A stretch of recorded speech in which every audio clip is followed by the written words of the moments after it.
Hello everyone, welcome back to Rob's Gaming Table. I'm Rob. I'm Mel. We're here to play some Frosthaven. Obviously, look at it, Frosthaven. There's a channel name. Why do I even need to say this every time? I don't know. I just stare awkwardly at the start of every episode for like 3 minutes straight. Give you time to take it all in.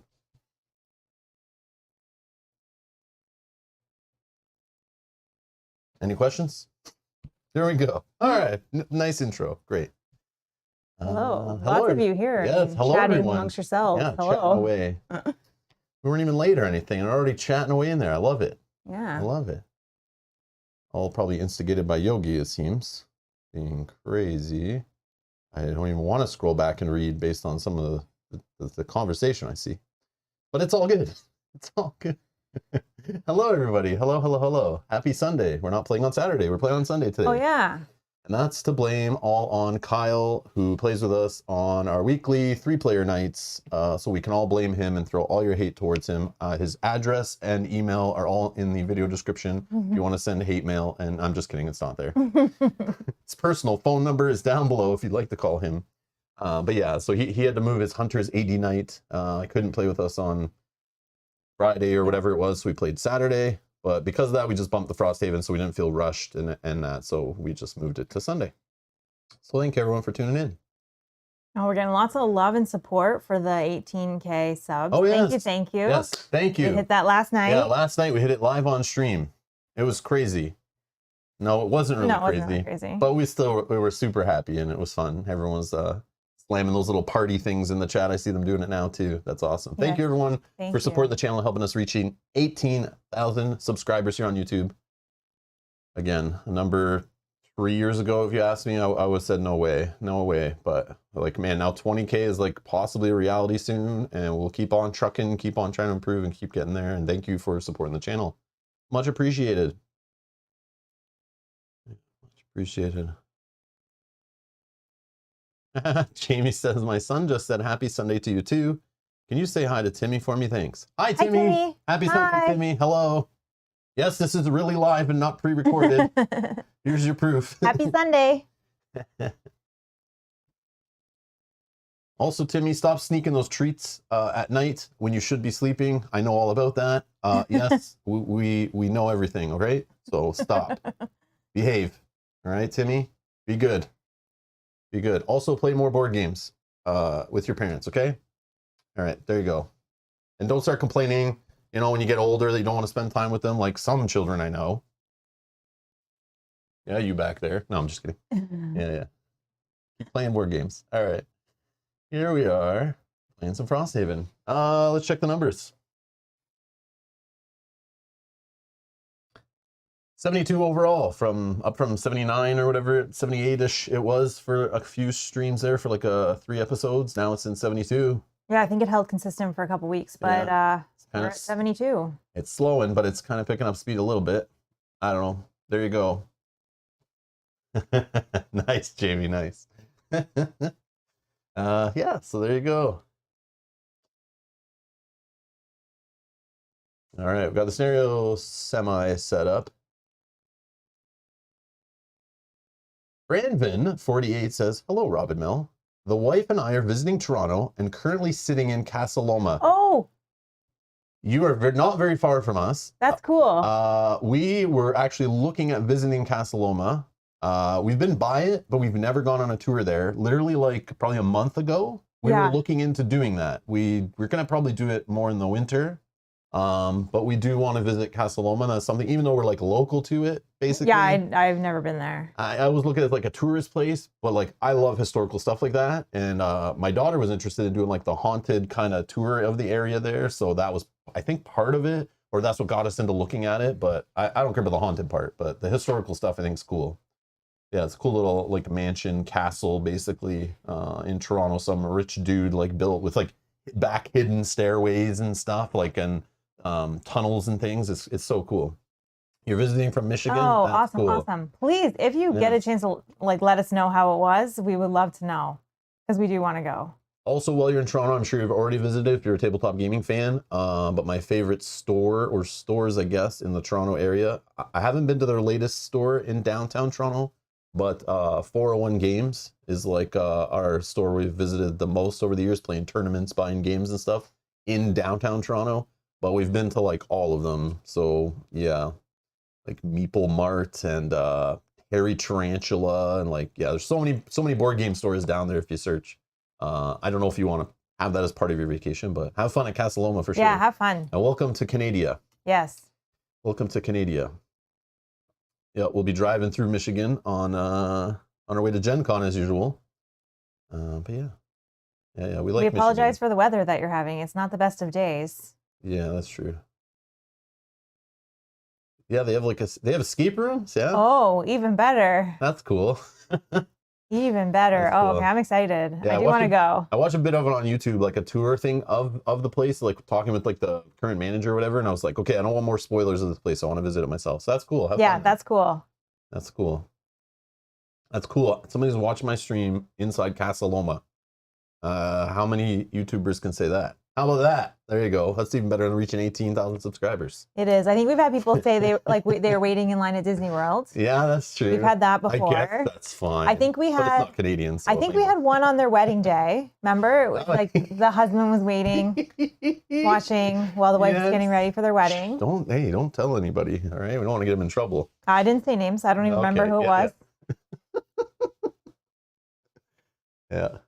Obviously, truck drivers on the road watching, people just driving in general, people listening to us to fall asleep. Yeah, some interesting ones. Yeah. All over the world too, not to mention like the different countries and regions around the world, all different time zones and time of days and nights and stuff. Oh, so cool. Yeah. But yeah, that was like very humbling when I realized that, like early in the streaming career, when all of a sudden someone's like, hi, I'm here from such and such place. And I'm like, I go look it up on a map and I'm like, what the hell? Like, I didn't know they even had board games in that. Like, you look on a map, it's like all like jungle and like this tiny little village. And it's like, yeah, I'm watching from here. Yeah, we get internet. What? That's so cool. Oh, you went to J&J Cards and Collectibles? That's awesome. That's awesome. That's so awesome. Not sponsored, but an awesome store. The owner there is super nice. He emailed me after and like thanked me so much for like going to the store and bringing light on the local game store and stuff, and really appreciated it. It's definitely a cool store. Yeah, I'm definitely going back for sure. Yeah. Definitely going back for sure. But next time I'll probably record, because the live stream quality, like the connection wasn't the best mobile connection that day while we were doing it. I thought I tested and everything looked good, but then after watching it's like, yeah, it definitely could have been higher quality. So I can record like a nice 4K tour of there using the same equipment, just not live streaming it, right? Live streaming from there wirelessly, I'm like limited to like 1080 on those devices. But next time I'll do a tour of there, and like 4K is the plan. We can really see everything good. But yeah, that was fun, like live shopping basically with everyone watching. You can't beat that. People seemed interested in that too. That's awesome. Yeah. People want to see us out in the wild, I guess. Not just sitting in our basement. Yep, that's true. I like promoting the local game store. Yeah. Like, there's so many channels that are all about like Kickstarter, Amazon sales, Kickstarter, online retailer in the US. I always hear like cool stuff and game nerds and all these online only, you know? It's like, guys. Like, you're missing out on the social aspect of the hobby, like going to a board game store and meeting other gamers, meeting other owners and employees, and going to game nights and finding recommendations. And like, you know, that's where the new gamers get pulled in. You know, yeah, they get pulled in from the odd YouTube video and stuff. I know this personally. But if I can point people to the local game store, the local game store is bringing in more people to the hobby than any other source, I would think. Because I feel like a lot of publishers don't market their stuff. They don't spend money on marketing. The only marketing they do is to existing board gamers on like Board Game Geek or on Kickstarter or crowdfunding, right? Yeah. It's like, yeah, maybe Kickstarter, people browse Kickstarter who aren't board gamers and find stuff on there, but like, come on, man. That's not the best experience to get, like, to be new to board gaming and order a game that you're going to see in 3 years and maybe full of errata and like not even the best quality and maybe doesn't even deliver. The best way is to go into a local game store, talk to somebody who knows about board games, educated, and you explain the things you like, the hobbies you like, the IPs you like, what kind of gamers you are, and they can recommend something awesome that you can then right there take home and play, like right away. Like, that's the best feeling ever. That's how like I got into the hobby, was just going to different game stores, talking to different employees and seeing like what they recommended we try and play based on something else we played. And then that led us down the rabbit hole. It wasn't YouTube, it wasn't Kickstarter, it wasn't GameFound, it wasn't any of that. It was just going to local game stores we didn't even know existed that were like right near us. And I feel that that's getting lost in the hobby, and I'm afraid a lot of them will dry up and disappear, like arcades of the, the 80s and 90s. Yes, there are some out now for nostalgic reasons, but I don't want board game stores to disappear like that, because some of my best gaming experiences are like just casual board game night weekly at the board game store after work, tournaments at the board game store, just going and picking up new games at the store, even just buying packs of Keyforge decks and stuff and just cracking them open in a store and then having a tournament and things, or like just getting excited about new stuff. I like that instant satisfaction of just something, buying it, looking at the box, buying it, and playing it like super quick, right? Just that instant satisfaction. I don't know. I like that. But that's me. That's me. But yeah, Roman's correct. Please don't forget to click the like button down below, or you'll have to deal with Roman. So that's the thing. Yeah. Roman says, I'm here lurking while I'm waiting for my group to start playing Frosthaven. Oh, awesome. Hopefully you're okay with the spoilers. I hate when you have to sit and wait and you just want to play Frosthaven, but you have to sit and wait and just stare at it on the table and not play it. I mean, this is okay. This is fun. This is awkward. I'm just kidding. They're like, come on, get to it. Oh, you told one of the workers it was from watching my video? Oh, that's so sweet. Brandon, that's awesome. They're probably like, who the hell is he talking about? No, I'm sure. The owner and the manager would know. Those two knew who I was, like based on contacting them, and they looked at the channel and like realized after. And when I went there, they like knew who I was right away. But I don't know about all the employees there though. Maybe they do, maybe they don't. I don't know. Who knows? But it's an awesome store, and the employees are all nice, and everyone knows what they're doing. Like they take pride in that store and make sure that everyone who's in charge of a section knows their stuff. Like I remember even I went there, he's like, if I'm not there, talk to the manager of this guy. And if he's busy or you need something else, we have like this board gaming specialist named this and this who will be here all day. That's his department. He knows everything. It's like, oh, okay. Yeah, and then they have employees like walking up and down the aisles in case people are stuck. Yeah. And don't know what to get. Yeah, and quite a few employees too that were there. And it wasn't even like the busiest day, was it? I feel like it was a Friday. Yeah, but it's like not that busy. Early afternoon. Yeah, but even at like not their busiest times, they're still like fully staffed, like more employees than you think you'd need are like ready to help, which is crazy. I've never gone in, like sometimes you go in a game store and you're like, does anyone work here? And it's like one dude in the back like sorting magic cards and you're like, excuse me, and they're like, what do you want? And you're like, I'm looking for this board game, and they're like, ugh, board gamers, eh. But if you're there like, I'm here to buy miniature wargaming stuff or magic cards, they're like, oh, let me help you, because they know that all the money is there. Like you're spending big money in the hobby usually. Board gamers, they're not making as much profit probably off that product, but yeah, sometimes you just don't get the respect being just a board gamer and not a Pokemon Magic the Gathering buying collectible card gamer or a tabletop war gamer. I've noticed that at some stores. They like really favor the ones who are bringing in the big bucks. Yeah, the Lego section. Oh, yeah. That's the toy section. The Lego section are awesome there. Yeah. I remember bringing our daughter there like years ago too, I think. And pretty sure it was there. And we were like showing that stuff. Also Millennium Games in Rochester. I remember my daughter's like, oh, I don't want to go to a board game store. And I'm like, no, honey, this is not like the board game stores you know. In this store in Rochester, it reminds me of J&J's, where it's like not just board gaming. There is a section was for like disc golf and Legos and puzzles and like all these other sections, but still have an amazing board game section. They have a comic section, a collectible card game section, like books and yeah. But none of that's like secondary to the tabletop stuff. Like the tabletop stuff is still more than you get in most other stores, but then there's even more. Like it's like. So yeah, so my daughter loved it. She went in, she's like looking at all these toys, like puzzles. We leave with a puzzle for her and board games for us. It was like perfect. But then she can see all this stuff. It's awesome. Awesome. Robin Mel, John says, Robin Mel, you're definitely officially influencers. Yeah, first hits for you, buddy. You need to hit all game stores across the world for total gaming dominance, LOL. Oh, okay. There are other stores I want to visit. Definitely. I just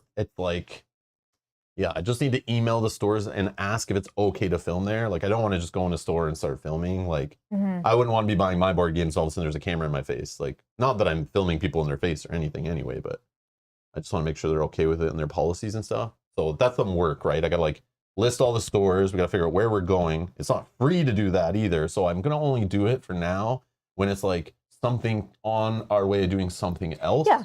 But we did go out of our way for that one because that store just blew my mind. So I'm like, we are dedicating a day to this, Mel, and we're going there. And that was a lot of fun.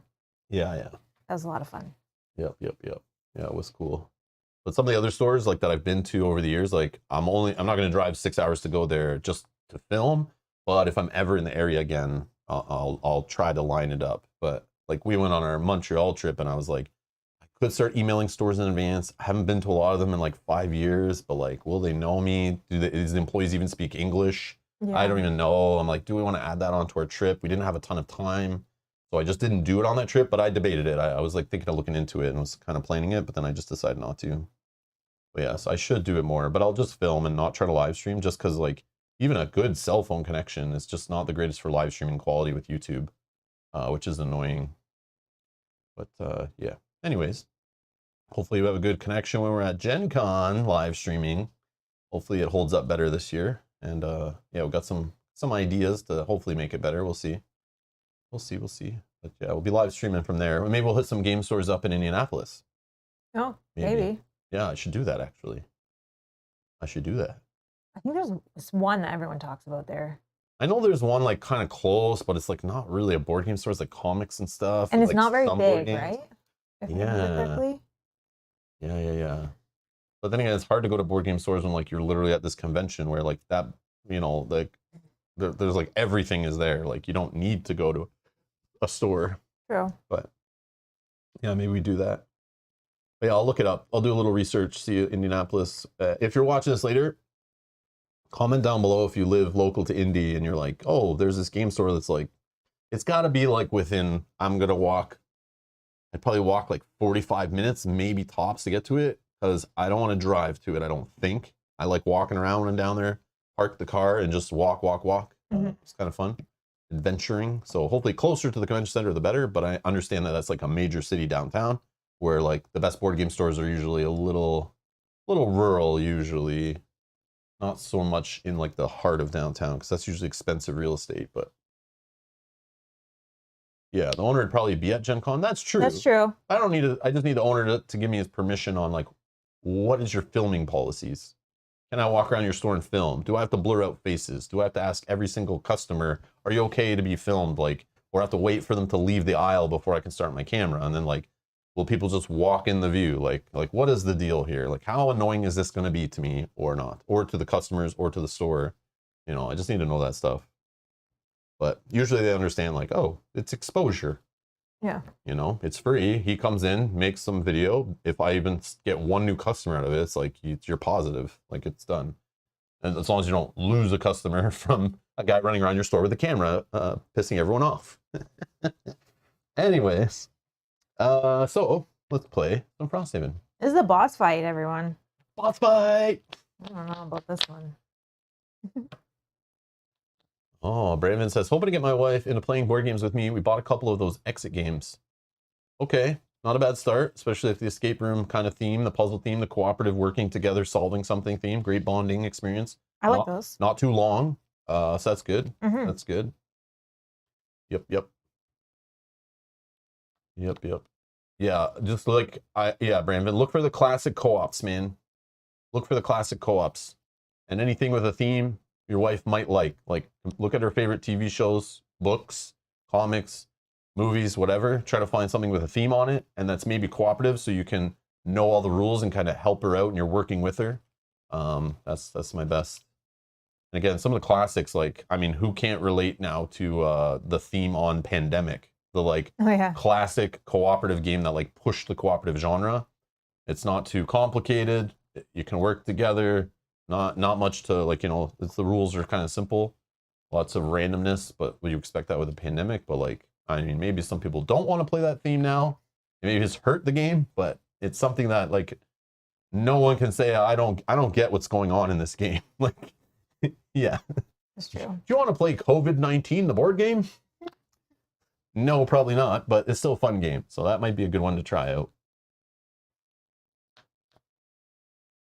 That's exactly what she did.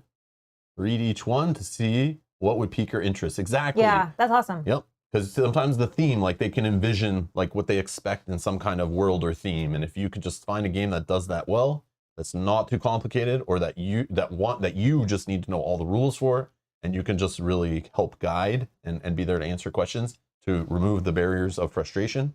Yeah, definitely good. Mm-hmm. Okay. Oh, Yogi thinks we're gonna die here. That's fine. That's fine. Uh-oh. It is a boss fight. We are low level, new characters. We have no idea what we're doing. But it's what we're doing. So let's figure it out. All right, let's see where we're at. Let's go with the list of things to do. Select a scenario. Done. Resolve road event if necessary. Yeah, I feel like it is. This is a 3 complexity too, by the way. Oh, wonderful. We're on summer, right? Yep. You duck into a familiar cave and find row after row of corpse cap growing in the damp ground. The natural silt and dark interior combine to create the perfect environment for an excellent harvest. Whenever you pass this way, you make a point of stopping in. Option A. Harvest the corpse cap. What's option B, Mel? Take a few cuttings, but allow it to grow longer.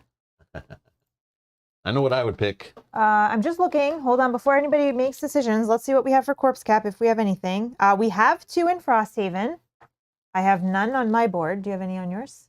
It doesn't matter. It's just more goodies. I'm just Why checking would it you out. want more? Like if we had none, I feel like we've had something like this before, right? This does sound familiar. Oh.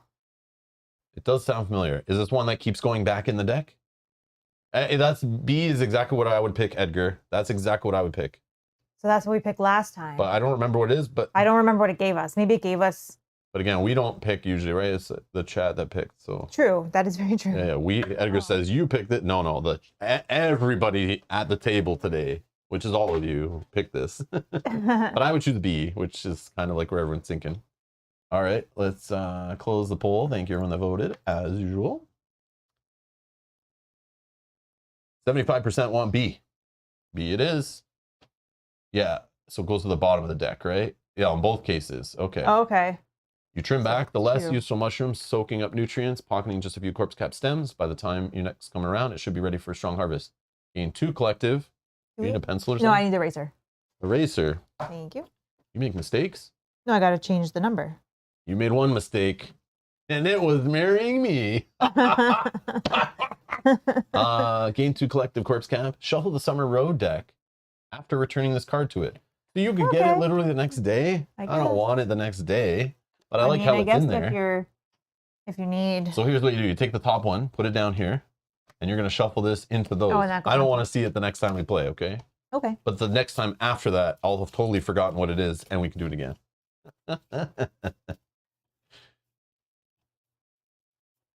The voting is rigged. Where are the stolen votes? Oh, here we go. Oh, no. Not this again. Okay. Vincent said, well, you can always try stuff out. Don't assume what she likes. No, I just mean, Vincent, just to get started. Just to get started in the hobby, right? Yeah, I think they're going to go on an explanation for that, yeah. Yeah. They played Descent, Legends of the Dark, and she liked it somewhat, but I felt she would not like deck building, but picked up Gloomhaven, Jaws of the Lion, and she likes it. Makes it better, so now backing Big Box of 2nd edition. Okay, that's cool. Hey, Brandon, have fun. See you later. Oh yeah, enjoy your tour. Hey, Vincent. Yeah, so I just mean getting into the hobby, like to introduce to mechanics, right? Start with a theme they like, draw them in, and use different mechanics or game genres, or like, I don't know what you call it, like co-op versus competitive, worker placement, deck building, all these kind of different categories and taglines and whatever. Use that to find what they like, and then branch out to there, and don't worry about theme. Because some of the most interesting games I like are like ones where it's like, I never would have looked for a game with that theme. Like we were just playing, or I was playing, or I guess the chat and I were playing the Fleet the Dice. Fleet the Dice game. I never ever would have. Dice game or deck build? No, Fleet the Dice game. Fleet the Dice game. 2nd edition.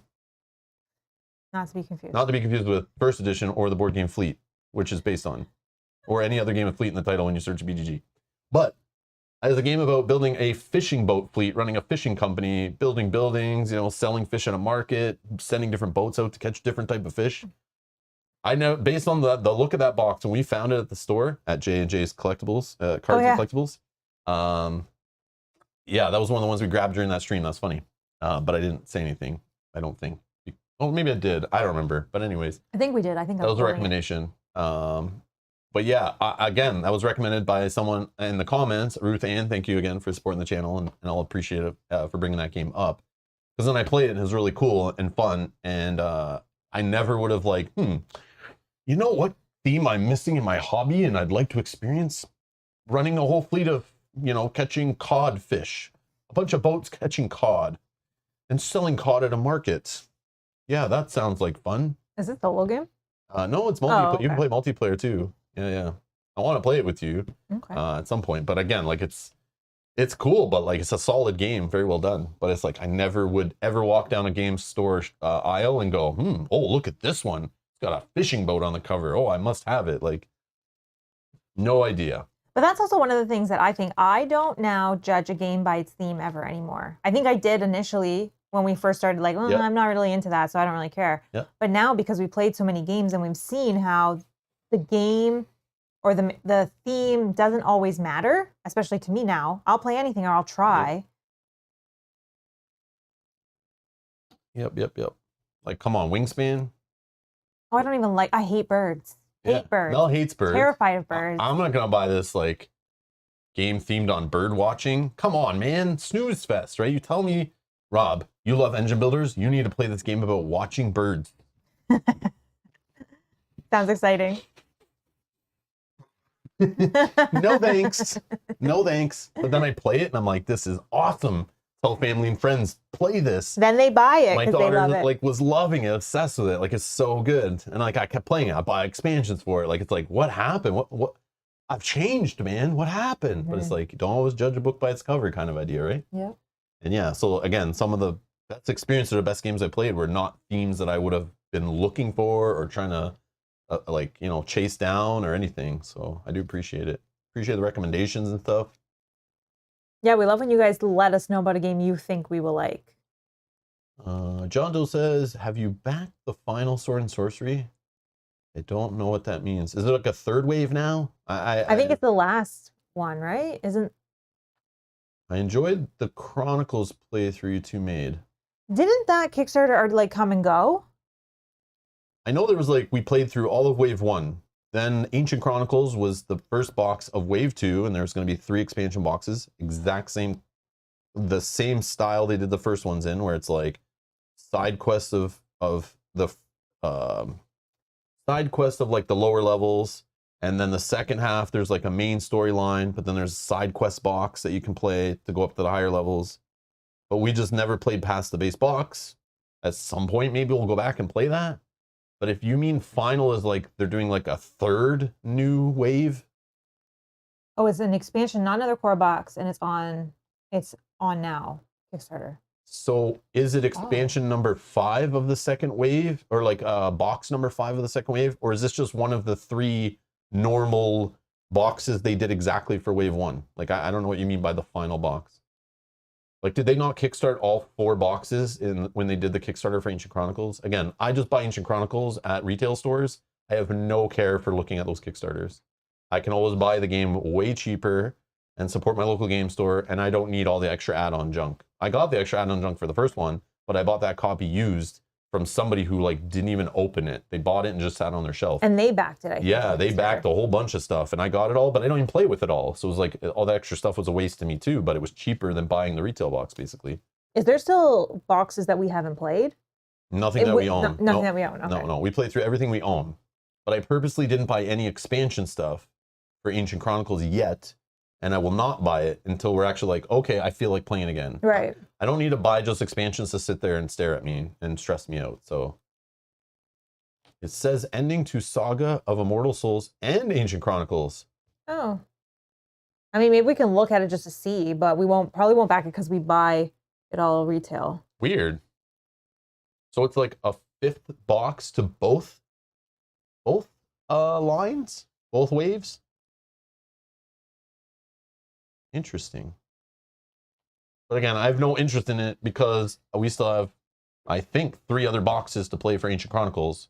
I know a few of them are out already. I've seen them in listings, but I just don't want to pull the trigger until like we really are like, okay, we have a time to fill it in. Right. Because we have other dungeon crawlers I want to play first. I've played a lot of Sword and Sorcery compared to other dungeon crawlers I played. Not necessarily this one, but yeah. So It is really good though. I do want to try out some new dungeon crawlers I've never played, not just more of the same, but yeah. So we'll play some of those first, but maybe in like a year or something, maybe we come back to Sword and Sorcery. Maybe I just get the bug like I did that one time in like January, where I'm like, you know what, let's go back and finish that campaign. You'll have to check into it, 10 days left. Yeah, we won't back it, but no we'll FOMO here, don't care. We'll look at it just to see like what it if it is hits offering. if it hits retail, I'll see it when it hits retail and look into it. If I miss out on it, there's not enough copies, I don't care, don't lose any sleep. I'm also not going to back it and overpay for a bunch of junk I don't need on crowdfunding. And yeah, because our local store sells it. yeah, I'm not going to pay a higher price now when I probably wouldn't even touch that for like 2 years from now. So 2 years from now, I can probably find it on sale or used way cheaper. Because remember, we're just like, you know, we're not made of money here. We're just like you guys. Like we have budgets, and this is just a hobby. Even though it's my job, you know, I gotta be smart about not just filling my house with boxes I'll never play. But that's cool that they're doing that for the hardcores who've played through everything. But again, we play so many different games that it's like, I'm trying not to go too deep on all games now, because then I just get, you know, I miss out on a lot of stuff. So I'm going to try to play a little bit of everything a little bit more as much as I can. But yeah. Well, I guess it ties into, would we be interested in replaying Gloomhaven 2nd Edition when it's out? No. No. We've already played through. Not a chance. Not a chance. If they somehow worked it all into the digital version, yeah, maybe I'd play it casually on digital, but I'm never going back and playing physical Gloomhaven ever again. Not after playing digital version of it. No way. And again, I would not even be playing this today if they had a digital version coming soon. I would have literally sold my copy of Frosthaven when it showed up and just waited for the digital version if they announced it was coming out in a year or something. I would have just waited and said, I'll play it on digital. And then I could play it with people online and everything, not have to play with Mel. It would have been great. Oh my God. Just kidding. Just kidding. I know. Just kidding. But seriously though, it sucks setting this game up and putting it away every time. It does. And digital, being able to play with anybody anytime, and it saves all your progress, handles all the monster movement. I don't need to look up rules ever. Come on, man. Just the bugs and the performance suck in the digital version, at least for a while. But yeah. Yeah, it is nice when the enemies just kind of go and get to where they need to go. Yeah. What I want to play next is Frosthaven Jaws of the Lion, the mini Frosthaven. They better make one of those.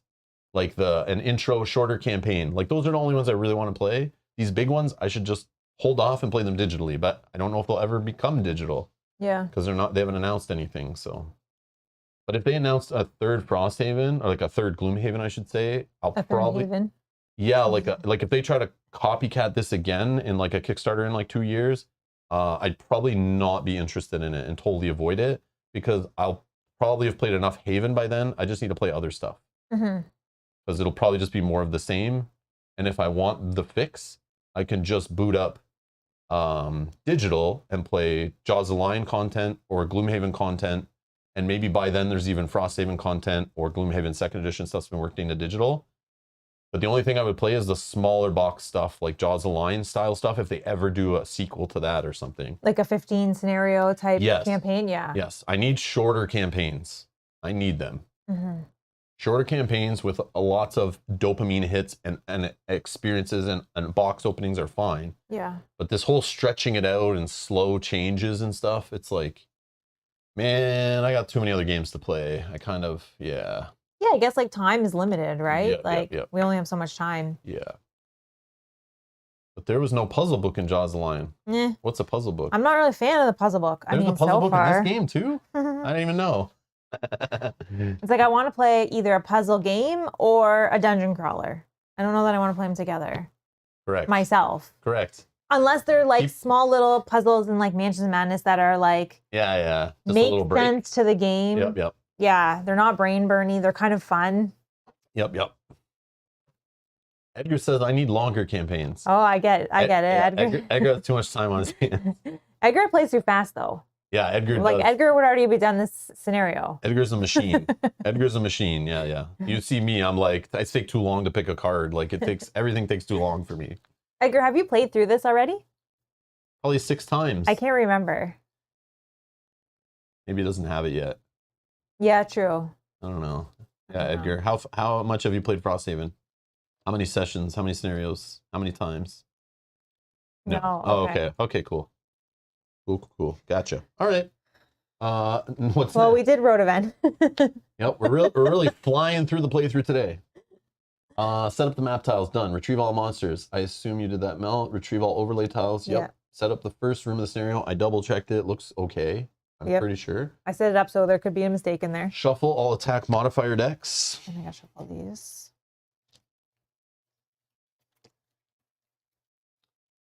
But I mean, the only way I would be interested in another Frosthaven game would be if it was completely different.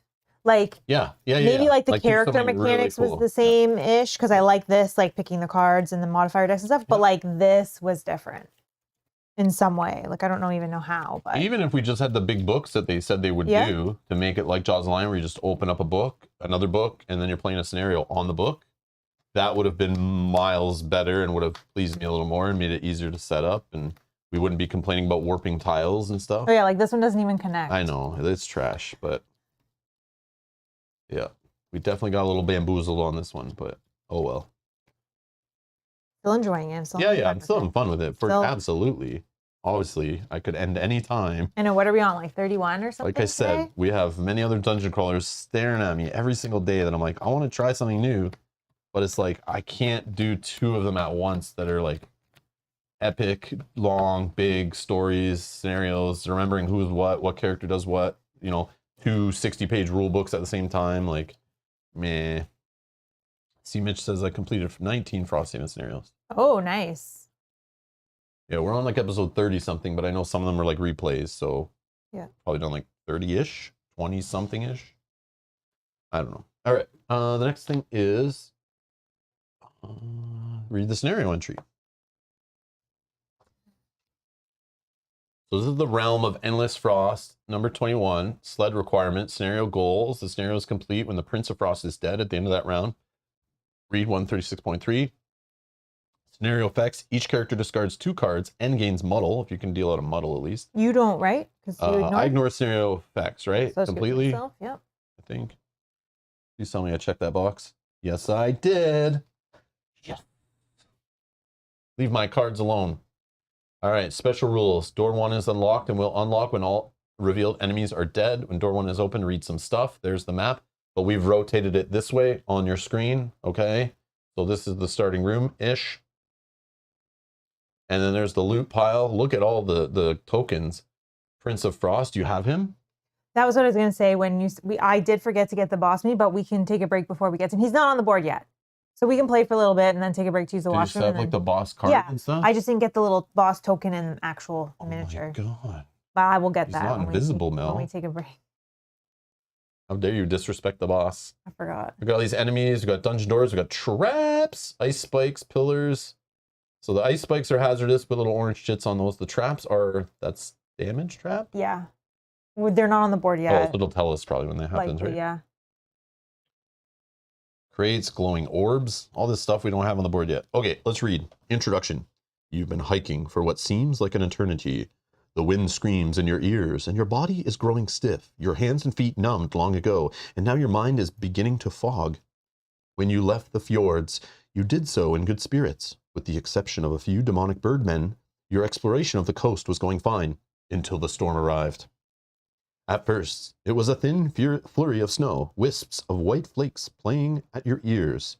Within minutes, though, it had turned vicious, and the wind and ice whipping up so fiercely that at times you could see nothing but white as you marched. Now you stumble on, with your heads down, looking for anything that can give you shelter. Suddenly, the snow and ice give out beneath you. Just like that, you are falling, plummeting, your mind scramble, the ground appears, then blackness. When you awake, there is pain. Blood trickles from various wounds and gloops onto the icy ground. A voice calls out, scratchy and high-pitched. "Oh dear! Oh my! I hope you poor wretches are still alive," it says. "I get so few visitors. I should hate to miss an opportunity to host." Yes, we just lost 5 viewers. All right. You blink away the fog and see a small humanoid creature made entirely of ice scampering towards you. "Yes, movement, wonderful," it shrieks. "Oh, please, you won't follow me onto the terrace?" Oh, sorry. "Oh, please, won't you follow me onto the terrace?" The creature leads the way to the entrance of its home, a conical structure with walls of stone and crystalline ice. You are somewhere foreign, though, surrounded by unforgiving ice that seems to creep closer when you look away. You glance back to see the path behind you frozen over, and when you look ahead, your host is conveniently absent. Several piles of snow rise and then snap into solid forms. Spindly demons that glitter in the pale light. They each take a shrill breath and stretch their long, wicked-looking tails. So much for hospitality. Dun, dun, dun. Okay. Next is deal and select battle goals. Foreteller should hire you. No, no, no. let's not.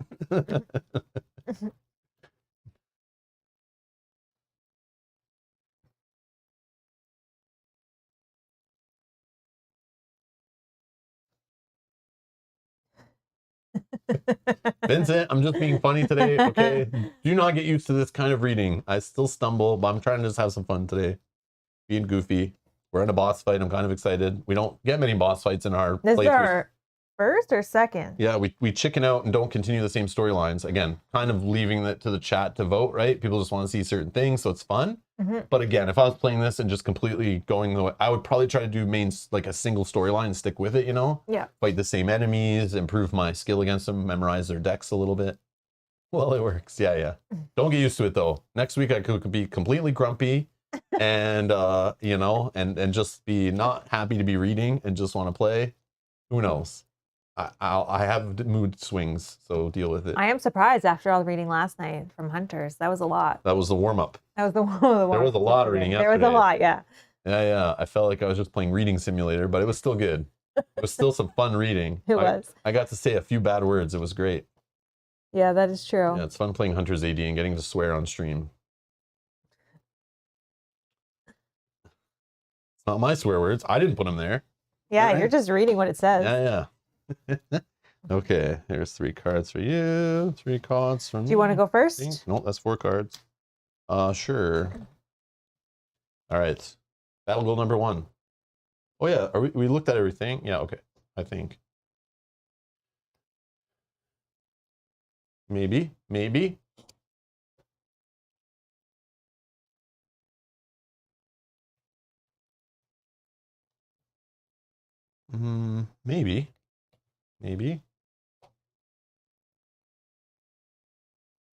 Is this the same one? This is the same one, right? I gotta take it, right? If it's I think that's the same one I did before. Mhm. I'm doing it, right? But I should take it though, because I'm greedy. Yeah, same one, right? Man, I was shuffling for like 10 minutes before stream, but I'm taking it. All right, that's Good? great. Yeah. Once I saw that, it was like, okay, the decision's easy, I think. But the other two, definitely, I could have done, but it's like, there were, yeah. You guys know what I mean. All right, go ahead, Mel. Okay. Number 1. I don't love this one, but it's doable. Okay, number 2.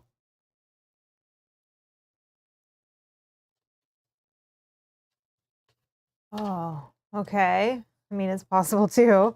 We can just make that happen. But I don't really like that either.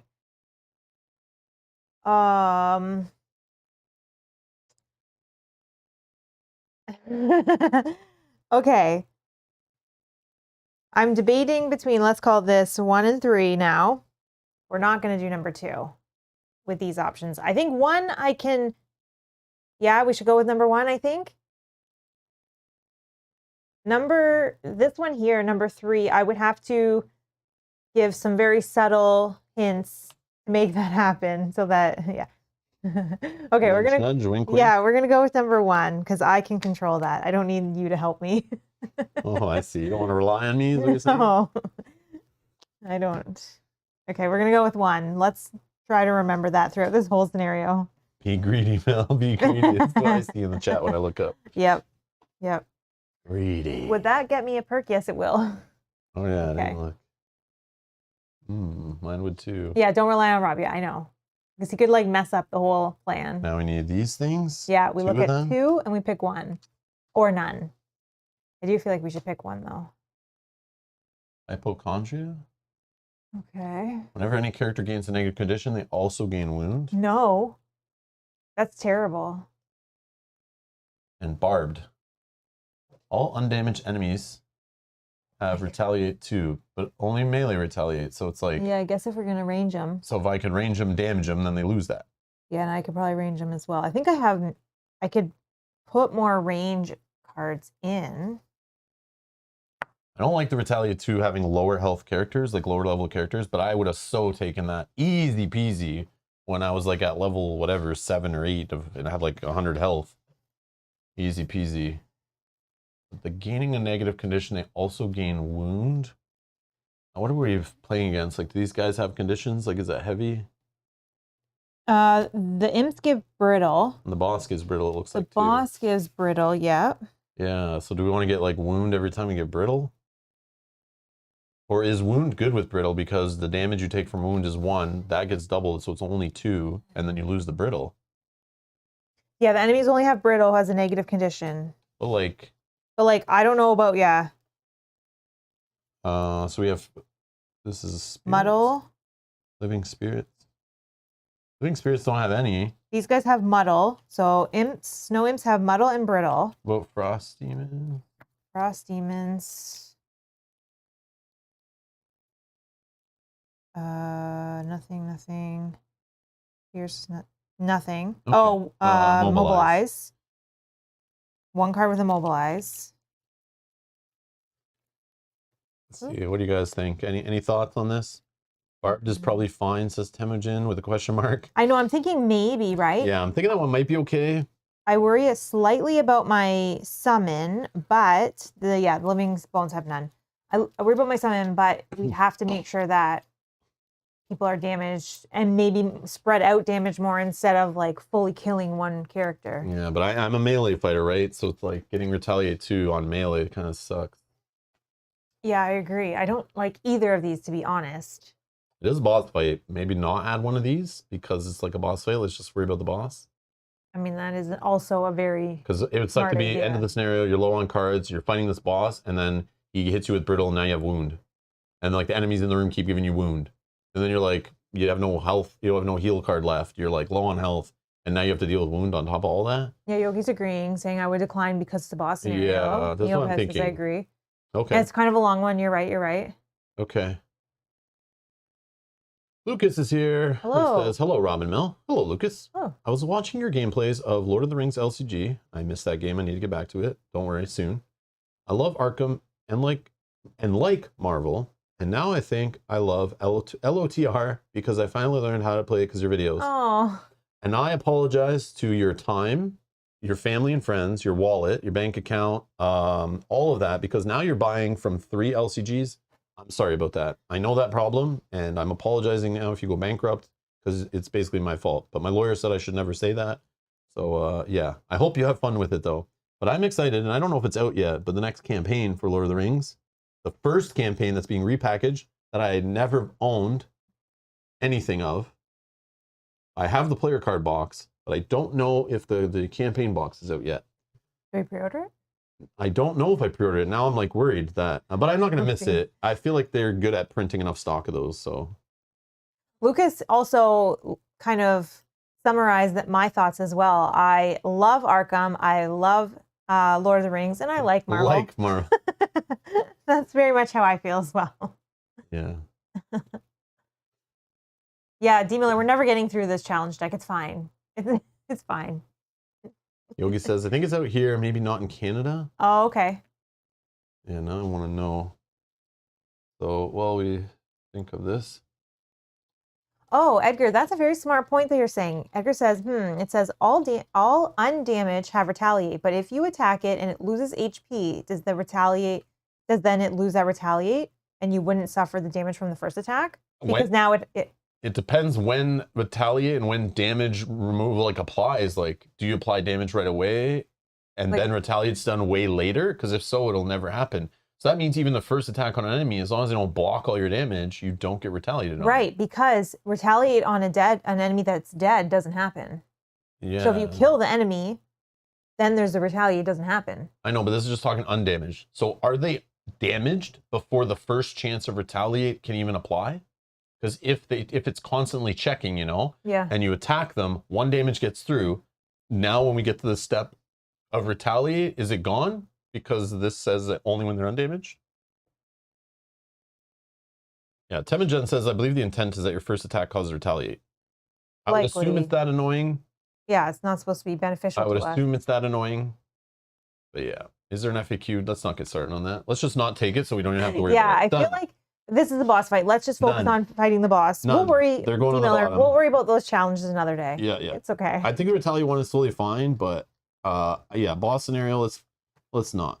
Yeah, let's not. Get them to go under. Sure, they're in there. Okay. I don't like any of those challenges, to be honest. They all kind of suck.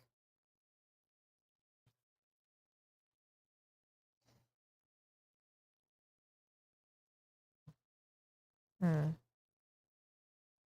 you're doing that, I'm just kind of thinking of my cards. Yeah, that's fine. And we're definitely... Because I care about a completely different game. That's fine. Just kidding. I feel like I should definitely bring my Fox Summon just for some additional damage.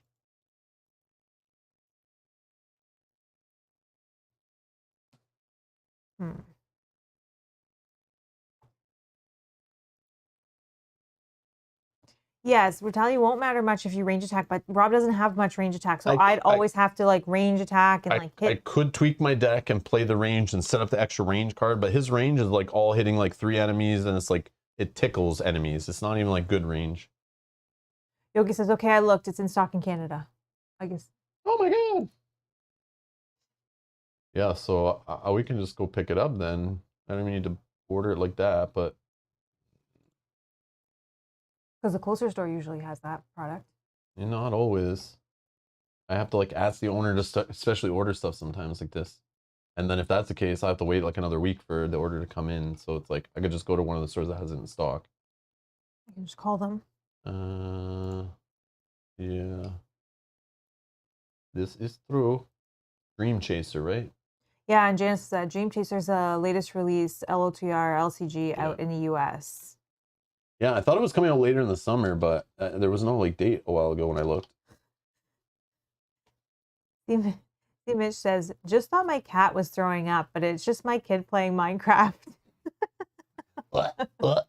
Oh my god. Oh, that's funny. Oh yeah, it's in stock in a whole bunch of places in Canada. Yes, yes. It's pricey. Not at J&J's though. Oh yeah. What the hell? This store sucks. Who would ever shop here? It's not even in stock. How dare they? Just kidding. Cool. All right. Okay, so if we didn't pre-order, which we should look at first if we did or not. Yeah. I'll find out if it's on one of my pre-orders that's just like hanging in limbo. But I know the Hero Box showed up, and that was hanging on an order that was in limbo because of some other pre-orders. And I saw that sitting upstairs. But the campaign box is not sitting upstairs, so either it's stuck on a pre-order or I never added it to an order yet. So we got to do that. Okay. All right. Cool. Back to our regular scheduled programming. All right. Loot deck was built. Yeah, I built it. Select which items to bring. I'm bringing the one that's my blast that within 2 range suffers 4 damage. I think I'm going to bring one that brings a card back from my discard pile, because we're starting with 2 in our discard pile right off the bat again. Yeah, that works. Well, I'm not, but you are. Oh, yeah, I am. Which sucks, but that's part of the scenario, not part of the. At least the road event didn't add on to that punishment, which is nice. We got kind of lucky with the road event situation. Ability cards. I think I'm going to play with the same deck as usual. I changed my deck last time because of the frost, a lot of the frost abilities and like pulling them into the frost. I don't care about elements, so I just, that's so I think weird, I'm going to lightly tweak it. But I do need some pull and push, because if there is traps and I can pull them into traps. Yeah, that's huge. Just like free damage through like shields and stuff. Yeah. It's great. I love trap damage. I wish they made a character that like could lay traps and like damage people with all their traps and stuff. That'd be so cool. Oh, you're smart. Oh. Man, it probably would work great with that character. Yeah. To push and pull. Man, if only someone mentioned that before.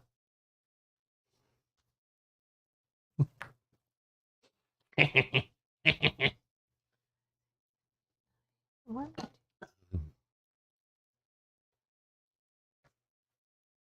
It's funny. We only played like we did one extra day of delay on the stream. Mm-hmm. So normally play every Saturday, but like that one extra day, I feel so lost with like my character. Like I've never seen these cards before. Like I'm looking at them, I'm like, yeah, I think I remember this stuff. Why did I pick these cards? It feels like we played so long ago, but it's literally only one extra day than normal. But then there was that one week where we played like twice in the same weekend, so that kind of maybe boosted it. I don't know. I think we're going with that. I don't think I'm locking up Chilling Impact on this one. We're only bringing one summon, I think. Because it's the summon that goes at 99 initiative. So likely it'll be around for a little bit more. All right, let's try this. If we have to play again, this boss fight later. So our starting spaces are these four along the left side.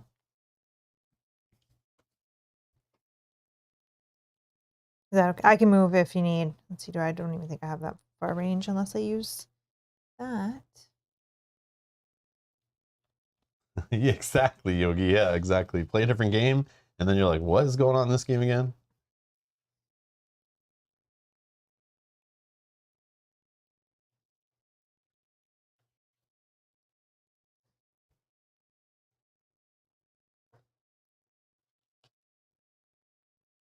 I'm debating, should I be closer to the enemies? Should I take a turn just to set up? Maybe that's smarter, and just hide in the corner kind of thing.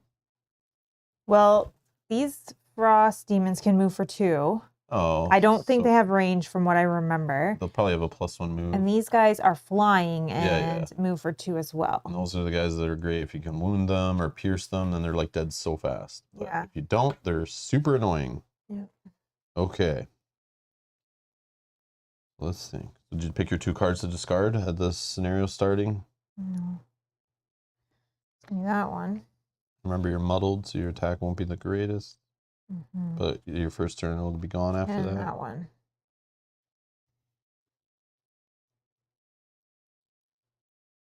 There's also probably quite a bit of movement in the scenario because I'm assuming that this room is not connected to this room.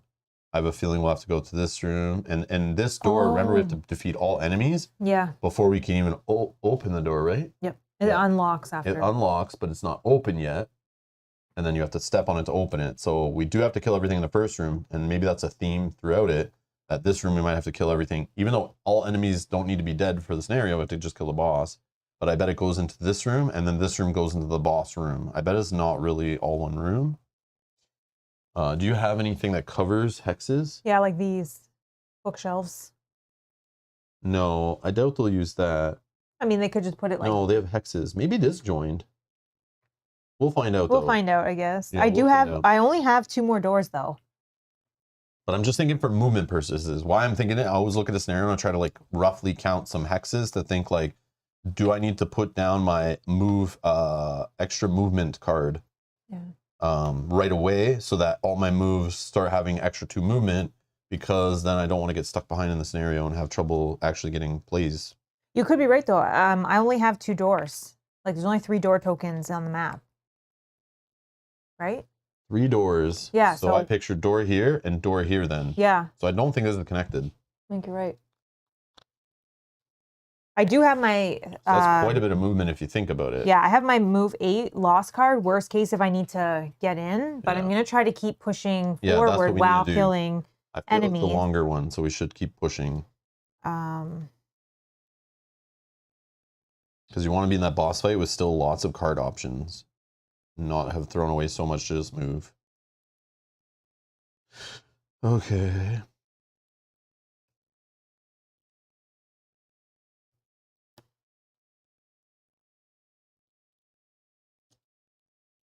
actually.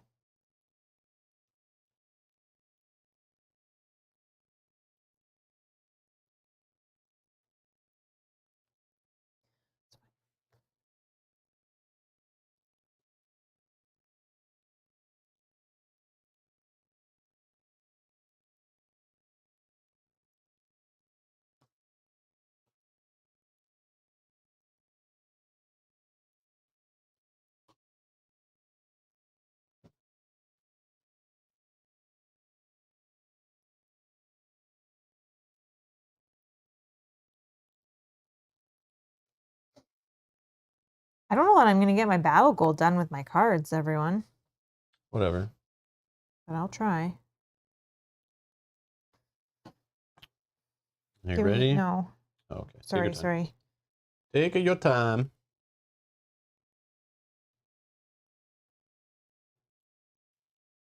Let's get rid of that one instead of this one. Okay, so those are my 2 cards. These are my cards I'm playing at this one. That one. Okay. Good? Yep. 71. 21. Okay. Frost Demons, 78. Living Spirits, 48. You're 71, so you... Oh, so I'm first. Okay. They are only going to move 1, but they are going to hit like 2 people. That's kind of annoying. Okay. Let's do... I can move for 3.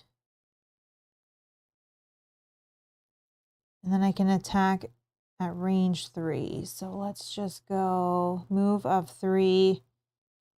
These guys are moving for only 1. Yeah.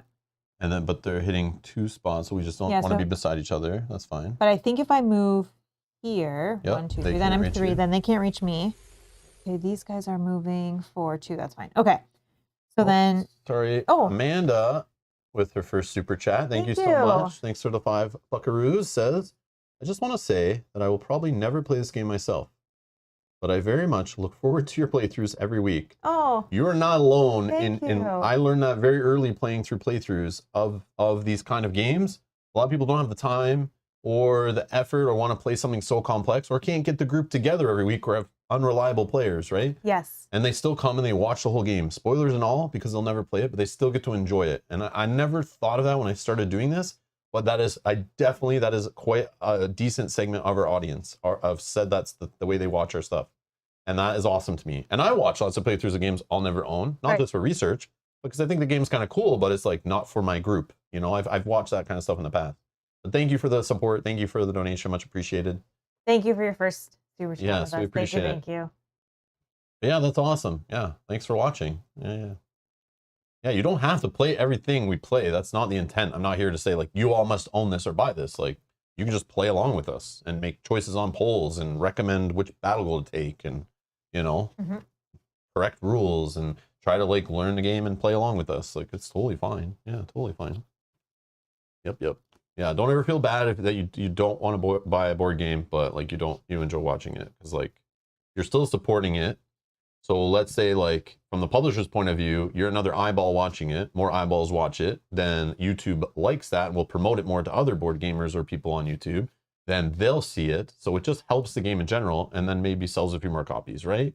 So don't feel bad like you're not buying the copy, but you're like watching it for free kind of idea. It's not that way. Like the more eyeballs that watch it, the more customers get pulled in, even if you're not one of them. It's just the way it is. Hence why like Twitch exists and everyone's streaming video games, and some people just watch these video games from beginning to end and never buy the game. But enough people will buy the game that maybe never would have if they didn't see those streams, that it is worth it for the quote unquote free marketing. Some cases not free, but yeah.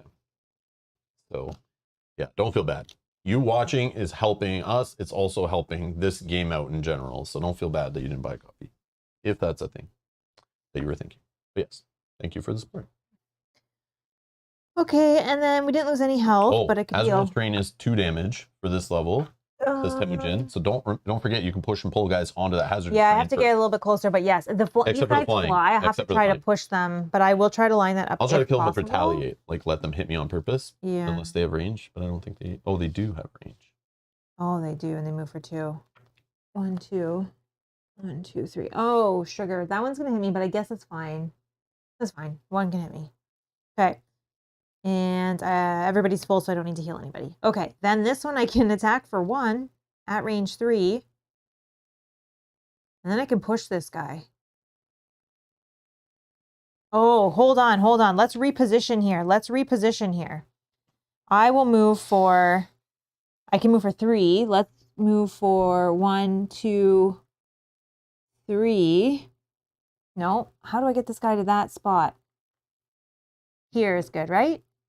That's just farther away. Oh, I can't push him onto that, can I? All right, maybe I just do, nope. What are you trying to do? I can push him for 4 after my attack. So if you are in this space, this is one more space away from you. I don't think it has to be in a straight line. I can push him 4 spaces. That's fine. Oh, okay, yeah. But each hex you have to individually check that is further away from you. So you can't push him like this space because this space is closer. But I don't know if it has to be in a 100% straight line. And if you can choose which direction from you. So if you hit him here, can you push him this way? Oh yeah, just further away. So then could I not go something like this and push him like 1, 2, 3? I don't think he'll turn on his push. I don't think, but maybe they do. Again, I can't remember. Doesn't have to be straight. Okay, so yeah, then you could there. Because this would be further from you. This would be further from you. Actually, I could probably be right but here. But this one right here, is this further? Yeah, I think it is because it's further from this hex. But then this one. I think he stops there, which is be fine. Maybe, yeah, because he hits this guy. But like this one, you just got to check that every hex is further. So then if I go 1, 2, 1, 2, 3. You can turn. And then I can push him. Okay, so let's do that. So I'll move there. Don't need to heal anybody. That's good.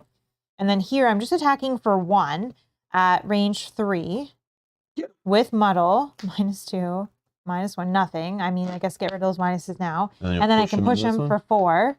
And that will do 2 damage. So yeah. On number 3. Okay. And then he's definitely far enough away. And then 1, 2, 1, 2, 3. Unless I go here, then he can't hit me. Then I wasn't 3 away. Just fine. 1, 2, 3. Yeah. Okay. And then I create wind, and I get an XP. Push.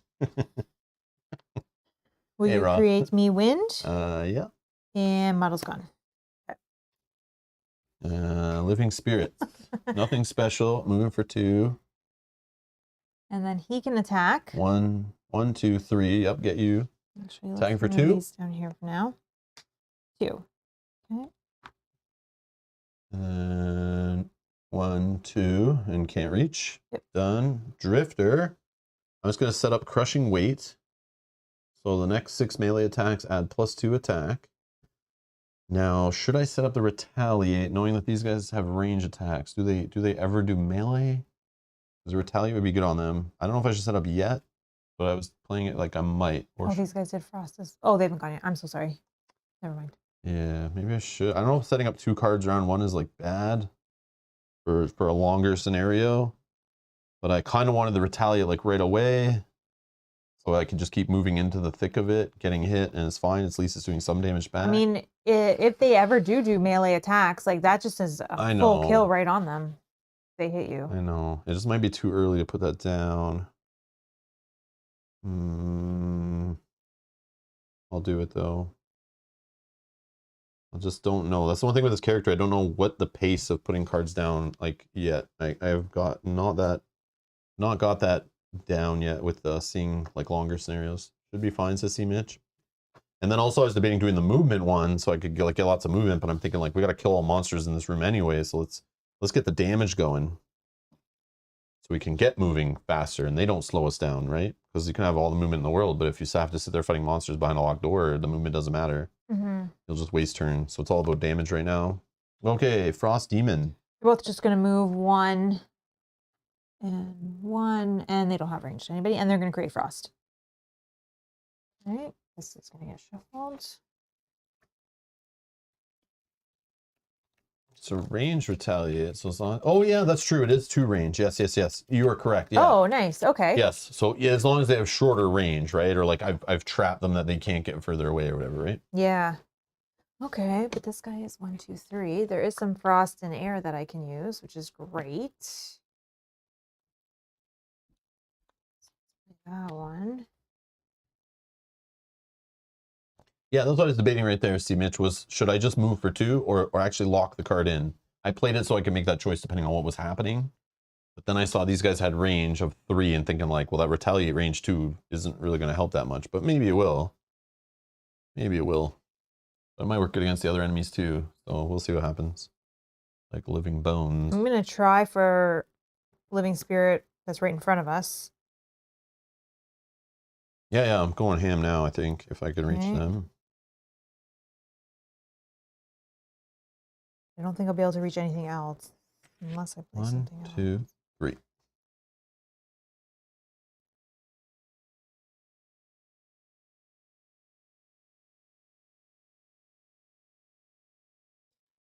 Oh, I could. 1, 2, 3. Push. I can push it and kill it.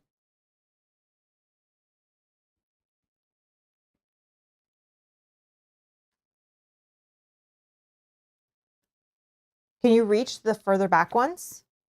If I Or play no? like a range attack. Because I can guarantee to kill the other one with a push onto that hazardous. 1, 2, 3. 1, 2, 3. Yeah. Okay.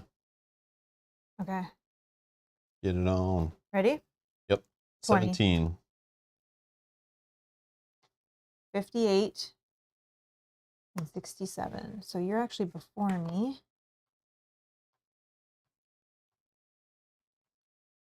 Okay. All right. So I can move for 3, shield up, and I also could move a token forward to make this a range 2 attack with 2 pierce. Like if you can I work just on. don't know if I can reach. Like 1, 2. like I could go like 1, 2, 3, and then 1. Oh, no, I can't reach. Oh man. Yeah, I thought I counted it right, but I didn't. I counted an extra range. Okay, I don't need to push. Like if you need to kill this guy, then I'll just work on somebody else. But I can push that guy. I can move for 3 and then push him 1. Or I can push 2, sorry. At range 1. Can you hit this one? No. Oh, okay. Then just go for that. It's fine. Yeah, I'll just go for the front guy. I messed up. That's okay. Or I could just do it melee on him instead of making a range. I don't need to make a range. So I could just go right up in his face. So I have shield of 1 for the remainder of the round. And then I'll just do a melee attack.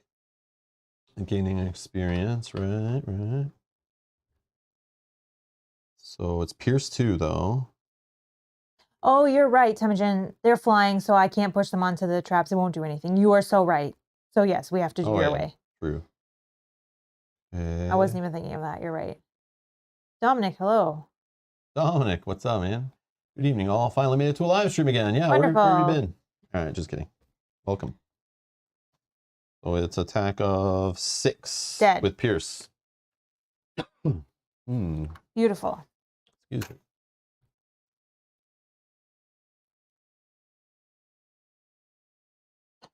Okay. Done. Snow Dancer. All right, I will move for 3. 1, 2, 3. My range is 3. I'm gonna use that frost before they both want to consume it. Don't necessarily take a bazillion attacks. 1. Can you just push the frost guy onto that hazardous again? 3. Or whatever. No, because only range 1. Oh. Maybe I go here actually.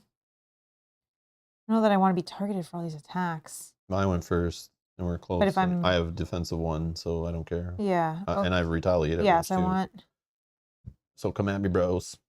We both have range. Okay, so then that's it. And then I can't push. That's fine. And then this one here, I can attack for 1 at range 3 with muddle. I'll consume the frost to add +2 and 1 experience. So it's an attack of 3 and muddle. 1, 2, 3. Should I go for the living spirit? What is living spirit's gonna do? Because if I can retaliate against it for 2, he's dead. Gonna move. He's going to attack from Oh, he's there. range 4. Yeah. But is he retaliate 1, 2? No, I'm not close enough to him. So maybe I can try for him. I just need a +1 and he's dead. But your deck is kind of vanilla, so that probably won't happen. But, oh, range 2. No, never mind. I mean, I could use this. Then I ignore 1 range. +1 range then and Pierce. So Pierce helps because he has 2 shields. So. Yeah, so I would be even. So as long as I don't get a negative, I'm good. But it'd be good to save for the boss too. Does the boss have armor? Probably. I don't think so. No. Maybe on his cards. Who knows? But anyway. Yeah, I'm going to use it. I would like this spirit to be dead. Oh, my card was plus range 2. Unfortunate. He is muddled. Hold on. Yep, no problem. It's plus range 2. So it's totally it's 3 spaces away? Is that true? +2 range. So melee is just range 1 technically, right? Yeah. +2 range. So it is 3. That's why I was counting it that way, I thought. And then when I went to do it, I thought it was just 2 range only. So in that case, because the things that would have changed, which may have changed what you're doing, is I would have gone for this one back here, and he would be dead, but the one in front of me, and I would be here actually, and the one in this guy would be dead. We can rewind it or whatever, but I would have moved forward this token, which would have still gave me experience, right? This one wouldn't have been moved forward. And it still would have killed him. It's actually better for the retaliate situation because he can only move 1. This is what I was trying to do, was get up in their face. I want to be retaliated on. I have shield. I'm okay with that.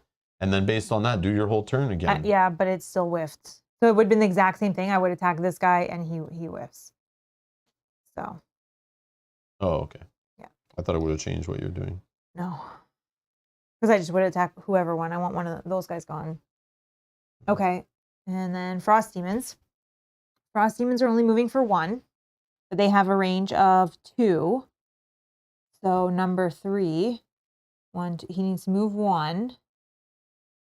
1, 2, 1. Yeah, and then you're. But I went first. So yeah. So then he's attacking you for he can't spend the frost. Mel would have attacked the Frost Demon since it was guaranteed to die when it attacked Rob. That's what I'm saying. You probably would have played your turn different.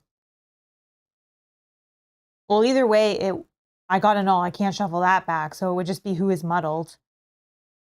So if I would have attacked the Frost Demon, then we put that like that. You wouldn't go after the shield guy, and then you wouldn't have done that. Use that. Yeah. Okay. And there was no push you could have done to him on the hazardous? No, because he had to be within range 1 of me, and I okay. couldn't move close enough to push him. Okay. Okay. So then this guy's going to attack you for 3 with disadvantage. -1, so 2. That's gone. I don't know what shield. So it's hitting me for 2. I have shield 1. So only take 1 damage. I'll block 1 more. Okay. And then your retaliate is 2. Yep. So he's at 4. Okay. Then this one, he needs to move 1 in here. He's attacking you for 3. 3 even. You have 1 shield, so 2. I'll just take 2. And then he takes 2 damage. Yep. And this will move and I get an experience. You're forced to use that retaliate, right? Yep. Okay. Okay. And then this living spirit can only move for 1, and he wants to move back. He'll move here. And then he's attacking you for 2. -2 is nothing, but he retaliates, or you use retaliate and he dies? Yep.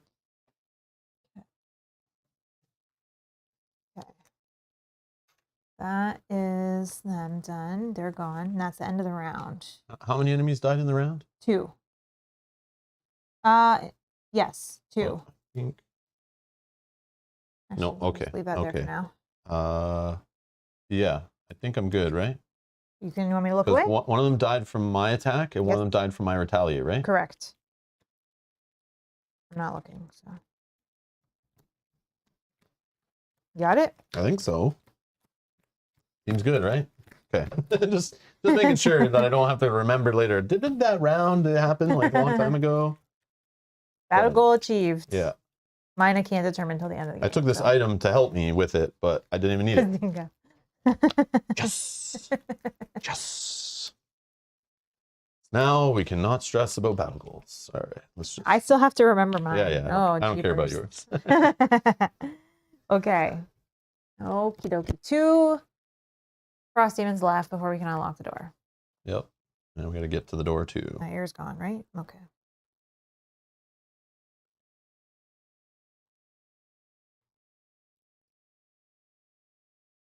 Hmm.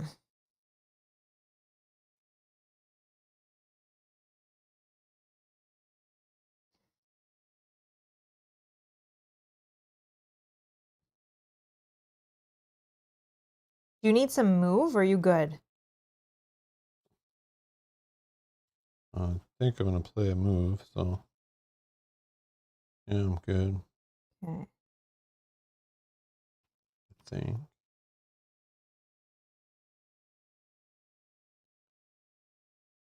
Sure. You don't need then, okay. Enough for the top, yeah. Oh, let's do that and see what happens. What order am I putting these cards? Putting them like this.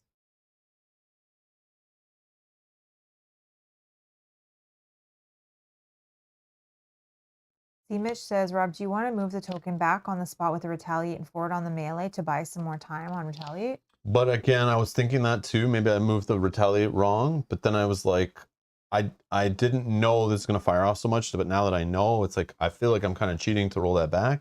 But yes, if you look at it now, it's like, of course I would have done the melee, but I feel like I'm going to use the melee a lot too. But again, the retaliate should be the one that fires off more because there's more enemies than there is my attacks in a round, right? That was the dumb play. I realized it after I kept moving this up. I'm like, oh man, this is going way faster than I thought. But now I'm just panicking and I need to play more of the move a token back abilities. And it's kind of fun. I'm going to take the mistake and just try to see if I can correct it through play. So then I know, I learn from my mistake, you know? Yeah, you can't control retaliate like you can melee. And I'm learning that, yeah, I should have known, like I wasn't thinking straight. You can change it if you No, want. it's fine. It's just one. It's fine. If I lose a card. That's my bad. It will suck, but... D. Miller does say, though, that we will win now because you're not distracted by your battle goal. Yeah. Sure. Okay. 65. 45. Which I went earlier. 18. Oh, and they're not there. Oh, they're just going to add additional shields. That's wonderful. Oh, I wish I went 11. Oh, damn. They're not even attacking. Okay. There's no fire for them to inflict self. Okay, so they're actually going first, and then me, then you. Okay. So they can move for +1. So it looks like they're just going to go like this. He shields. No, he doesn't move first. The other guy moves first. Oh, sorry. You're right. And then they can move for 3. So I think he just goes like this. Sure. And then they both have 2 shields, and there's no fire. Okay. Me. I'm going to... Oh, I can do this. Okay, so you are moving? Maybe if I kill something to get them out of my way now, because I can't really, I'm not going to go the long way around. Give you, okay. So then I will heal myself for 2, back to full. And then if it targeted an ally, they could move 2, but it didn't. And then this one, I can attack for 2 at range 3. I guess I'm going for this guy because I don't want the disadvantage. So attacking this guy for 2. He has shields. Do I want to pierce? Yeah, because I maybe will rest before we go in. So I'll pierce 1 of his shields. To heal an ally. You get a heal. And that's not rolling. So 1 gets through only, but... And then there was no elements to consume. I want to bring a card back. Probably.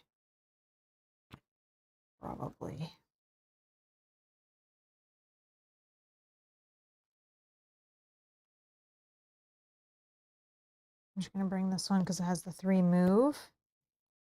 Using that.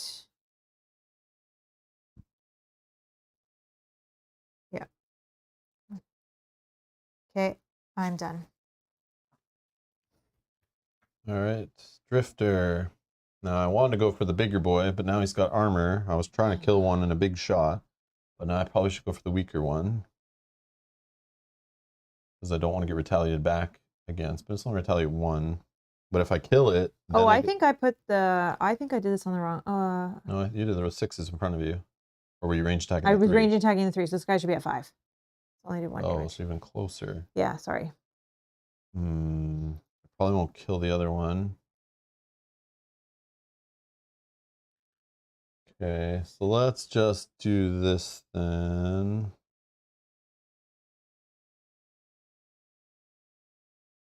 So technically I need 3 at least. So I'm going to do Bloodletting to attack for 3 plus 2. I gain an experience. So it's attacking for 5. I'll attack the weaker one who has shield 2. Damn, I should attack the other one. Damn it. Okay. So sorry, you're attacking number 3, right? Whatever the weaker one is, yep. Okay, that's good. And it says if you killed an enemy with the attack ability, move the character token on one of your slots backwards. Okay. Then I can move for 2. Oh, and that was number 2.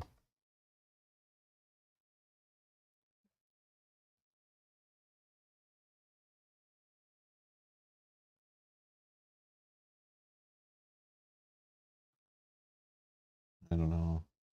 I need to progress. I want to get to the door soon. But I'm worried if I'm not the closest one, he won't retaliate against me and die, but he's still far away on health. What am I? Hold on, let me check my next turn cards maybe.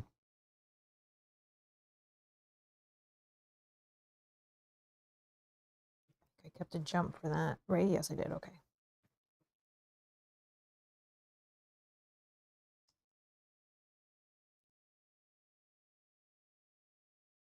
One, 2, 3, 4. Still need to go one more. Damn. Well, I was debating doing one more turn and then long resting before opening the next door. I'm just worried you won't be able to kill him because he's still like 4 more damage. But I probably actually won't be able to kill him because I don't really have. But I can give you an attack. At range? No. Then I should stay beside him. Question answered. Yeah, I'll just sorry. stay here though. And then.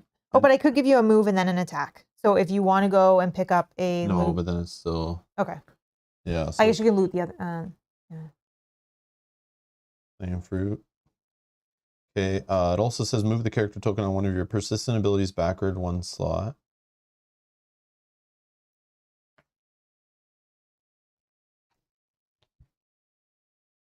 Yeah. Yeah. I do get to move it again. I was just trying to figure out where I want to move and land and all that, and for next turn and stuff. Yeah, because like, can I be at range? Do I need to deal with this ice guy? How much closer do I need to be to the door to get it happening next turn? 1, 2, 3, 4. Yeah, now I'm 2 turns away from opening the door instead of 1, which sucks, but. But if I go before you, I can give you an attack on my turn. So then potentially you can move on your turn. Okay. I don't really have anything else that can attack him yet. Okay. Okay. Sure. So that's the end of that round.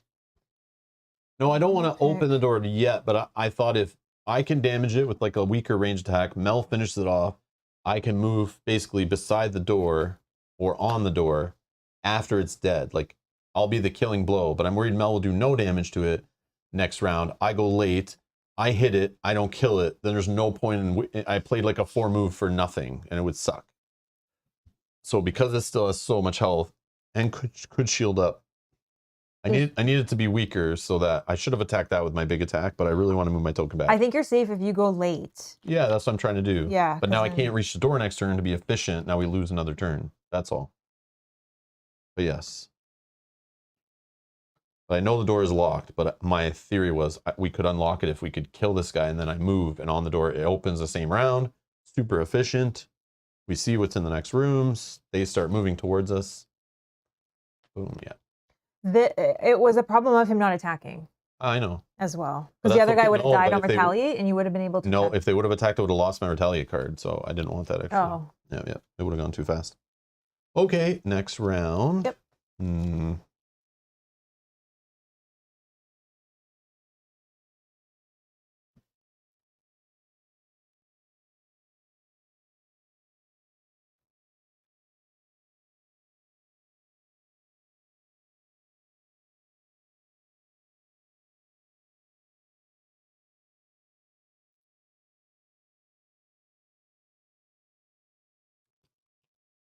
Okay, 76.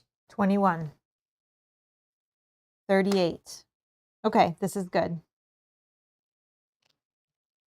Okay, so I will grant one ally a move 2 and an attack 3. But it's melee, so you have to still be adjacent. So I get +2. How much attack? 3. So it's 5. Back to 3. 3 on him, which 3 doesn't on kill him, him, and I which is take 5. retaliate of 1. Okay. Oops. And then what I'll do is I'll move for 3. Yeah, you get away, so he attacks me. 1, 2, 3. Because then I can jump over there. End of turn loot. And then I can heal 2, but only at range 1. Oh, are you? I think we're okay, right? Yeah, yeah. I'm only Okay. missing 2. Okay. And then end of Can't turn heal loot. yourself? No, I'm full. Money. Okay. Done. Frost Demon. Oh, yeah. Doesn't need to move. Attack me for 2. Nothing. So I still retaliate. I think you still retaliate, yeah. right? Because it just. I think so. I think so. Someone will correct us if we're wrong here, but. Who's at 5? Yeah, because when we miss, we still apply poisons and stuff. Yeah. You get something out of that crappy card. Okay. So now the door is unlocked. Yeah. You know what, Yogi? I was going to put the Snow Fox, but then I was worried, but I also wanted to keep the jump for this little scenario. My battle goal is kind of influencing some of my decisions. So, Drifter, I'll move for 4, I think. 1, 2, 3, 4. I'll obviously have to fly for such things, or do my Nikes. Gotta put on my Nikes. My Kid Icarus boots. Okay. I don't do the attack, but I can move the character token on one of your persistent ability slots backwards 1 slot.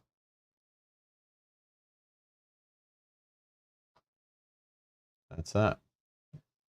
Okay. We could do a long rest. I'm debating play. a long rest. Yeah, you only have 2 cards. That kind of makes sense. Yeah, and I can flip this up, which gives me the Pierce again. Also, because I need to jump into the space you're on, I'd have to go super late. So maybe I will move then to open that space up for you next No, turn. if I long rest, then I have all my cards. I have cards I have 4 cards left, so I can play, go in the next room and stuff. There's also play I long rest this turn, you long rest next turn. Yeah, yeah. Because then you can But I'll be in the room and enemies will be around me, but it's okay. okay. I'm gonna long rest. Don't even care. Unless I long rest on that spot. If I go late. Yes, never mind. I will long rest on the spot you're on after you move.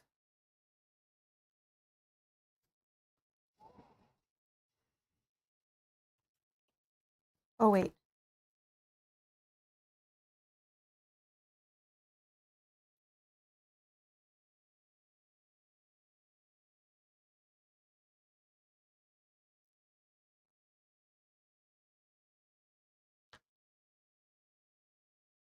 Ready? Yeah. 23. 90.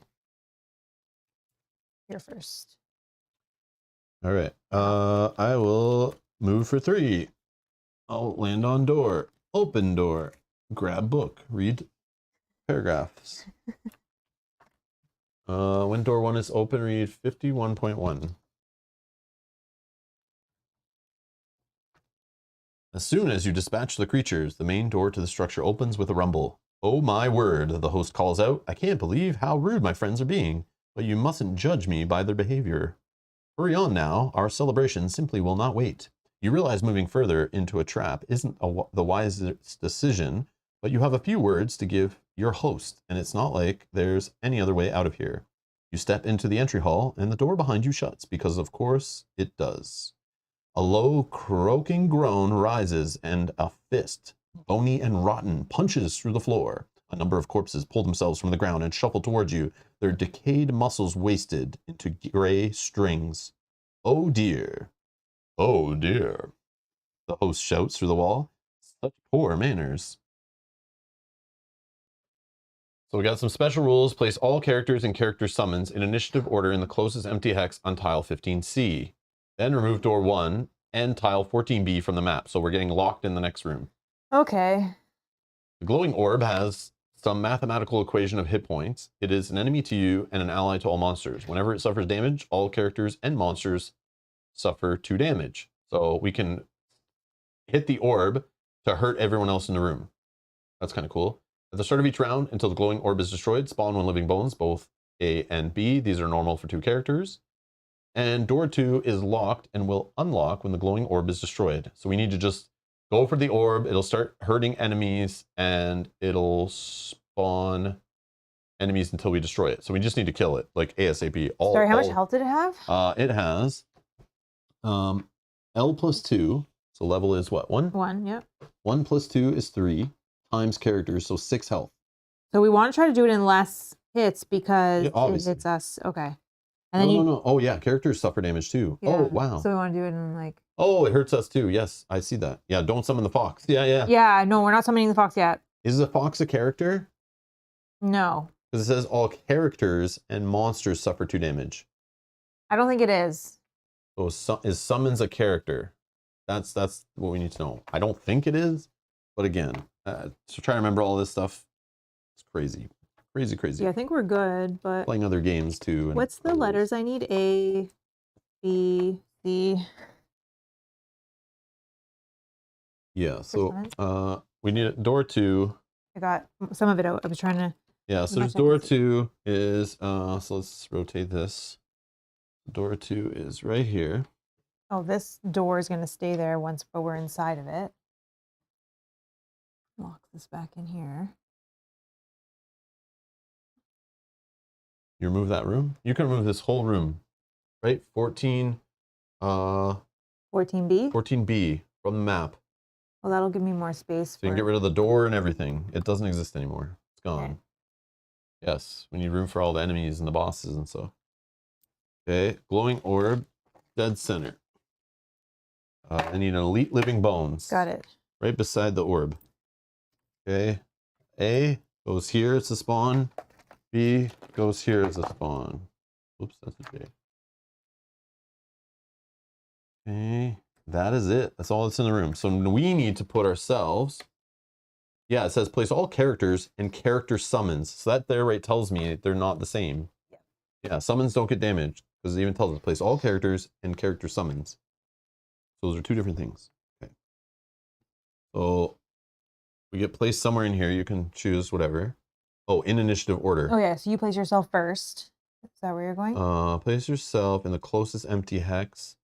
I want to hit the orb. I have, what do I have? I have 2 more points of movement and I have a ranged attack, which sucks. I wish I played a melee now.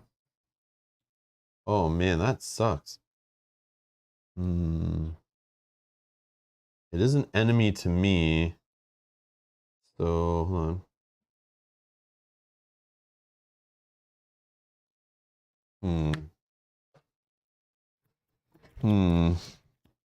I could just go for the living bones, but they have armor. It's going to hit multiple of us. If we're there. Oh, Yogi says you could just do a basic too. Yeah, and then I would get extra bonus, right? Yeah, because I can reach it. So yeah, I'll put myself there. It's fine. Okay. And then can I put myself here? Sure, whatever. Don't care. Oh, I gotta face that way. But you'll need to be able to attack this guy probably. I don't right? have attack this turn. Oh, you're long resting? Yeah. No, this turn I'm going to give you some heal and regen and stuff. But even if I'm here, you can still give it to me? Yeah, range 3. Okay. When door number 2 is open, read 48.1. Okay, so I'll move here. Oh, sorry. Living Bones is going to go at 20. Oh, hold on. I'll move here. I'll move here. Is this legit for you? Yeah, because I can move for 2. Okay. So I move for 3, and then it says if you're adjacent to exactly 1 enemy, which I am. Oh, but the orb is an enemy, right? Orb is an enemy, right? Imogen there. Imogen's saying that I have to be in the center 2 hexes along the wall. It's closest to where the door was. Okay, that's fine. Oh, yeah, that makes sense. So we could switch if you want, though. Yeah. Like I was here then? Yeah. Let's see. Yeah, closest empty hex, which closest through the door makes sense. That yeah. makes sense, yeah. Okay. It's an enemy to you. Okay, so I need to be adjacent to exactly one enemy. I'll be adjacent to just the orb. And that'll let me move my token back one slot. Almost back to the start, like it never happened. Okay, so for this card, I'll just do the regular 2. But that means I don't get to do this ability, right? If I do that.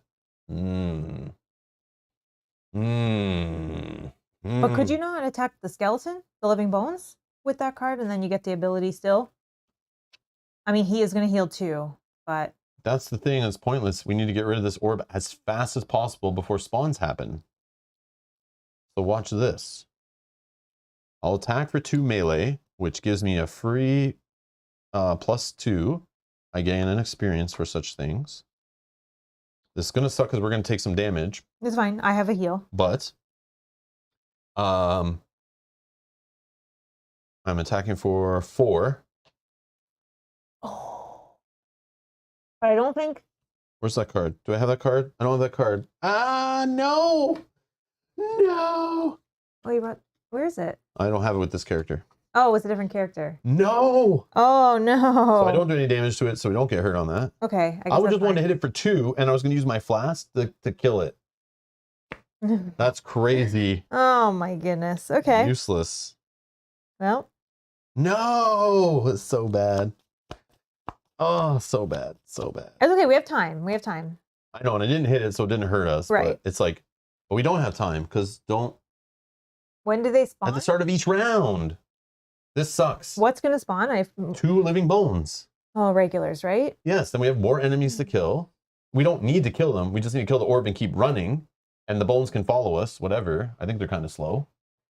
No, they're not. They're fast. They move for 3 or 4. Mm. That is crazy. I could have killed this orb this turn. We never see another living bones. We'd be so far ahead. But this stupid thing came up. That hurts, man. Now I see why people quit Gloomhaven, but after seeing that card for the first time. Like, man, geez Louise. All right.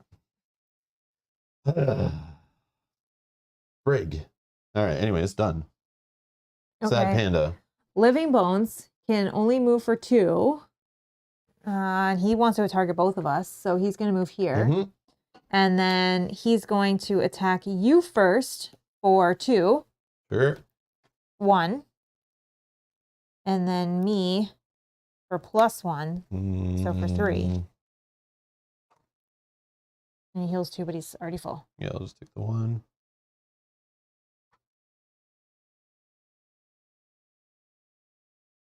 Okay, then me can move 2 with a jump, but I don't think it matters. I think I just go here, and then I create air.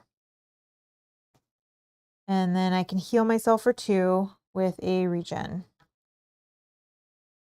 Retaliate wastes a charge too. Yeah. Oh, yeah. Retaliate happens. Yes. Did you do that? I did not. But he just heals it back, right? No. Yeah. Yeah, it's after his attack. So don't put it there, but it does move a Because charge. he does heal. Yeah, you're right. Yep. You are right. Okay, and then I create frost. So I create air and frost at the end of my turn.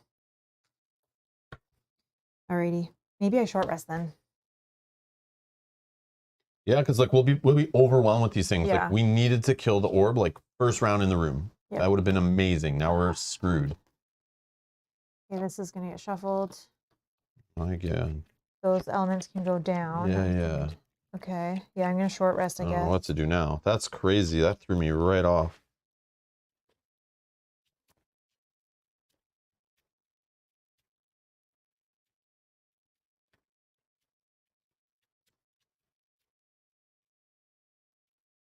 I don't even know what card I want to be grabbed. Worst tea party ever. Yeah. Going down the rabbit hole, following this guy. Little Alice in Wonderland action. Don't want to lose that necessarily. Okay, so what can we do here with the elements that are there?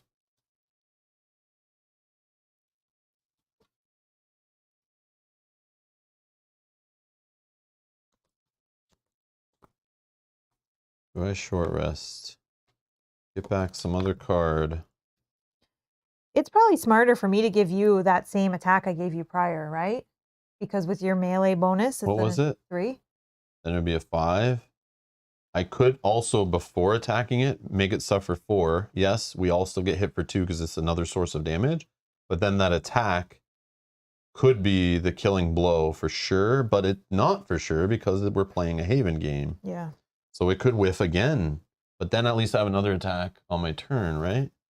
Oh no, you would be doing it on your turn, so I wouldn't get to play this until my turn. Right. But I'll try to go, but maybe that's a finisher. Okay, can you put 2 regular living bones out here at the start of the round? Yeah, sorry. I just don't know about the short rest business here. Hmm.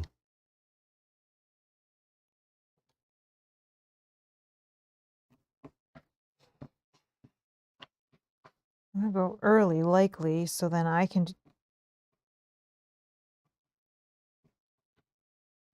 I'll cut it too.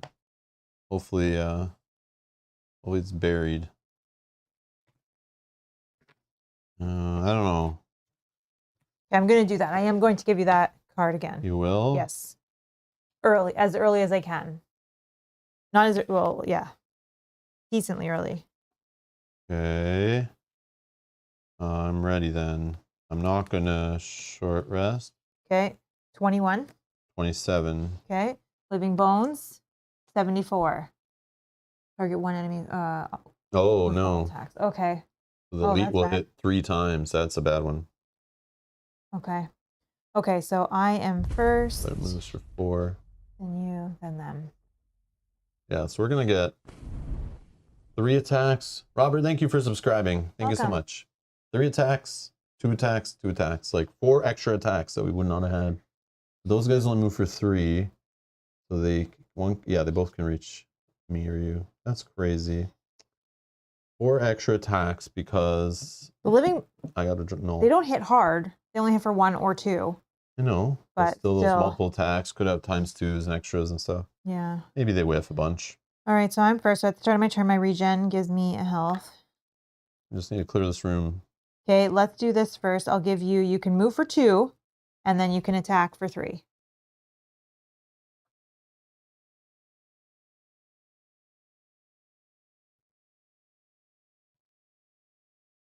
Melee attack +2. It's attacking for 5. On the orb, 6. It's dead. But we still all take 2 damage, including the enemies. It doesn't say you don't do that if they die. If it dies. So 1, 2. Suffer 2 damage on all those enemies. So number 2. Bleed. They bleed. Number 2. Number 4. All right. And number 6. Back on track. Okay. Kind of, but we still have those extra enemies. Which that. And then I can move for 3. 1, 2, 3. So no more summons. Oh yeah, Orb's dead. get that out of here. Drop some loot. Okay, then I can move for 3. 1, 2, 3. Again, we can just leave these guys. Yeah, we don't need to kill them, but they do move like 3 and 4, so they will catch up to us. And we don't want to get trapped between enemies, so like we can hit them as we move. I'm getting attacked by all of these guys, so I will. I still have a turn. Oh, true. Right. Sorry. But I will heal myself just in case, because I think I'm going to take a couple of attacks for 2. Okay, go ahead. All right. I will move.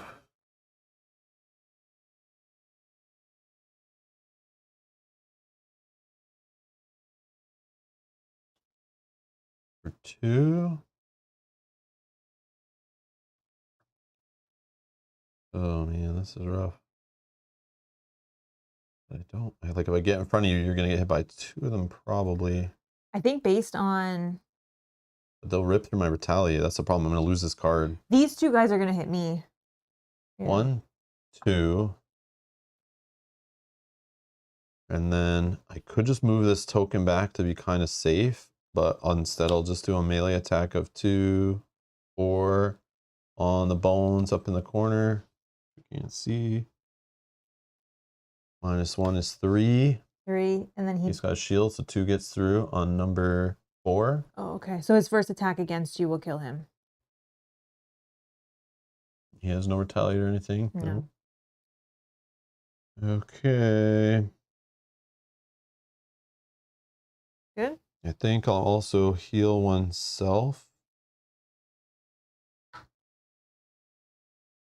I guess I should have poisoned him also while I was here because I want a long rest next turn anyway. Add poison to him. I don't think it matters, but I would have done it because I have no cards. I'm in a long rest, I think, get all my weapons back. And then I'm going to defend with this. Okay. Yeah. Okay, their turn. Starting with Elite, he can move for 4. 1, 2, 3. And then he's going to attack me with 3 attacks, each that are 2 each. Okay. 1, 2. Yeah, this is bad. 2, 4. Oh my. Maybe a card pitch. But can I heal that? Go down to 3. I just hate pitching card for like a 1 attack, but if I can make it through. Was it XP for me? Yeah, it was. Thank you. Then one more. 2, 1. Okay, we did it. We made it through that, guys. Okay, number 4 is going to attack Rob. He's going to attack Rob twice, but I think the first one will kill him. He's attacking for 1. +1 is 2. I'll block. And then if this goes up, he gets retaliated on for 2. Okay, and then he is dead. I gain experience from that one. Okay, that's number 4. Okay. Then number 6, we'll move here, and he'll attack me twice, 1 each. 1. Please miss on the last one. No, I gotta pitch a card. Okay. Yeah, that's this friggin' null, man. We only had 1 enemy in this room. We probably would have been dead if I attacked him and everything. Can't believe it. Can't believe it. Okay. Okay. Made it. Now I just have to play some heal cards. Was it 6? No, because he only has 2 attack. The 2 damage flask would have killed it. I don't have. I have a flask that does 4 damage, but 2 range away. But it has to be on my turn.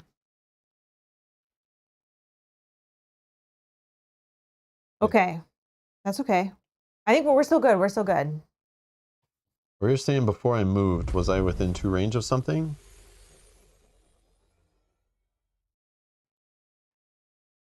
Jacko. Thank you so much. Thank you for the super chat. Congrats on 18K. Party! Thank you. Appreciate that. Thank you. Thank you. Alan says, Rob never tanks. He makes Mel tank with her squishy characters. No, that was my fault. I went first because I wanted to do something first to give Rob the attack and everything before everything happened. So then I was a target. So how, Alan, I look at this situation, to your blanket statement, I kind of looked at like, if I stay where I am, I'm not moving forward in the scenario. I'm going into a long rest with no cards in hand. So how I look at it is if I stayed where I was and didn't attack any monsters, took all 3 attacks, I would literally be throwing cards away. I'd be down to no health. I wouldn't have any cards to throw away, so I'm losing 2 per turn from my loss pile. I only had this 1 shield 3. Then I'm no use later in the scenario when Mel has to waste all her turn healing me. We're playing a 2-player game where I'm not always near her. So if she has all these heals, she can heal herself. That's way more efficient in a 2-player game of Frosthaven. These are all the things that are going through my mind when you think I'm just like, I'm going to let Mel take all the hits. I look at her resources, I look at my resources, and I say, in this Euro game, how many resources are we going to have in the final room and which ones matter most? And in my opinion, me having my retaliate cards still in the next room versus just losing it there to all those attacks might have been the better play. So that's the gamble I did. So hopefully that makes sense, Alan, to you, that I'm not just every game making Mel take all the attacks. She's the freaking healer, and we're playing 2-player where she can heal herself, and I'm not always near her. So that's what's happening there. So if Mel couldn't heal herself, that'd be a whole different thing. But I'm not playing a game where I'm protecting her and escorting her through the scenario. I don't want to play a game like that, ever. Ever. I don't want to be, I am the tank, but like... Not in every situation. Yeah, I can't do it in every situation, or we'll be in the boss room and I have nothing left. And who's doing all the damage, right? Yeah. So it's like, who's the damage dealer too, right? You gotta kind of protect your damage dealer in a game where it's all just resources. So my attack points to me are like currency in an economy game, and I don't want to lose all that currency. So we also got unlucky with this card that it made them attack one person with all attacks. That normally wouldn't have happened, and we both would have taken attacks. Like they would have moved into a position to attack both of us. But it's okay. It's okay. We still have 1 health. We're good. We're still good. We can get rid of these guys and. But yeah, I like Alan. I don't want to play games like where you think like you're the tank character, so you always have to tank. That's why I like the Frosthaven games. You don't have to play them like that. You can play your role like kind of any way. And if I'm playing a game where you just have to do that and you're always that way, that's kind of boring, right? Then I just like lose interest in those genres. Yeah. The ×2 also was unlucky, right? So like. Yeah. Okay. I like flexibility. So even if I'm playing like a range character, I still don't mind taking hits. I still try to avoid hits. I still try to stay alive, but I still try to help. I just like being flexible, being able to do like melee attacks, range attacks, defensive, survival. I love it all. And I want to be flexible. That's why I like this character. He's kind of flexible. But yeah. But I don't really have heals either. So if I take all the damage and then I'm not near you, I never get healed and then I'm just dead. That sucks too. But yeah.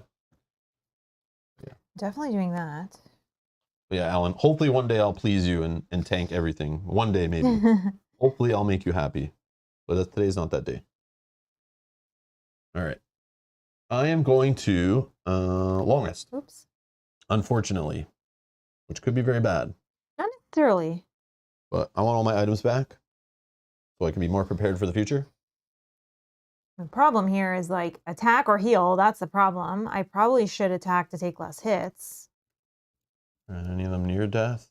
Not really. Not really. But maybe they don't move or something. But I worry even if you move in like the next room, you might not get far enough away from them. Right. And then you have other enemies to deal with. If you come up to me, you're going to be close to me. And in general, they can target more things, so you don't want to be near me. I don't know if they have a card where they just don't move. But I could just short rest. No, if it's not worth it. It sucks to not have all my items for like so long. Oh, maybe I can do that. That can push one of them.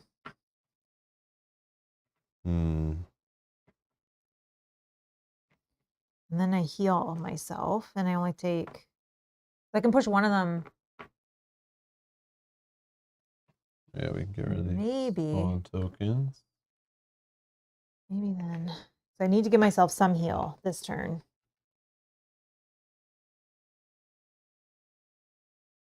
Probably gonna lose the regen, but it's fine. One Rob poisoned.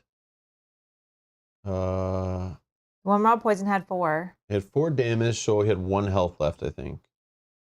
I believe. Yeah, I think so. There's frost and air, though. Can I do anything with that will help me? Oh, I see. In our play, we've been using the Geminate to tank with her 14 cards. Yeah, big card characters are definitely can defend more, right? Because you just can throw away to save hits and stuff. Looking back on it now, it might have been a good idea to use the flask on the elite. Yeah, before moving, right? Before preventing attacks. I even thought that too. I could have stopped you from taking all those hits on that if I just remembered to use this. But I still could use this on the boss later, and that might be better to win the scenario before. Like, we might be able to take the boss down faster and end the scenario before having to just sit there like fighting monsters over and over again. So like part of me knows that was a thing that could have happened. Because I was near it, I think, right? I think I was within 2 of it, but I'm not sure. But I did debate that. I did think of that, but I'm like, oh, I don't know what they're going to do. And I should have, when I saw that, I should have done it. But yeah, a few misplays today for sure. Definitely misplays on my part. Good. Yeah, long rest, 99. 11. I don't know. These don't be horrible. Oh, okay, good. They're moving way less, so you can maybe get away from them. Well, I'm going to just push one of them and then worry about only one. The white one here is only moving for 1 space. The yellow is only moving for 2. Okay, so. As long as you're like 4 away. But that can't happen, but I can push one of them 4, so I'll only have to worry about taking an attack for 1. Nice. Yeah, And we'll see what happens. And I can heal myself a little bit. Yeah, push the strong one away. Make him far away from us, then we can forget about him. Yes, he's gonna heal, unfortunately, but that's fine. That's fine. Okay, so my turn first. Let's heal myself for 2. Going to 3. And then I didn't target an ally, so they don't get to move.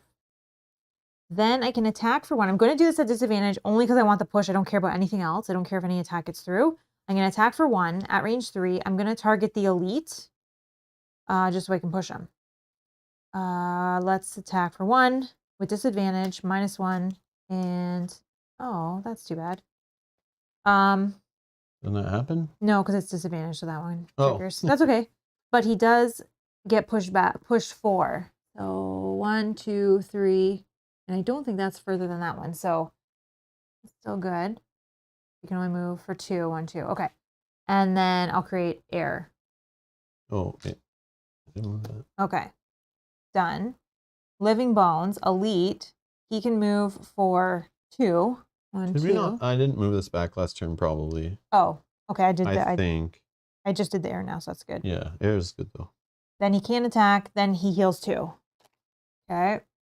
The one beside me is already adjacent to me. He's attacking me for 1.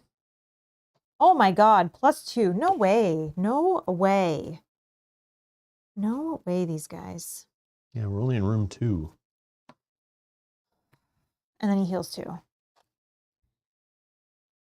Okay. Then you.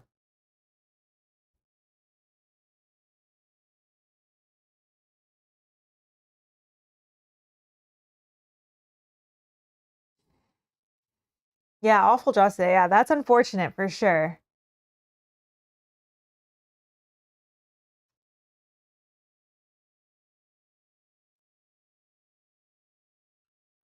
Well, let's see if we can still pull it out. I probably won't make it all the way to the last room, but we'll see.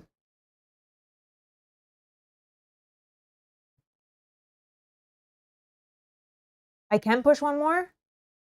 So I could have done like 1, 2, 3, 4. That's Yep. okay. That's further away. And then 1, 2, I guess he would be here.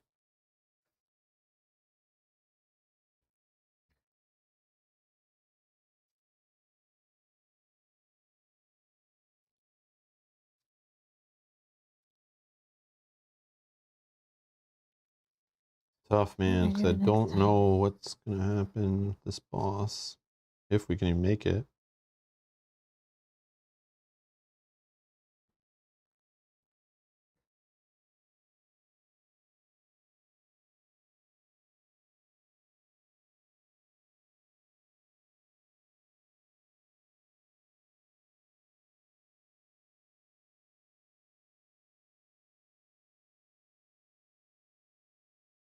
Hmm.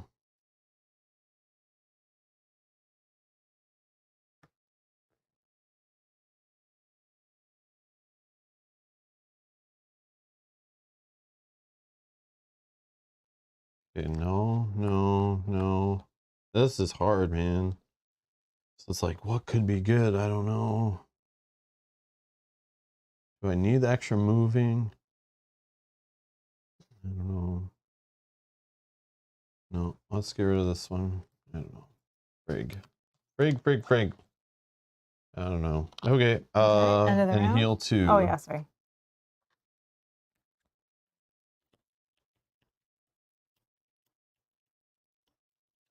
One and 2 range. End of the round. Okay.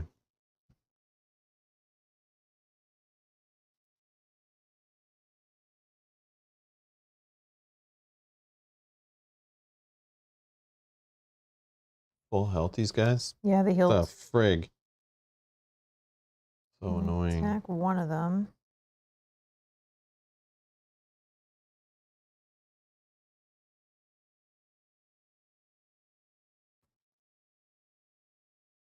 Really early, I guess, but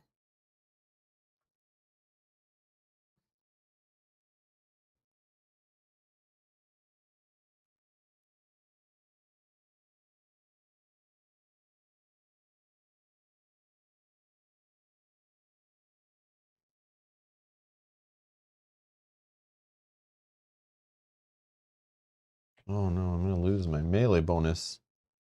Whoops.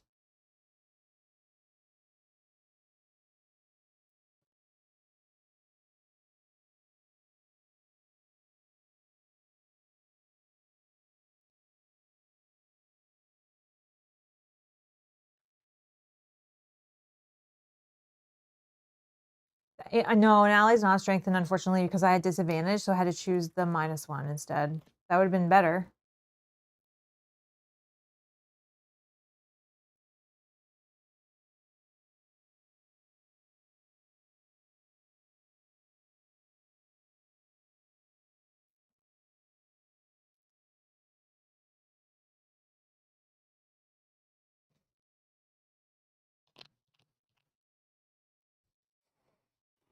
$23. 45. Let's go late to 20. No, man.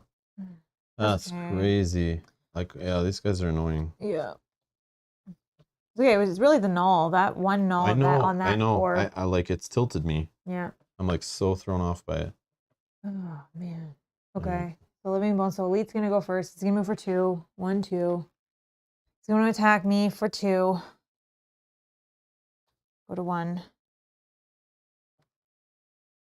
And then the other one, he's trying to get both of us, and he can only move for, oh, he can only move for 1. So stays there. He attacks me for 1. 1. I have to pitch a card for that. Yeah, we lost this scenario for sure.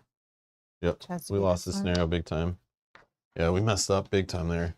I mean, I don't think we necessarily messed up. I think the nulls are unfortunate. Well, null made the thing, but like I definitely made plays where like I could have blew away this elite, and you still would have had a bunch of health, maybe. You know, Yeah. I long rested when maybe I should have short rested where I could have maybe done damage, but they keep healing, so I doubt I would have killed anything. And I still could draw crappy cards on my hand. So Drifter. Mhm. All right, I'm gonna move for 3. Exactly 1 enemy. Move one of these back 1 slot. Attack for 2. Plus 2 is 4. I mean, 6 total. So dumb. So freaking dumb. Yeah. 4. Oh, you got him. Okay. Times 2. Whoopie-doo. All right. Move my character token back. There was an XP gain in there somewhere. Okay. And then I'm done. Snow Dancer. Okay.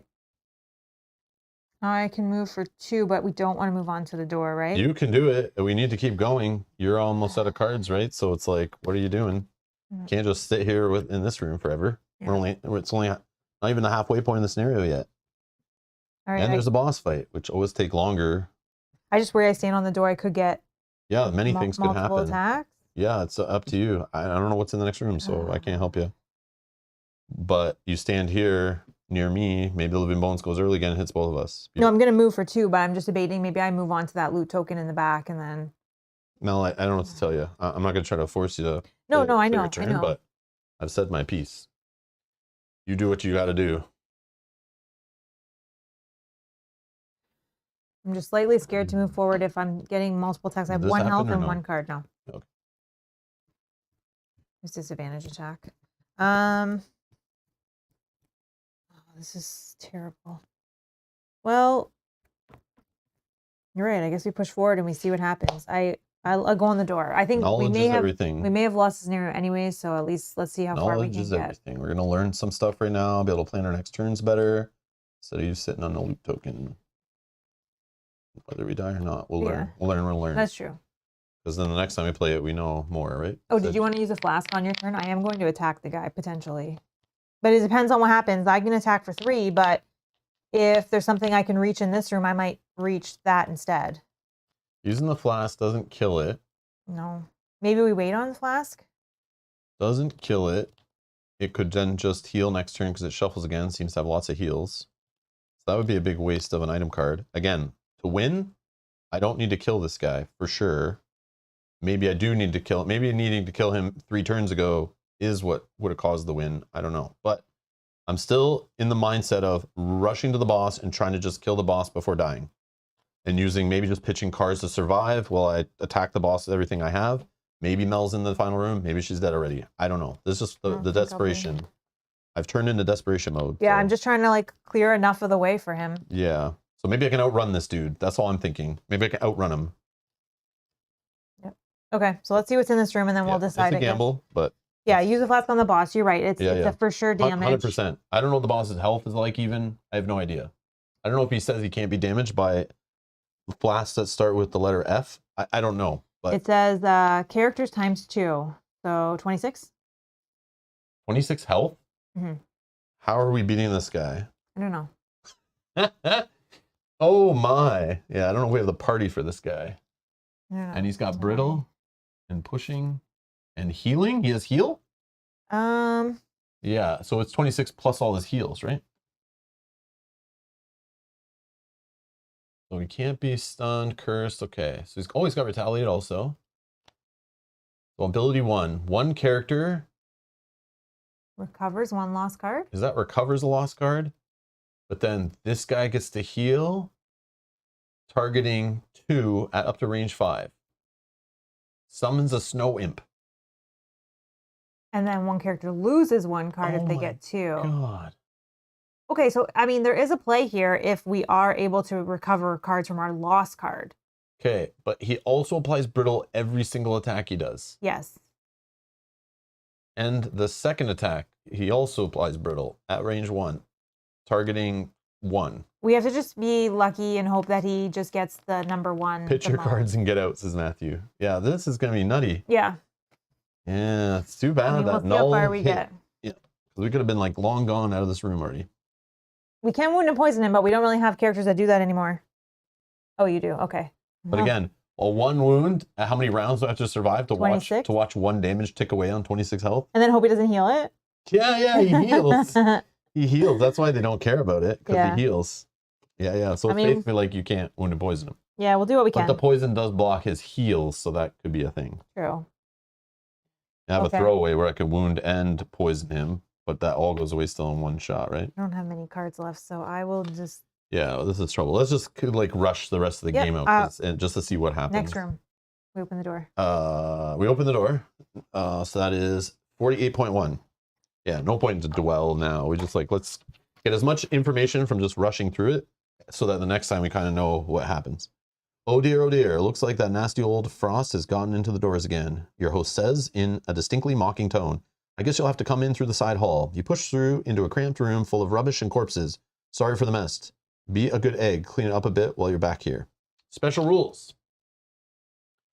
Each crate and bookshelf has 3 hit points. They are enemies to you and allies to all monsters. When doors open, read some junk. Holy. And here's the room. Oh my god, there's like, we can't even get through this. So we actually have to waste turns attacking furniture to get through the room? Yeah, looks like That's a thing? Looks like it. And there's traps, but these flying guys don't care about traps. There's more bones. Interesting. It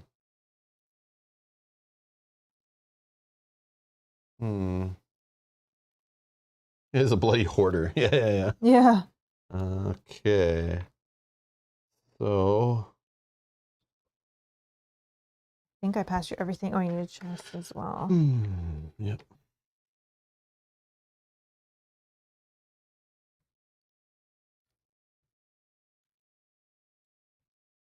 I do have a lost move 8 with a jump. I think I can jump over some of this stuff. Yeah. And get to the other side. Yep. And open the door and like just so that we can see. Yep. Yeah, it's all about just gaining knowledge, I think.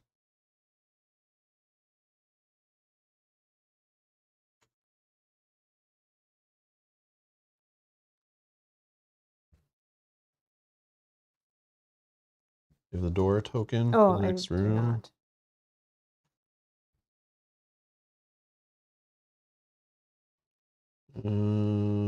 Okay.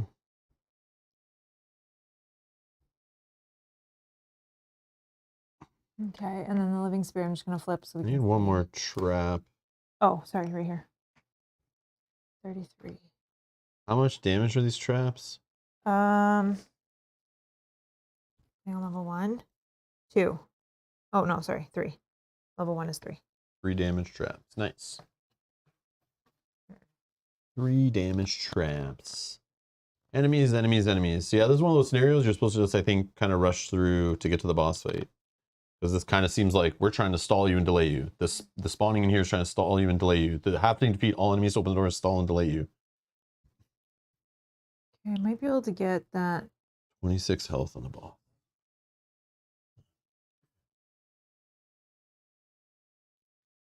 I might be able to clear that living spirit out of What the is way. even actually. happening? So it's my turn. So I just opened the door. End of the round, basically, right? No. Because this is you on the last go? Oh, the living spirit then will go if he's still in the, because he just okay. spawned, but we'll see. I'm going to attack him, I think. And living bones And that goes, living right? bones will go. Just that one. Okay, that's done. I'm going to create air. But I'm actually going to consume it before when it was waning. And then but that's still created end of your turn. Yeah, so I'm going to attack for 2 at range 3. I'm going to consume that air to make it a 3, and I'm going to curse and 1 experience. I think I just go for this living spirit because maybe I clear him out. 1, 2, 3. I'm not gonna I'm only attacking. Yeah, if you can empty that space, it's great. 3. I'd like to get to that space. Plus 1 is 4. He's dead. Yes. This guy? Yes, but Oh. no curse. But that's fine. Okay, great. And I got the 1 experience. He's dead. These guys are gone. Okay. Then just that living bones is gonna go. He can move for 1. Oh, good. Doesn't even get me. Oh, can't good, attack, heals. It doesn't matter. Okay. This goes down. And Shuffle then deck. shuffled. Nice, nice, We have nice. 1 card. Oh, this goes this way. Loves a long rest, but I think I need a short rest here. I hope I don't lose my 8. 1, 2, 3, 4, 5, 6, 7, 8. I can get right to the door if I don't lose that 8 lost card. I don't know. Is that smart? Maybe. I don't know. Is it smart to just see? But it's like, I don't know with the summoning on the boss. Is it good to have him going for multiple turns, summoning more enemies before even getting there to attack him? But if you're able to get some damage in on him and start messing with him, I don't know. Who knows? Who knows? I mean, I could just focus on the skeleton right in front of me and then just... Do I have a 3 with a jump? No.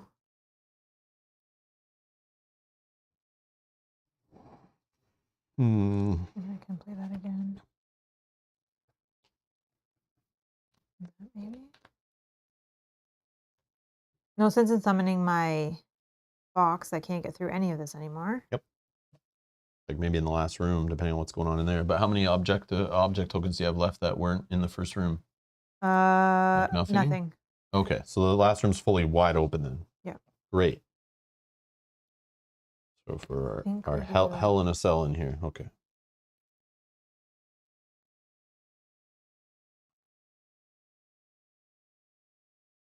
I'm just going to attack this skeleton right in front of me, heal a little bit. Am I in your way in any way if I don't move? Yeah, but if you're going to go all the way to here, why don't you maybe try to attack something in the room that matters if I'm able to get away from those enemies? Okay, I can do that. I just didn't know if you wanted it to, if it was too early. No, if you don't want to do that, that's fine. But no, I can. I need that space. I need the space to be able to get away from these enemies. I don't want to deal with them. They can come and hit me, that's fine, but I need to get away. I need to keep as much health, keep as many cards. So I'm going to get on this side, then they can't get to me, right? Yep. They're all trapped. Then I need to figure out some other way of getting to here. 1, 2, 3, 4, but that's, I only have 1 move 4 cards. Then I have to waste another turn. My boots are used, so I actually have to fight something. Man, yeah, so I should just try to attack one of these things to get this out of the way. But there is a funny play where, like, if you open the door and then somehow can fall back without triggering this trap. Not this turn, but next turn. I'm hoping that he's far enough. Then there's this here, and then enemies would come and trigger that trap. But it's like, I don't think it's worth trying. Well, I'm gonna play the 8 card. Enemies can move through boxes because they're allies, right? Oh, are they? Oh, you're right. Yeah, you're right. You're right. They just climb over them. Yeah, I forgot about that. But they can't, if they don't have enough move to get through them, they won't even try, right? So they could get stuck behind. But I can't sit here fighting these guys. We need to get to the boss fight. So that's what I'm gonna do. All right, I'll play it. We'll see what happens. Yeah. We don't have enough turns to wait. You're right. I probably only have like 4, maybe 5, and that's if I don't take any damage. Like if the boss is like somewhere down here and doesn't hit me. I didn't bring the owls, no. I only brought the fox. And I never thought it was a good time to play the fox, which now I'm glad I didn't, because losing so many cards, I would be even worse off. Maybe if you could even get this attacked to get it out of the way, so that there's able to be a clear path in. Like I could stop here instead and hit this thing. It's up to you. Well, let's see. I have my cards picked either way, and then okay. You let me know if you want me to attack that or open the door, because I have.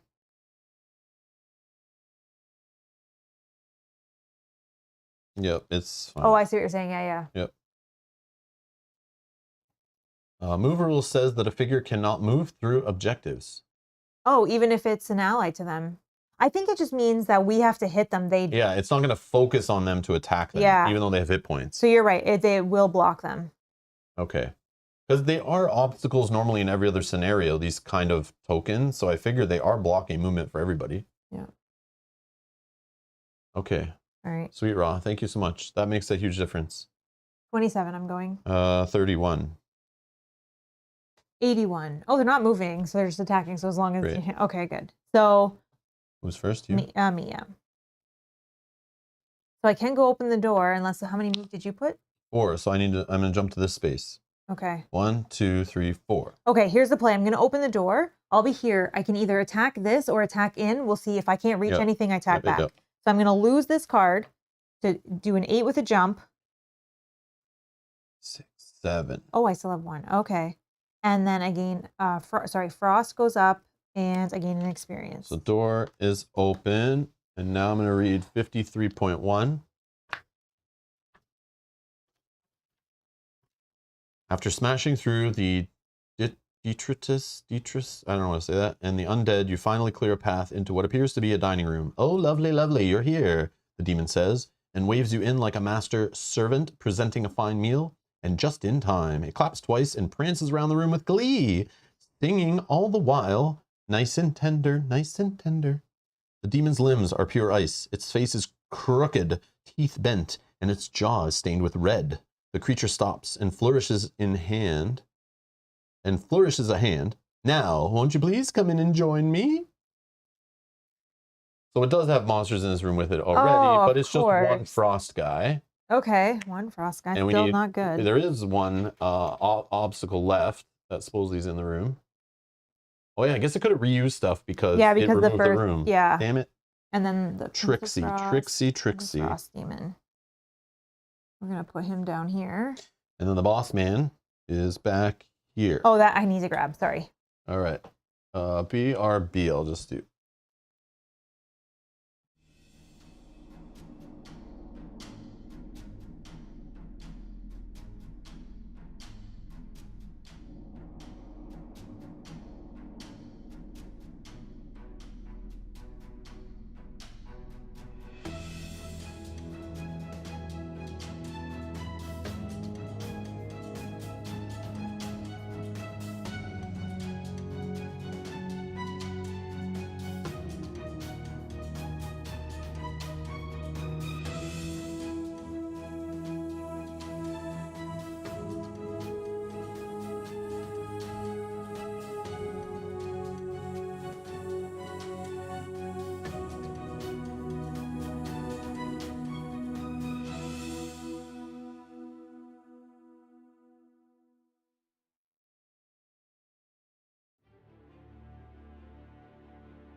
We're back.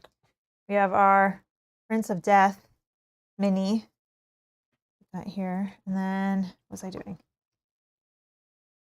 Frost.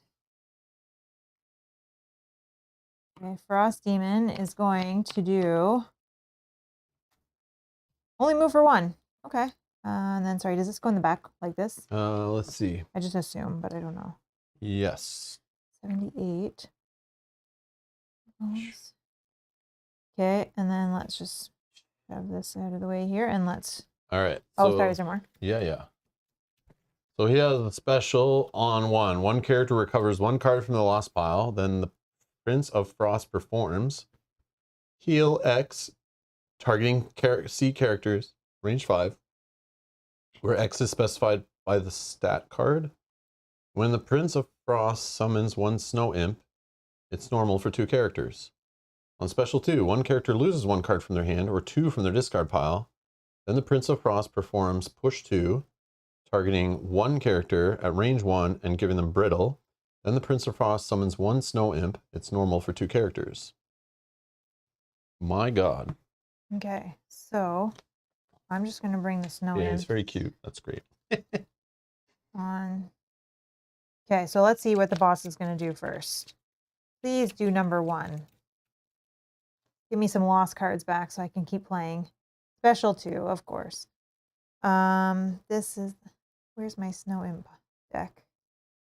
So it's 1 character. Oh, it's in my hand. 1 character loses 1 card. So we choose? I guess. Like it's not his focus or who's closest or anything? Like what? 1 character loses 1 card from their hand. Gotta be FAQ on this one.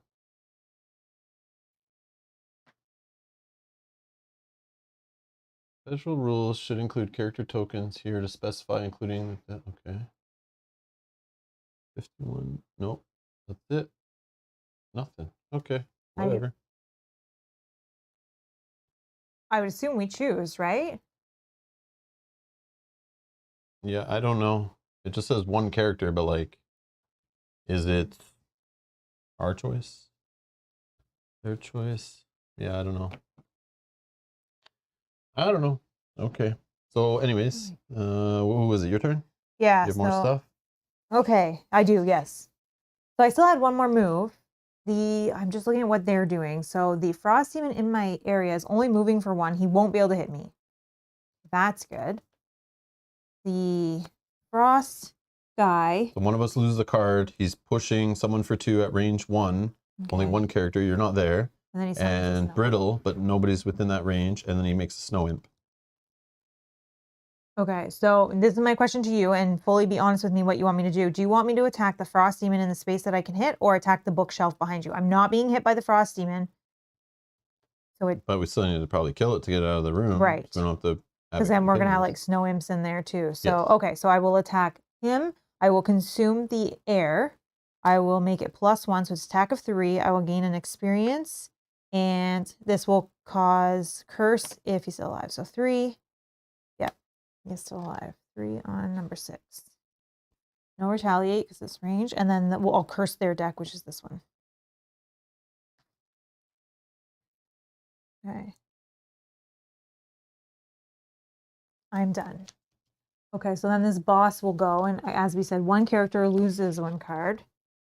I mean, I guess I could make it me, right? So then you have more chance. I'll just cut that.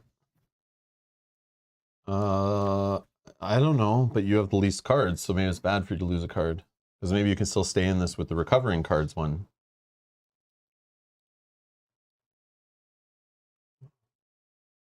Oh, that makes sense. Does line of sight apply to this? It doesn't say, like... I don't know. Let's look, because it does change a lot of things. Of course. Let's search.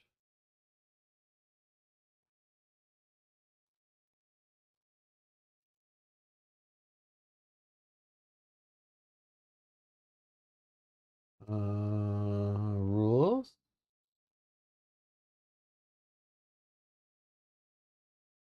No results found.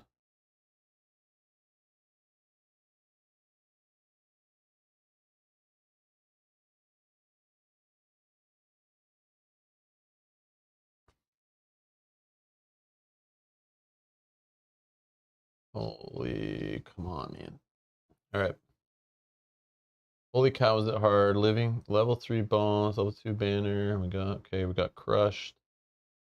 36 health. We're tapped out when we got there. Seems daunting. Yeah, you're supposed to rush to the boss and ignore the whole scenario.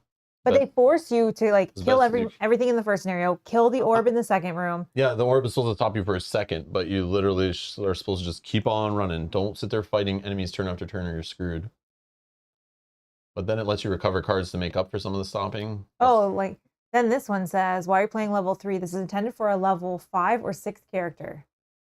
So we're like both level 2. So maybe we're not intended to do this right now. Oh, whoops. Drop the level down a notch or 2. Oh, whoops.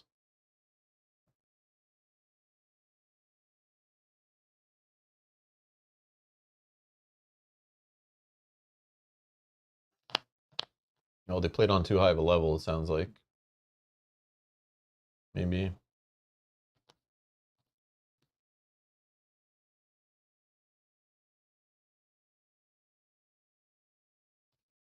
Wow. So there's nothing to do. Okay, this one. What a nightmare of a scenario. It's the first we play that we felt gotcha on Fog of War mechanics and rules ahead. We went in with da da da da da da da.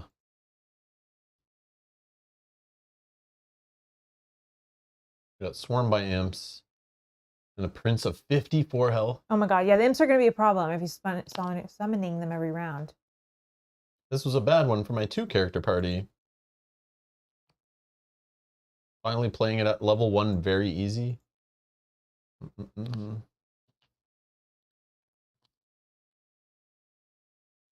After playing it our second successful try, I think the key is in the first 2 rooms.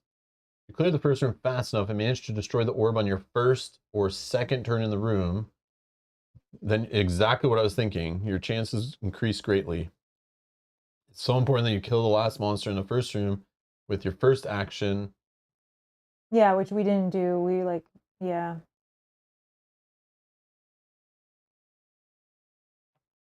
I just want to see if somebody comes up with a question about this idiot. But nobody seems to have any misunderstanding with the who gets to lose the card.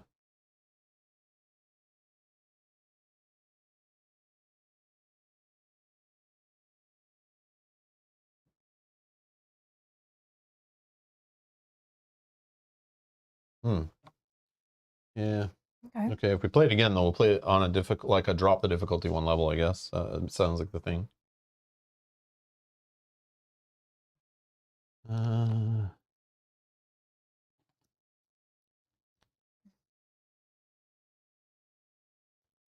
So are we good in saying that like we just choose? Because there's no. But I'm not in line of sight. So for now, it's you. Okay. I don't know. Yep. Okay. Okay. So then let's do. I'm guessing this one. Is the boss going. Yeah. Lose the card. Yep. No one to push, no one to brittle. Summon a snow imp. Yep. Summon a snow imp. Done. Oops, sorry. Then snow imp, let's put that there. He's going to go, I think I shuffled this, but I don't remember. 24. Oh, okay, he's going to muddle and strengthen everything. So he's right after the boss. Is your number what? 32? 31? Yeah. 31, 32, something like that. Okay, so it goes now. It's going to strengthen the boss, which hopefully is okay. What? Okay, that's it. Drifter. Move for 4 with a jump. 1, 2, 3, 4. I get that in a second. Okay, and then I could move a token forward to be able to range attack this thing to get out of my way, which I probably should do. Scary stuff. I'll move. Oh man. Yeah, I'll move the retaliate one, I guess. I don't know. But I want to attack this for 3. Heal oneself. And it's gone. Okay. Oh, it's rolling. Shoot, shoot, shoot. Oh, still does it. Okay. Boom, gone. End of turn. Two hide. Okay, great. So happy. All right, done. Frost Demon. Frost Demon can move for 1. And no attack, create frost. It's already there. Living Bones. Living Bones. Just attack. There's no move on their card. Okay, done. This goes Okay, down. this gets shuffled. Holy enemies.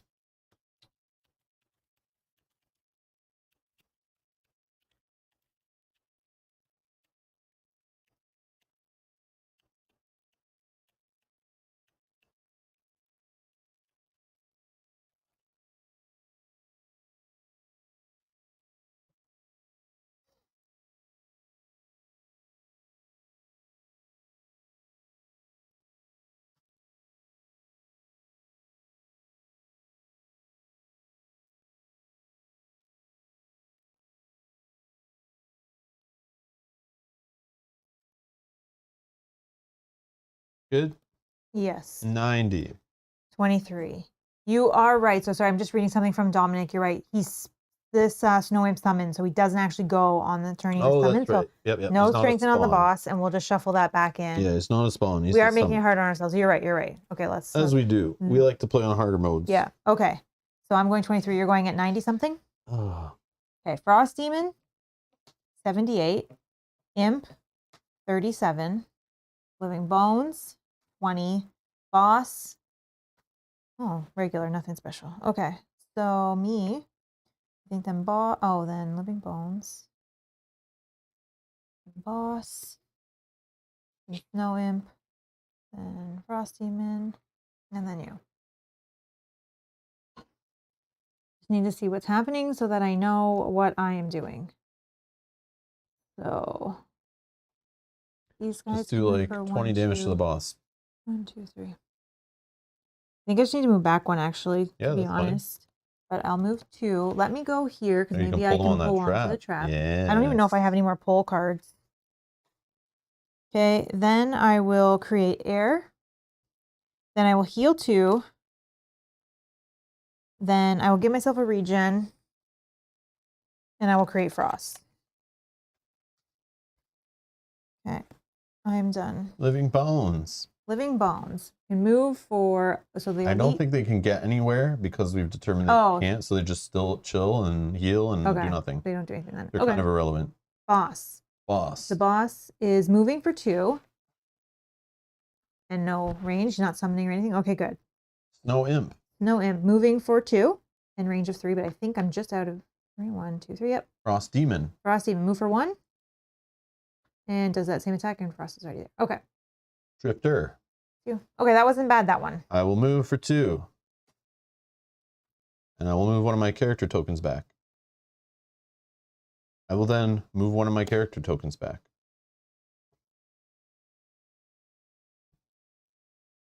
That is it. Exciting. All right. So I think in order to stay longer, I think I'm going to long rest this turn, if that's okay. Yep. Maybe the boss will get your card back. Yeah. I have 3 cards, but I'm just thinking one of my cards also gives you an attack, and I don't want to lose that per se. Did I already lose it? Oh, why is that there?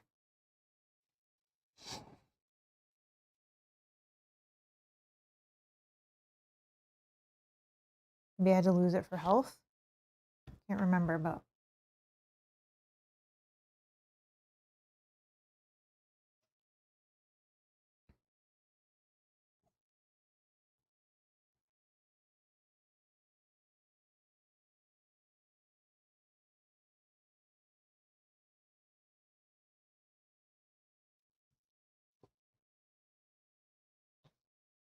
Good? Yeah, 99. 27. Okay, Frost Demon, 58. Snow Imp is just going to shield and heal. That's good. Living Bones, 25. Boss, give me a special 1. Yeah, special 1. Okay. So, Snow Imp is actually going first. Sorry, just tell me your number again. 27. 27. Yeah, 25 is Living Bones. 27. Then 58. 79. Then okay, Snow Imp's first. So they are shielding for 5, selfing, and what element do you like? I don't use any of the other two, so your choice. Which element do you like? Oh, Still the same question. Need an answer from you. What do you like? air, Wind, air. Okay. Unless Nobody's gonna use them, so it doesn't matter. no, there is one secret. The the right red. answer was the fire. Yes, you're right. Maybe the frost guy will flip and hurt himself, but I might kill him this turn anyway, so maybe that's dumb. Maybe whatever you can use. Oh, it was thank you, Edgar. Thank you. It was the loss for the special one. The special 2 boss. I'm like, how did I get rid of that card? Which one did you like? Air? Yep. That will help you do something cool? Yeah. It just helps me attack more. So perfect. That's what we need. yeah. Okay. Okay. Living bones. Living they don't do bones. anything. Drifter. Okay. Right? Living bones don't have anything that matters, right? No. Okay. And then just so you know, this frost demon is going to move for 2 and attack for 3. The one that's right in front. Yeah, I'm just gonna go fight it, I guess. Because Okay. what else am I doing? So I'm just gonna move for 2 on the door, heal 2, but that only gives me 1. That's fine. Then I'm gonna attack for 3 melee, but it's actually a 5 on the frost demon, but it's freaking -2, so it's only 3. He's only needed 3. But he's dead, so I don't get retaliated on. See you, buddy. These guys are If you gone. killed an enemy with the attack ability, move the character token on one of your persistent ability slots backward 1. I'm going to do that with the melee attack one. Okay. I think, yeah, that's maybe not the right choice, but that's what I'm doing. All right, done. Boss. So the boss, 1 character recovers 1 lost card. Go nuts. Thank you. I just want to peek, but I think I might take this one. Unless there's something else. And then it does 1 character recovers a lost card, heals 3, targeting 2. Nothing needs to heal, so I don't care. Oh, yeah. And it summons 1 snow imp, please. Yeah, I don't know about wrecking his face with a wall of imps in front of him, but hey, we'll try. I I have cards like this that are not lost. I mean, the snow imp's only 1 health. They're 2, but oh, but if you pull like some pluses, maybe it's a way to maybe attack more than once. Yeah, that is good. Okay, so let's take that instead as my return card. Maybe. Okay. I don't know. Snow Dancer. It's me. So I recover 1 first at the start of my turn to 4. I have to lose a card from here, which I think at this point we're losing our friend. Sorry, friend. Okay. Then I healed losing for the oh, lost. Long You're rest. doing long Yeah. rest. Yes, okay. Then I heal 2 to 6. Then I get this back. If I can recover another card or 2, we may actually. Well, it depends. I don't know how many of specials here. and things. Okay, that was that. I guess I'm short resting. I'm range 2, so I need to get in there.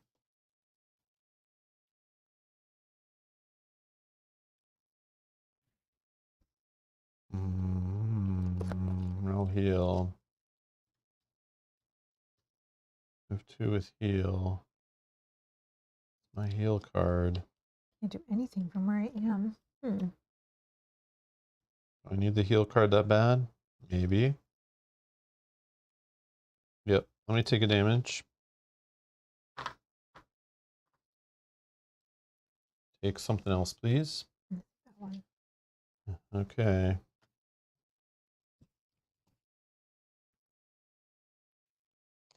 I'm assuming you're moving in? I guess so. I'm running for the boss head first. I don't even care about imps. Unless that's the only thing I can attack. But let me see. I might not be able to reach. Probably not. I might have to go super late and hopefully he moves closer. But I can't. Okay, then if you're going. Doesn't seem like he moves unless he gets a nothing special, and I don't know how often that happens. What if I give you a move on my turn of 2? 1, 2. Then I can move 1, 2, 3. Okay. Okay, let's do that because I can't get in close enough. Oh, but that means I have to go late, right? Nope, I'm going as like my earliest card I have. I don't know what that means. I haven't been paying attention. It's very, very early. Very, like single digit early? Just above that. Okay. Wink, wink, nudge, nudge. You tell me when you're good. Doesn't have shields, right? Not normally, no.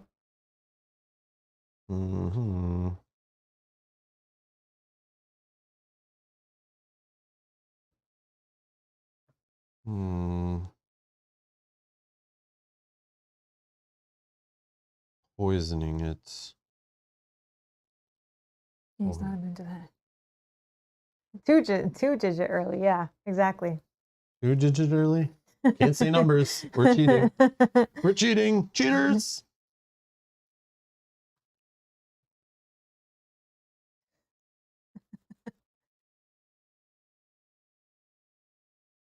Yeah, that's a wide range, right?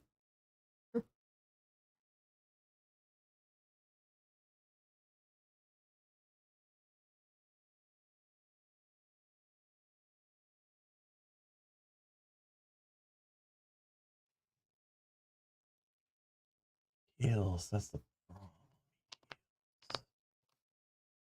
No damage. Oh, I could do that actually. Hold on. Yep, take your time, take your time. This is Yeah, no. serious. It is serious. I just feel like, I don't know. Ready? Yep. 17. 11. Okay. No imp. What are we doing? 43. Living bones. Doesn't really matter. 74. And then boss, special 2. Okay, so we have That's to losing a lose card. and Oh, no. You can have, oh. What's the order here? Sorry. Sorry, me. Then you and boss are exactly the same. And then snow imp. What's the living boss bones. do again? This one is his attack. He's going to push you away. One character loses one Isn't card. it 2? Yeah. One character loses a card, then he pushes, but And no then- attack. It really. Oh, it's just adding the just brittle. adding You're right. brittle. He's So just- if I say he goes before me, that will happen and it doesn't affect anybody, right? right. Oh, but then I'll summon a snow imp. But Will I that can block you? hold on. Can I choose it to be this spot? 1, 2, 3, 4, 5. 1, 2, 3. Yeah, I can choose up there, right? Because they're both the same distance. Yeah, you'll be 2 in, if that matters. Because I'm going to give you 2 move before he goes. Which I guess But you if can I'm take here, it as you then want. 1, 2, 3, or 1, 2, 3. Oh yeah, it's the Yep. same. Okay, okay. Okay. Perfect. I just need an open spot to get beside him, and I don't have jump, so. Okay, so let's do. Sorry. So boss first, drifter, snow imp, and living bones. Yeah. Okay, we're gonna give you. How much heal can you hold? 1. 1. Okay, well we'll give you this one, which is 2 heal at range 2. What am I doing? 2 heal, but you can only take 1. Sure. If an ally was targeted with this heal ability, that ally gains move 2. Okay, and then I will, I guess, heal myself for 2. Oh, I said at the start of my turn I get a heal. And then I heal myself for 2. And then I create frost. Okay. Boss. So one character has to lose a card. Yeah. Um, You push at range 1, but no one's there. No brittle. And then he summons a snow imp. Can you pass me a snow imp? I'll just put it up here. yeah. Just debating, like, I could short rest. The spot that he summons has to be the closest to a character, right? I think. But since those are the same distance to get to me to attack me, I'll pick. That's how I'm doing it. I'm pretty sure that's how it works. Okay, I think I'm gonna lose a card because I feel like you might be able to do more than me. But oh, I guess you're far away. Yeah. But if you can do some crazy YOLO attacks to him and like wreck Just gotta him. get in. That's a problem. I don't really have like move cards anymore. Oh.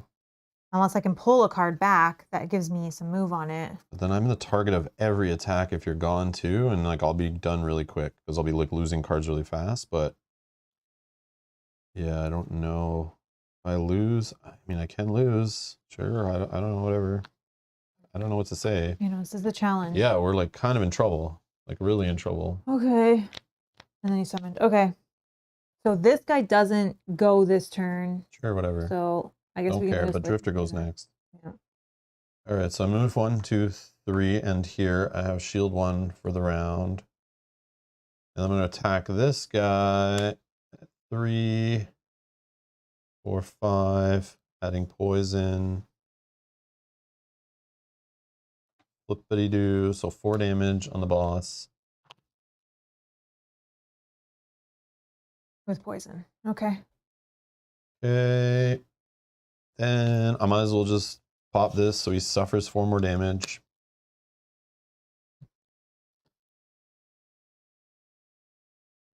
And that's it. Okay. Snow imps. No imps can move for 2, but so I don't know. That number's obviously probably before 10. 1, 2. Okay, and then it attacks for technically Actually, nothing. 1, 2. Let's do it like this. Yeah, attacks for nothing. But spends. Oh, and then. Oh, I'm so sorry. It was range. It was range. It was range. I apologize. Okay, so it's no hit. He's going to curse you though, and he's going to First 2 in this scenario? Wow. He's going to spend an element. Wow. Spend the I guess it doesn't matter. To add a target? Yeah. Oh, okay, great. I guess we'll just spend the frost. Yep. I don't think I can use that. Okay. And then the other one, he's just going to move back, which is better for me because I can't reach them. Retaliate 1 on Rob.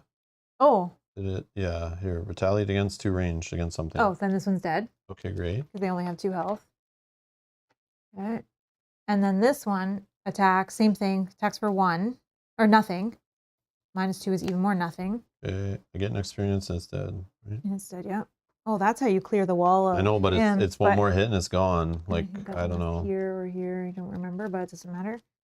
Okay, this one doesn't go because he was summoned. And then will you get brittle though? Sorry. What the hell are there upside down cards for? That drives me nuts.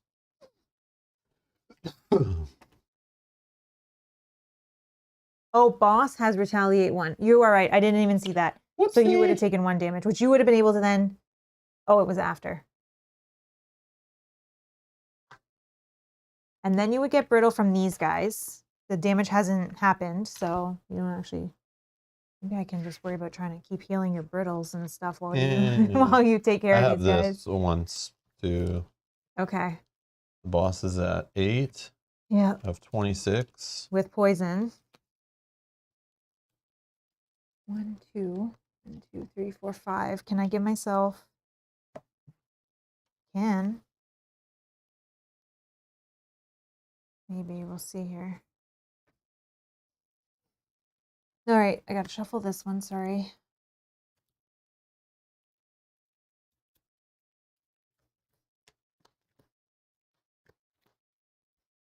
I mean, a good times 2.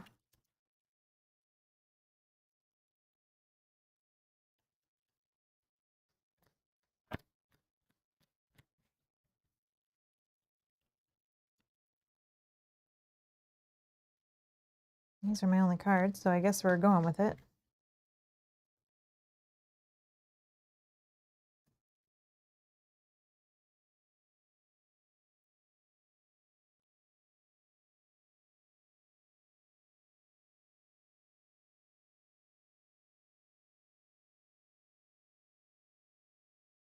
I'm sure I can stack the crude bow and the hat, right? This gives me +1 range. This gives me add 1 range and pierce. I feel like I can stack them. And I can attack at 5 range. I just can't go early.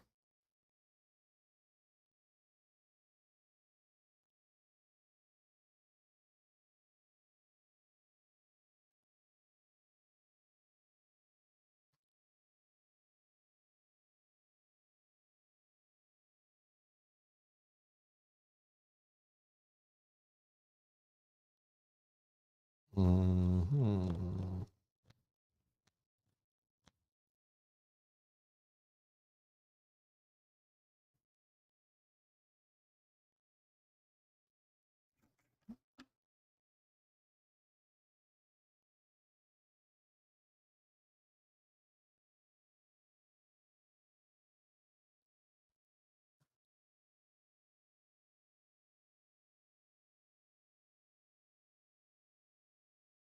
Okay.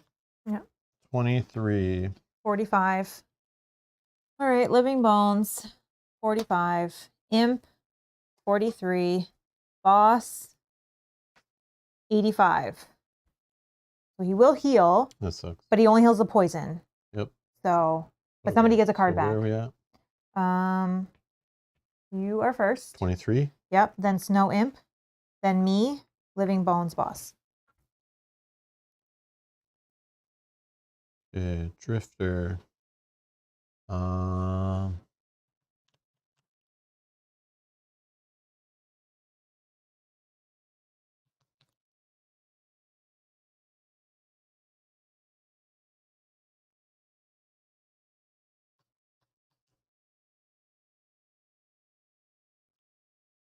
Just gonna perform a heal oneself Mm-hmm. on my turn.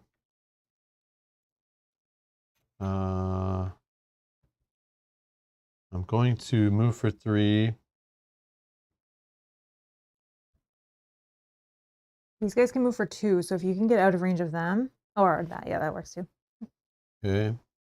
If you're, oh no, sorry, I can't because I need to be adjacent to exactly one enemy. So I'll just stay where I am, I guess. Or maybe I'll go here. Okay, I'm adjacent to exactly one enemy. I'm gonna move this token backward 1. Mm-hmm. Now I'm gonna do a attack of 3 +2 experience.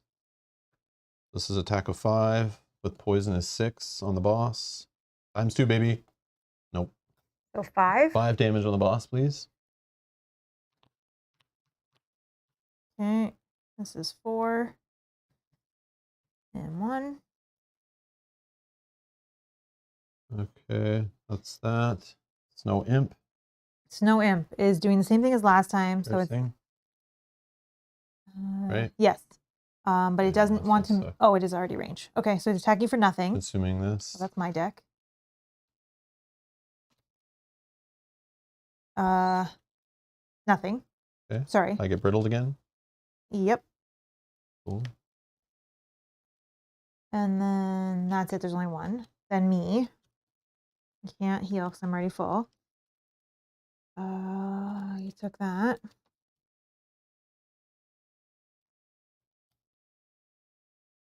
Well, we're using this as a basic 2, which is unfortunate. Go lost, but that's okay. This is not here. Then we will stack this and this. So this gives me plus range, this gives me plus range, and the shield or the pierce doesn't really matter. So I'm only attacking for 2, 3 with poison, but range of 5. So we'll attack him and just see what happens. 2, he's immobilized. Or sorry, 3. So 3 more. 4, and he's immune to that. Okay. Okay. Living bones. I know, but Rye, we want to win the scenario. I know. Boss retaliates on Rob. Oh, thank you. Which that would have been before the Before the brittle, right? yeah. Yeah. Okay. What's 1? Thank you. Yeah, I keep forgetting as retaliate. That. Okay, that was me. No basic, Mel. I know, but at this point, what's that mean? battle goal. Oh. So far, I had done well on it. Like I didn't Come need on, to. man. But at Battle this goals don't point, matter if you lose. I know. I really want to win. So I'm Yeah, like, at some even point- if I can get 2 or 3 damage through. At some point, you got to ditch the battle goal, man. Yeah, which I have. Did the imp attack me with retaliate? Not yet. Oh yeah, it did. Yeah, so it's Oh, dead, you're right. And I get an experience. Sorry, I forgot. Okay, Snow Imp's done. Snow Dancer, you went? Yep. Living Bones, doesn't matter. Boss. So somebody gets to recover a card. I don't know. Do we have something that kills the boss? Do you have something in your thing that just does more damage to the boss? Because that's all that matters. Well, I can give you attacks. I give you 3. That's that big attack card. Yeah, okay, that sounds good. Yeah, take that. Yeah, at that range away and stuff. And Yeah, melee. okay. So And I'll play that it will next rip through this faster, which is unfortunate, but But 5 or like a 5 attack is. it might not be 5 because I like it goes too fast. I can't move it back fast enough. I see. So it might just be a 3 attack, but it's still an attack. But still a better attack than I can and do. poison, so until he heals it, which is right now. Yeah, he's gonna heal the poison right now. Damn. So it's up to you. If you have a better card than that. No, I just have ways of moving my token back is really all they are, which is good, but it's like, whatever. Yeah, Okay, just do so it. I'll take that. More attacks is great. Okay, so I then get retaliated on more, he but just it's heals fine. the poison. So Great. Yep. no heal on himself, which So I'm is gonna good. snow him. I'm gonna snow him. You want him here, so we possibly Doesn't really doesn't matter. really matter. Okay, then you choose. Okay. That's that. So this gets shuffled.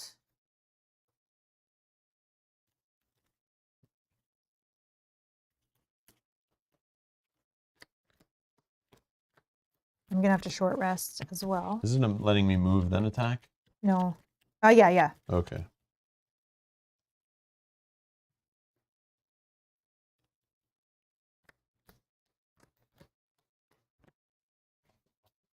Oop. Okay, I'm just gonna short rest.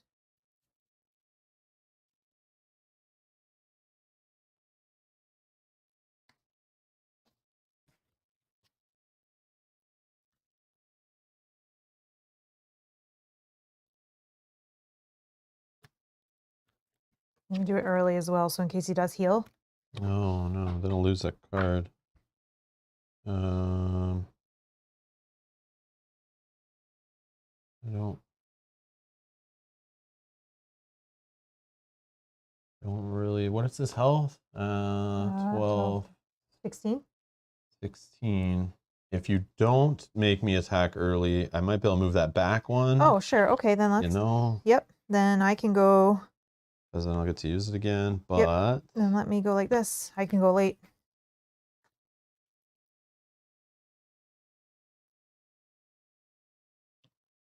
yeah. Because worst case, he only heals. Okay, 3. ready? Yeah. 32. 76. Okay. Imp. 37. Living Bones. 45. Boss. 52. Move and attack. What are you? 76 76. last? Yeah. Oh, interesting. Okay, Drifter, right? 32 is earliest? Yep. Wow.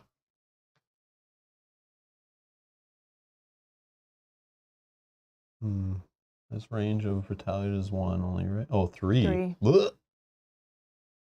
All right. I'll move for 2. And then move one of my character thingies back. And then a range attack on the boss for 1. 1. And I get it's poison, right? retaliated. Yeah, and he's poisoned. I get retaliated on, but it's double the damage. Right? And this goes away? Yep. Okay, that's that. Snow Imp. Snow Imp is going to Just range attack you for 1. 1. And then give you that back. Block. Take Brittle. And then this card is gone and he gets retaliated and he's dead. Yep. Oh my god, that's been huge. Yeah, but I could get that back actually. If the lost recovery, I don't even think that way. Oops, that's might be good.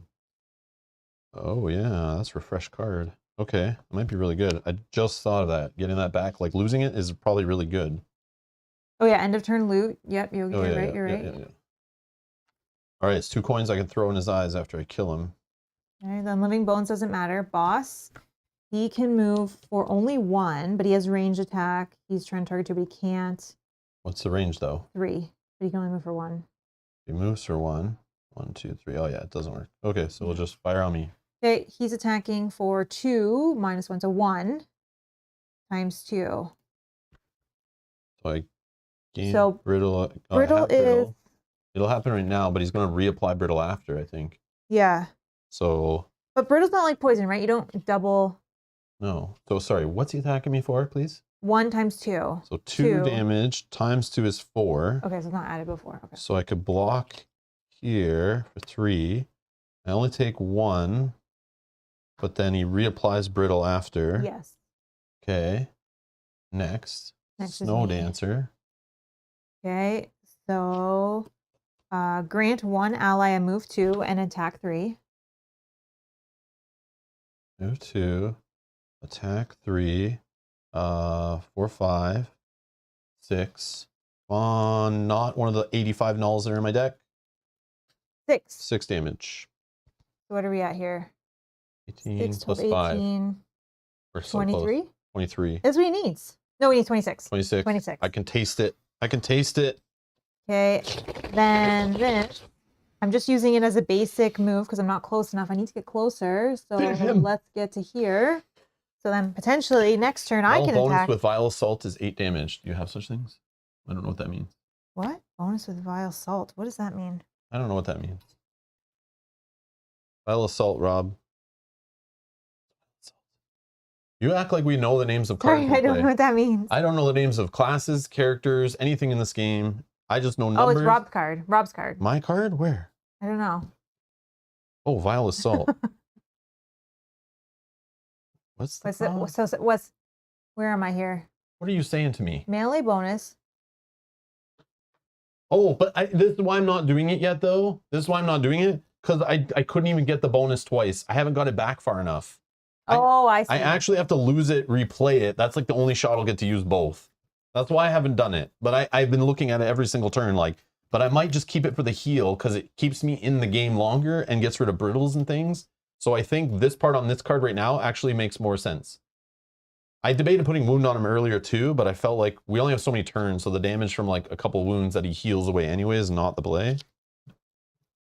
Okay, so he only needs 3 more damage. I'm just gonna go as early as I possibly can. I'll short rest. Because if we can go before him. No, guys, we don't have it for sure. Remember, I have 3 cards that miss in here. 3 cards. I think you might have more, no? I don't know. I don't know how many curses. But then you put shuffle, in. so I might get multiple misses in a row. The null I could pull every single turn for the rest of the game. Who knows? Yeah. Oh. If I suffer damage, it'll be doubled, and then I get rid of this. But this is my 3 attack. Hold on. I have another one. Yeah, it's fine. Sure. Not really, though. I want more attacks. I can get rid of your poison. I mean, your brittle. I can, too. Very early. I have, like, a move heal. So, and it can move you as well. Oh, no, I don't. Oh, yeah, it's my hand. Yeah, I can get rid of it. Okay, so I'll take the 2 damage, and this is gone. Okay. Or that gets rid of it, too. Yeah. Yeah, but then I'll lose a different card from here. Oh. Yeah, so I have some crappers. Sure. Okay. I mean, it has to be. Okay. I'm ready. I only had 2 cards left. Yep.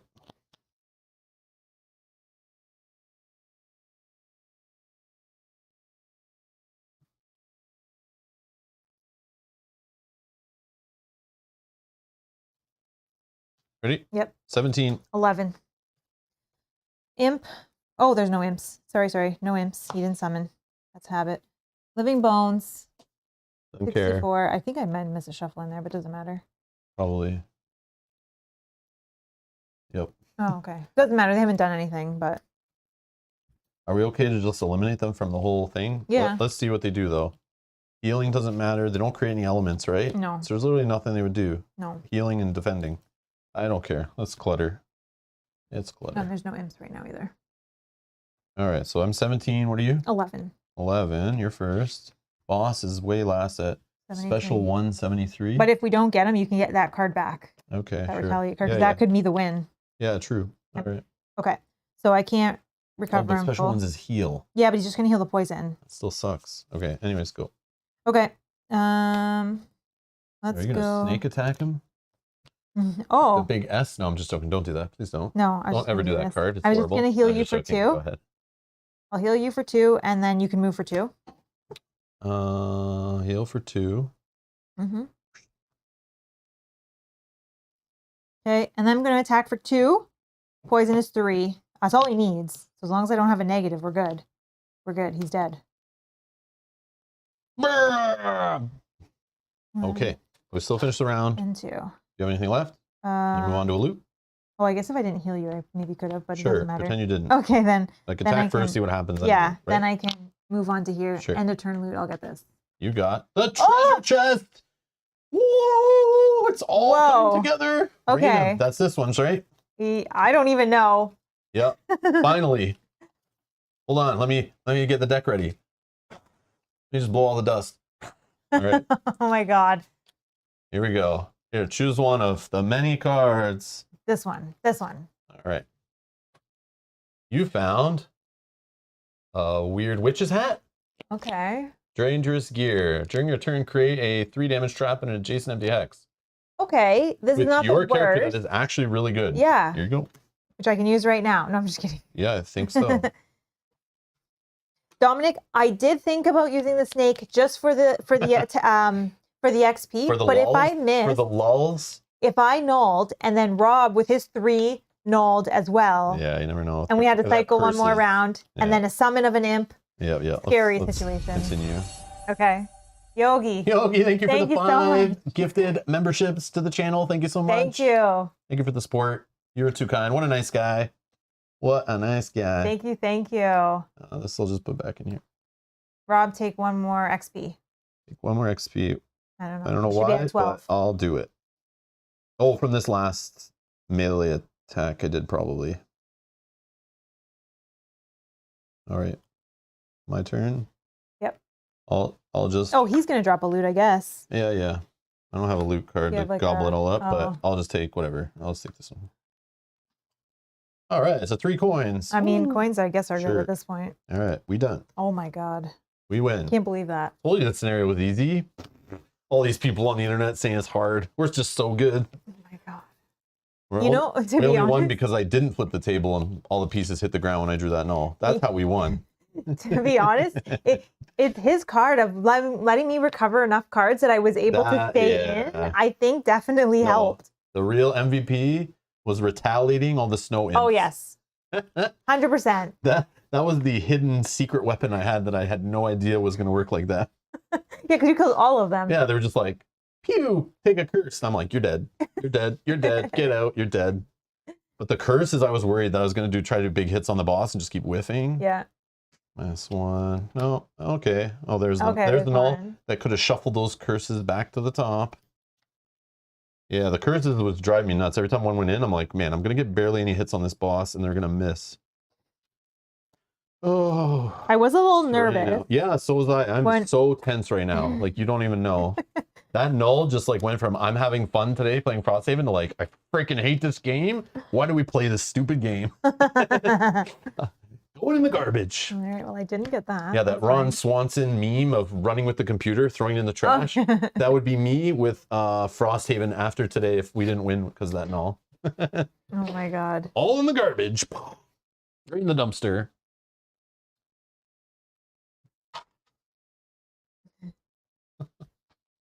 Now you get to do an outpost space. Don't even remind him. Why are you gonna rain all over my parade? He was enjoying the game for 3 seconds. Yeah, let me have my 5 minutes of positivity in my day, okay? Before I go back to my cave. Oh. Joy, joy. Yes, click the like button. Thank you, stream bot. Thank you all 40 of you who clicked the like too, by the way. I appreciate it. Thank you so much. All right. Sorry, I'm just doing my XP. You get an additional 6. Oh yeah.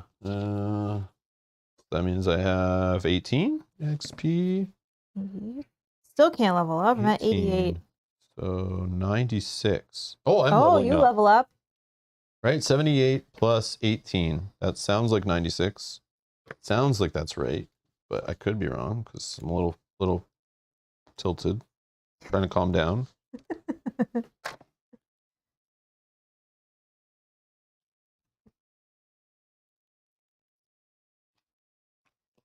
Okay, time to find out why this guy was annoyed about us breaking into his tea party. Yeah, that's really what I'm so excited for. All right, let's recover all lost discarded cards, reset health dials, doesn't matter. Remove all conditions, get all of the craptastic cards out of your deck, which I think I got them I all. think I had. I don't need any curses for next game. No, thank you. Nope. Nope. Okay. Gain experience from dials. We just did that. Gain gold from loot cards. What's the gold worth? Oh yeah, gold is worth 2. So I have 5, so that's 10 monies. And then I'm going to take 2 hide and a flame through.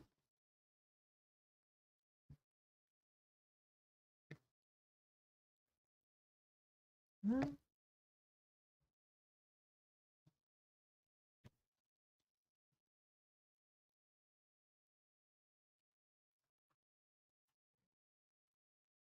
Oh, this is their deck. I've taken out their curse.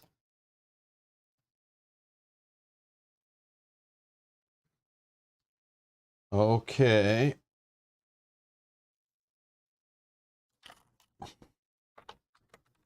Next is gain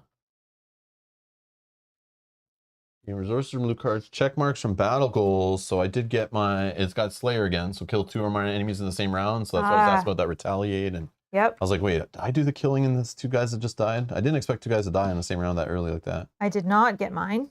Specialist. I was close up until Never perform a basic action. we were in that's a this bad one for situation me. right here. Yeah. And I realized I didn't have any move cards left. I mean, we could have got away with it. We did do enough, and Yeah, we could have probably. all fine. But I would have rather won than worry like about, for sure. Yeah, than worry about a battle goal. Okay, so I'm doing 2 check marks. So I gain a perk. So I could just replace a -1 with a +1. Be basic. But man, this one, like, I wish I had this during the scenario. I was thinking about it even, like, how do I get this? I remember reading this. Whenever you long rest, you may move one of your character tokens backwards 1 slot. Oh yeah, that's good. Yeah, that's huge. But I need 2 checks to do it, which I'll get right now for leveling up. But I'd rather have my deck kind of better. So I think just getting +1s in there. Unfortunately, it's kind of lame, but... Oh, there is this one. Replace 1 +1 card with 2 zeros, but move one of your character tokens backwards. I don't think I want to do that yet. But that is good. For the longer scenarios, being able to move my tokens back, but I feel like I have enough cards to do that. We just had a lot of enemies. Had a +3 card. Yeah, I think I'm going with the top, like try to get the top 4 done at this point, because I got the heal, I got the scenario effect ignoring. So I feel like I just go with the basics, like get the crappy cards out of my deck. Get my deck to be more positive. So it's like I know like I'm at least going to do this much damage in most cases, except for like the null-ish. All right, so I'm going to replace a -1. -1 with a +1.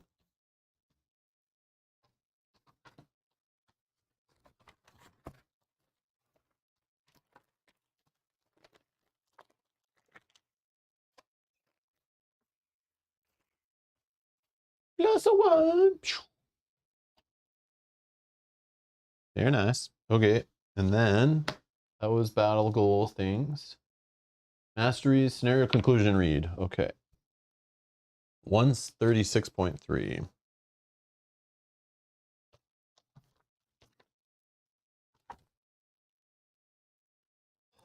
Conclusion.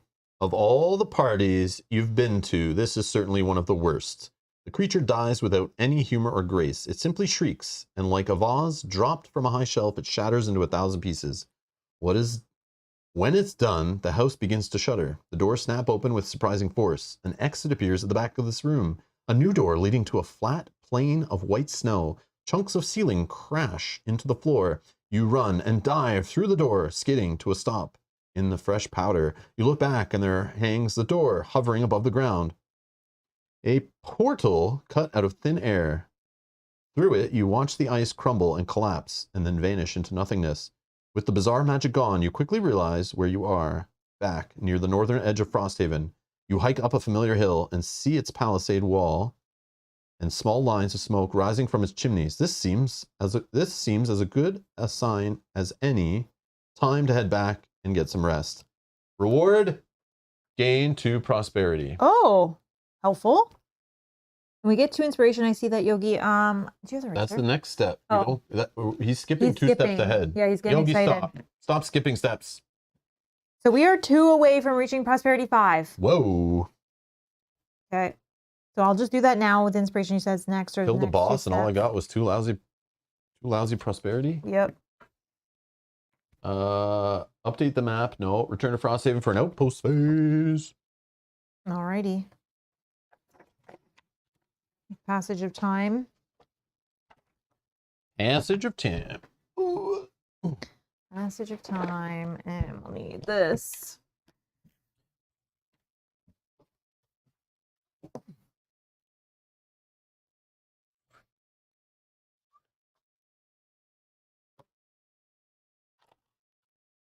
Yeah, Yogi was inspired, exactly.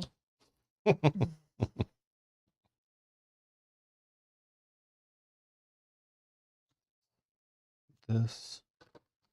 Felipe, thank you so much. So congratulations on 18K. When is a 24-hour playthrough? No 24-hour playthrough. No. What the hell is wrong with you? I don't know why you guys want Who to see wants to that. play board games for 24 hours straight? I love the hobby, but not that much anymore.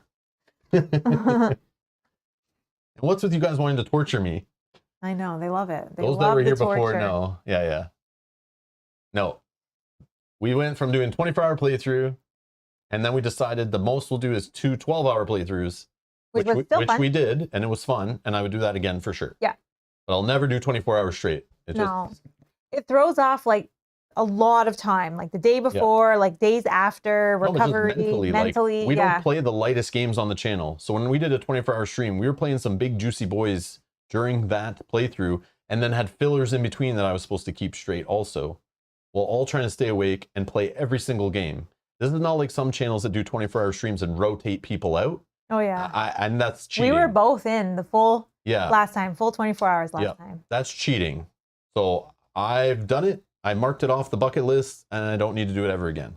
However, one thing I'm sad about is that I wish we had done it maybe at more of a time like this when we have a lot more viewers, right? Like I think what did we do it for, like 15K or something like that? I can't even remember what we celebrated with the 24 hours. Back when we were much younger, that's what it was. We were much younger. We had less people watching, but it would be so much more fun. Like the more people we have. I know. So it is sad that we did it early, but it still was awesome when we did the 12-hour, and then 12-hour was still super epic. Yeah. Like we had people watching the whole time, but then everyone could go to sleep and shower and come back, and so some people were able to watch the entire thing live with us.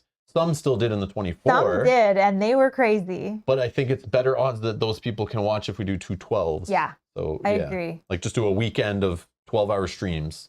Like, 18 hours from 18K? Oh gosh, no. That would be more survivable. doable. But again, I think what I'd learned is we'd have to play lighter games, and that's not really what I want to do for 18 hours. But if I want to play the games I love, I'm going to be fried, like so drained by the end of it. Mm-hmm. Like by 10 hours in, I'm drained. Like I've played 9-hour streams playing like heavier games, and it's like Hoplomachus or Seventh Continent. Like, man, by the end of those, I'm drooling, and like I need some days of recovery. Like it's kind of nuts. Yeah. So it's like, I don't know. I don't want to make a bad quality stream because like, I'm tired and stuff, but I try not to at least. But I do like the idea. Like it's cool, but 18 hours is fun. But then if we do 18 hours, that means next year or whenever it happens, I would say we have to do 19. Then we got to do a 20, then a 21. Like I don't want to set that precedent. Yeah, when does it stop? I'm not giving into that trap. You're right though. If we had people that rotated, yes, it'd be a little bit easier. That's what some channels do. I see that. I'm like, I mean, I guess you and I could rotate. Yeah, but it's not the same. So it's not the same. Not the same. We have like Kyle host 4 hours of it while we're napping, That'd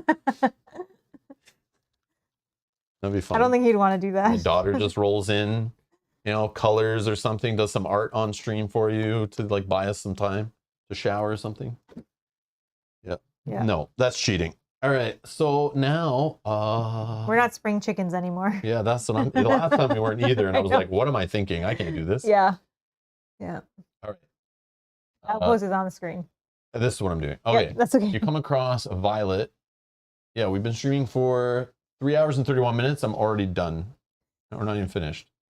You want 18 hours of this? I mean, they like it. Although I could do Frosthaven that long, it would be taxing, but at least we're playing the same game. We'd be very used to our cards and characters. Each game would get easier and easier. Mm-hmm. The chat would keep us straight. The rules would start. I would definitely reread the rules from front to back before I locked in for 18 hours straight of Frosthaven.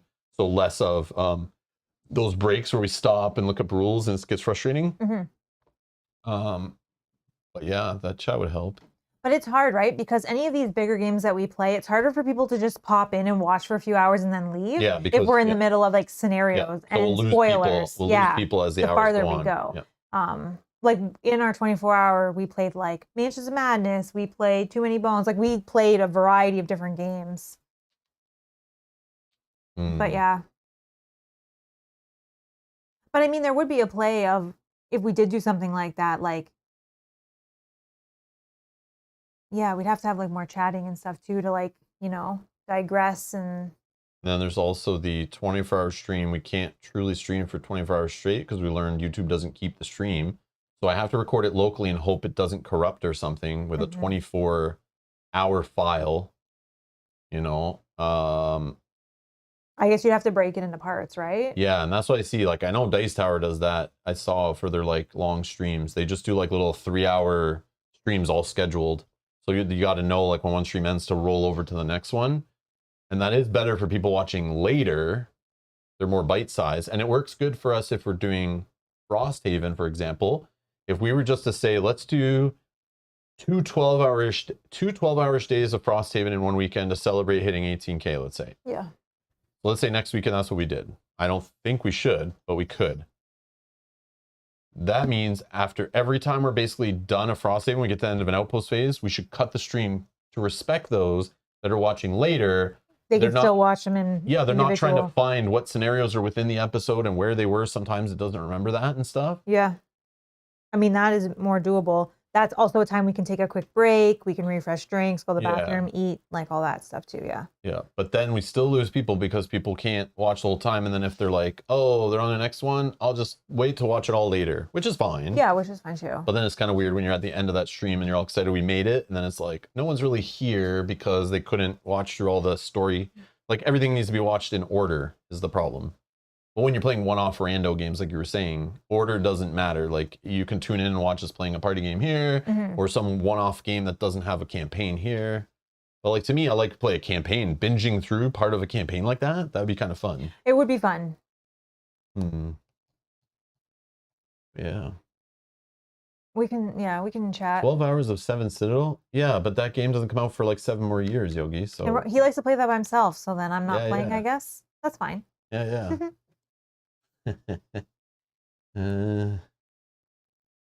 Yeah, I would have to stop the stream at 11 hours and 50 minutes, which is what we did, and it worked. Yeah, we did that. It worked last time, yeah, for the Too Many Bones. It's an imaginary game, exactly. I see updates talking about this random game, but I don't have this game, so it doesn't exist. All right, sorry. That's okay. Back to the game.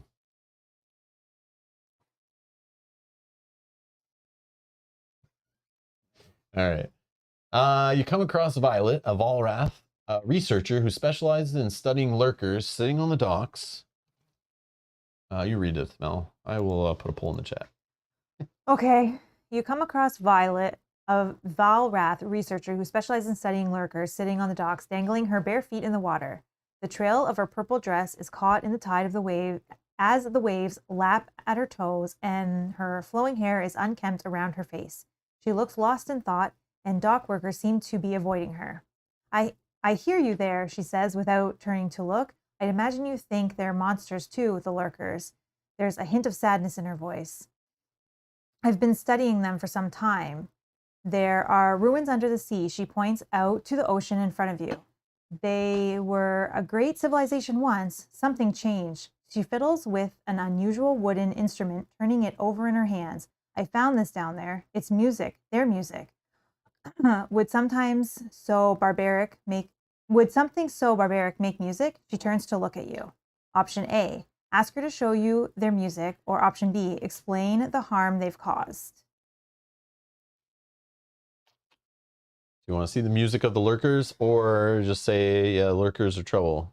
Edgar says, let's dance. Let's dance, yeah. Yeah, I mean. 12 hours of Innsmouth? Like you mean the... Oh, like what, through like what? the campaign for Arkham LCG? So Could we play that in 12 hours? No, that would get us through like 2 scenarios at the rate we play. I mean, I guess this is something, yeah, like this. We could probably get it done in a weekend of two days of full streaming, right? Probably. Yeah. Now, Innsmouth technically wouldn't be spoilery-ish, right? Because that's been out for a while. No, it's still spoilery. Because remember, a lot of new players in that game with the repackaged content, that's not been repackaged yet. So I probably should play that when it's repackaged. Just play it at around the same time to kind of like, because people will care. And Heather says you could let viewers vote if you keep playing Frosthaven or Switch games. The problem with that is we'd need to be prepared for if we were switching games. Yeah, you assume I have all the rules for every single game in my brain. It doesn't work that way. And we'd have to have like the components available and like ready to be able to like switch it out. Yep. So I think that's the hard part. Yeah, my job involves more hours learning and practicing games every week than it does streaming games on camera.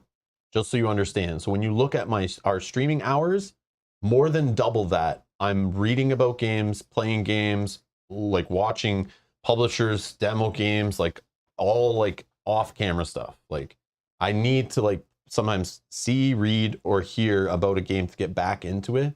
It's hard for me just to just switch even back to an old game and remember how it works. Like it's tough. It's just the way I am. So it's like that's why I don't stream like every single day. I can't. Especially different games. I can stream every single day the same game, but switching it up just leads to less days streaming, that's what we have. That's what we have right now. And not everything I play off stream, I stream eventually. Some games I play, I practice, learn, and then a new game shows up and I say, I'd rather get this game streamed first, and then the other game gets put away and I totally forget about it. And then I have to relearn it if I'm going to stream it or play it again or teach it or play it on our family game nights with friends and stuff. Like, yeah, I spend so much time like learning board games more than playing them, and it frustrates me, but it's just I'm a slow learner, I guess. And I have a very bad memory to hold all that information. So that's my struggles. No, don't feel bad for me. It's just the way it is. Don't feel bad. It's just what I deal with. But I know some people are good at like learning games, but a lot of people just play one game at once, then put it away and move on, right? And that's what I try to do, but it's hard. I need to play different things each week because not everyone wants to watch the same game. So yeah, I try to please more people than just a single group. Yeah, for you it's hard to dump the information, right, of the previous game too. So it does blend some of it blends together. That's why I sit here on the most basic Frosthaven rules. I'm like, I think it works that way, even though we've done it 800 times. I'm like, but then all the other dungeon crawlers start seeping in that have movement and line of sight and enemy AI, and I'm like trying to remember all the quirks with every single game.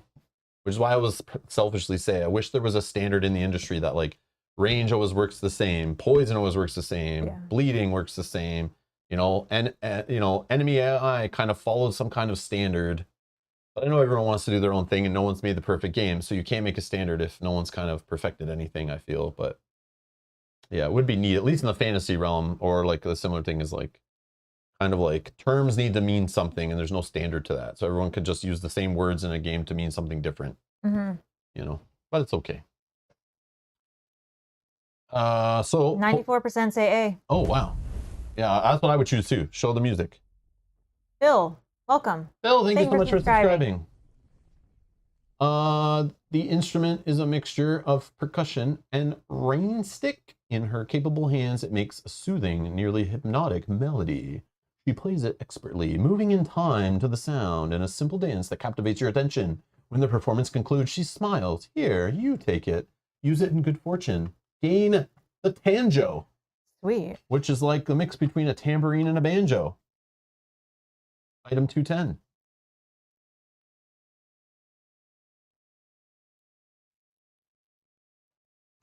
Nope, it's not what I thought it was. It's just two beating metal sticks to whack your enemies with. During your turn, add -3 to all attacks performed by lurkers targeting you this round. I mean, I guess Please tell me we're not done all the storylines with lurkers. I know, right? Did we get this? Please tell me we got this and there's still a chance to use it. I mean, dual-handed though. Keeping this in your back pocket, I guess if it is a lurker scenario, you pull this one out instead. Yeah, or you sell it for 15 gold. Cool. It's only like one turn during one turn. Yeah, but you can long rest and get it back. Oh yeah, true. Who's taking this? You have not done all the lurker stuff. Okay. Oh, do we just gain this, or does it have? We have to purchase it. Yeah, we gain it. You want it, or you want me to have it? I don't know. I don't really care. It's two-handed. Yeah. No, I would always want stuff that help me in like melee attacking and stuff in my hands or defending. Okay. I mean, that is kind of defending, but it takes up both hand slots. And it's very situational. My other weapon is a two-handed, so I guess it works that I would either swap one for the other if. Okay. Gone. All right. I got to get the. Next is building operations. Okay, one thing I want to note about this is maybe we don't buy. I have 3 hand slots. Is that a thing? Is a perk? Did you get the perk? Did I do that? I probably am an idiot and did it already. No. Oh, I could get it. I see. Oh, I see. You may bring 1 additional hand at him.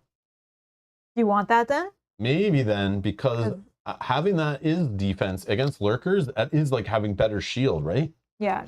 Because if I'm the one taking hits melee, I pull this off when they're about to all hit me. Yeah, especially if you're surrounded. Yeah. Yeah, maybe. Because, yeah. But it's still, you applying it still protects me, right? Oh, during your Targeting turn. you. Oh, targeting you. That's the key. Never Yep. mind. Sorry. Yep, I'll take it. Done. That makes sense. That makes sense. Yep. So the targeting you part I did not catch. That's okay. Yeah. Before we move on to this part, can you tell me how much gold you have? 10. 10. Okay, if you're okay with it, I say we don't buy any gold, metal, wood, or hide. Because of building, Keep right? the money for the building. So then, yes. Okay, thank you. Because I only have 2, and we're never going to build at this rate. Yeah. Done. Thank you. Done. No problem. Okay, so none of those. What are we doing with this? Gain 1 herb. What if we need the resources to actually do the building? I'm just kidding. We should be fine, right? I think we should be fine because Frosthaven has 25 lumber, 16 metal, and 33 hide. Okay. Okay, so we're going to gain our corpse cap.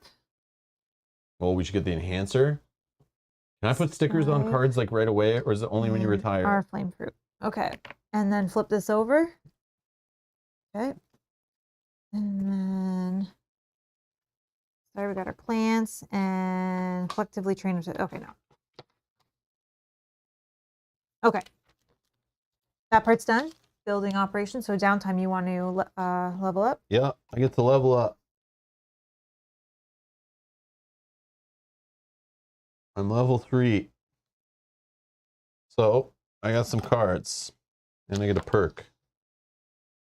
So I think for the perk, we're just going to replace another -1, even though I could add extra hand slot. I'm not going to do it yet till I have like more hand item things, but let's get +1. Do you need a sleeve? No, I'll just replace. Take it and go.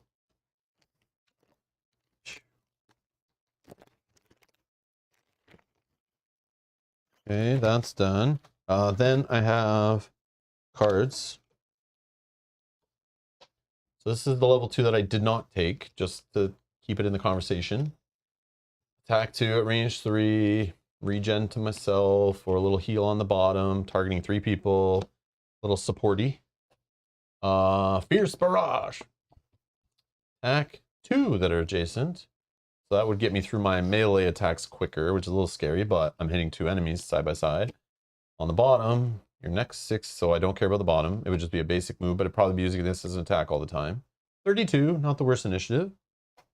26 is better though. Dual blow, but it's a range one, and I'm not doing the range build thing, but it is flexible if I wanted to kind of lean into it. Move the character token on 2 of your persistent slots. Backwards 4 slots for a throwaway. I mean, that's the OP ability right there. Seriously, end of the scenario, I'm like on the edge like I just was, and then I throw this away and they're all back, and then I keep getting attacked and I'm retaliating and still doing melee attacks with extra. Mm-hmm. And I mean, the range, you're not going the range build, but having range attacks is still good, especially when you just can't reach the other things. Yeah. I just don't know about the range attack thing, because they're just 2 weenie range attacks. I'm not usually adding to that, right? Well, the more you beef up your deck, I guess, and the more you add rollings. Maybe. I mean, I do have the option, right? Because I do have a card that couldn't add +1 to my range attacks and stuff. But it's like, not really the way I'm doing it, but... I mean, yeah, I guess. But attacking 2 characters... 2 with melee, if that's the route you're going, versus 2 with range.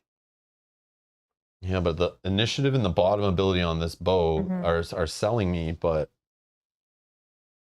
Yeah, I like that.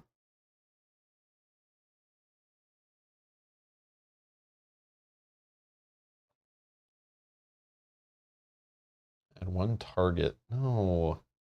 I'm not playing 4-player. I don't care about extra targets. Steve Mitch says, I like level 5 cards. Oh, so I should just skip a couple levels? You want me to just grab a level 5 instead? Would be nice, eh? That's the way we're house ruling it today? A lot of people like the dual blow. Dual bow. I said blow, I think. Though. Oh, I just copy paste. Dual bow. For the bottom and more flexibility. Yeah. Yeah, because there might be times. Yes, in the scenario. Like I do play with the card that, and I always debate it. Like I'm like, but I don't really have great range attacks. But that is a decent one. Where is it? Oh, Mitch says peek ahead. Peek ahead. Oh, spoilers. Okay, here's the 5s just because C. Mitch wants to, you know, keep me playing this class for something. Oh, here we're talking. Yeah. For sure. This is awesome. Of course they get better, right? Yeah, that's a great card. That's like my favorite card he's got. And this is the more improved one. Sure. Okay, great. Yeah. Survivalist. On your next 6 heals, targeting figures without... That's like the shield one, right? The one, add an extra shield. And the bottom, though, is 2 move. Loot, gobble, gobble, gobble. And then heal self, where X is twice the number of tokens and tiles looted. Yes, heal based on how much loot I can jam in my pockets. That's what I like. I mean, that's a card for you. I like it. I like it a lot. But yeah, this is the one I would take for sure. Yeah, forward 1 slot, melee, big ass melee attack, breaking through shields, and a slap of the wound on there. And it's not a throw loss card. Yeah. And even the bottom, move 4. Mm-hmm. Adjacent to at least 2 enemies, move the character token on one of your participants back one slot. So that's good. Okay, anyways, back to reality. He's just trying to make you keep playing. Yeah, let's just play dual bow. Because that's what seems to be what we're hearing here. Yeah. Dual bow.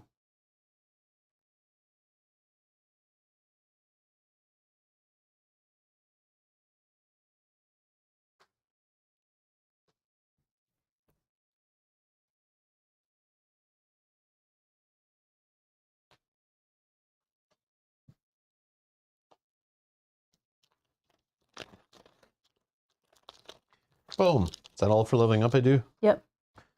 You got your perk? Yep. That's my favorite part. Not the cards. Getting your ability deck to not suck. Okay, and then we get to building operations or construction or whatever. Oh yeah, what are we building? So the enhancement's not a great idea, I don't think, because we don't have any money to be able to stick or anything. Right? I feel like we wait on that. But it might give us something prosperity-wise, read some story, do something fun, but maybe not. Like things What that are our intrigue options? me What are our options? are I'll do a poll. the carpenter. Like, what is that? Do you think that gives us items or something? No idea, but that's probably where we can give him wood for something. Yeah, like maybe we can, I don't Or maybe know. he just makes, no, he uses wood to do something. So we have... Okay, let's see. We don't have to go with this, but I want to see the thoughts. What to build, just to get some extra insight. So we have Okay. carpenter. The carpenter. And even if you don't know the game, guys, vote based on what sounds cooler, because we have no idea, so we're just guessing. And then a trading post. Trading post, that's probably where we spend money to buy things, right? Right, which again, we don't have money. And probably not a great idea. But we will eventually. But remember, these things give you like prosperity or like unlock something cool, or sometimes. The library. Give us a new building to get attacked and smashed. It's great. Yeah, true. The library. And the enhancer. Okay, that sounds good to me. Yeah, we have walls, but we're gonna wait on walls, and then I guess increase the enhancer. All right. These we Ask can't in the do community. that. There's a poll in the chat, you guys. Based on those 4 options, what would you build in our situation, knowing or not knowing what they are? The carpenter, the trading post, the library, or The enhancer. the enhancer. Again, some of them remember the one that added the boat rules, that had boat events and stuff. Maybe they add new things we can do in downtime, because supposedly there's new things that eventually happen there. Because there's like missing spots. Oh, I might have And the already... rulebook has missing spots. So Let me who see. knows? Did I already get those though? Let's see.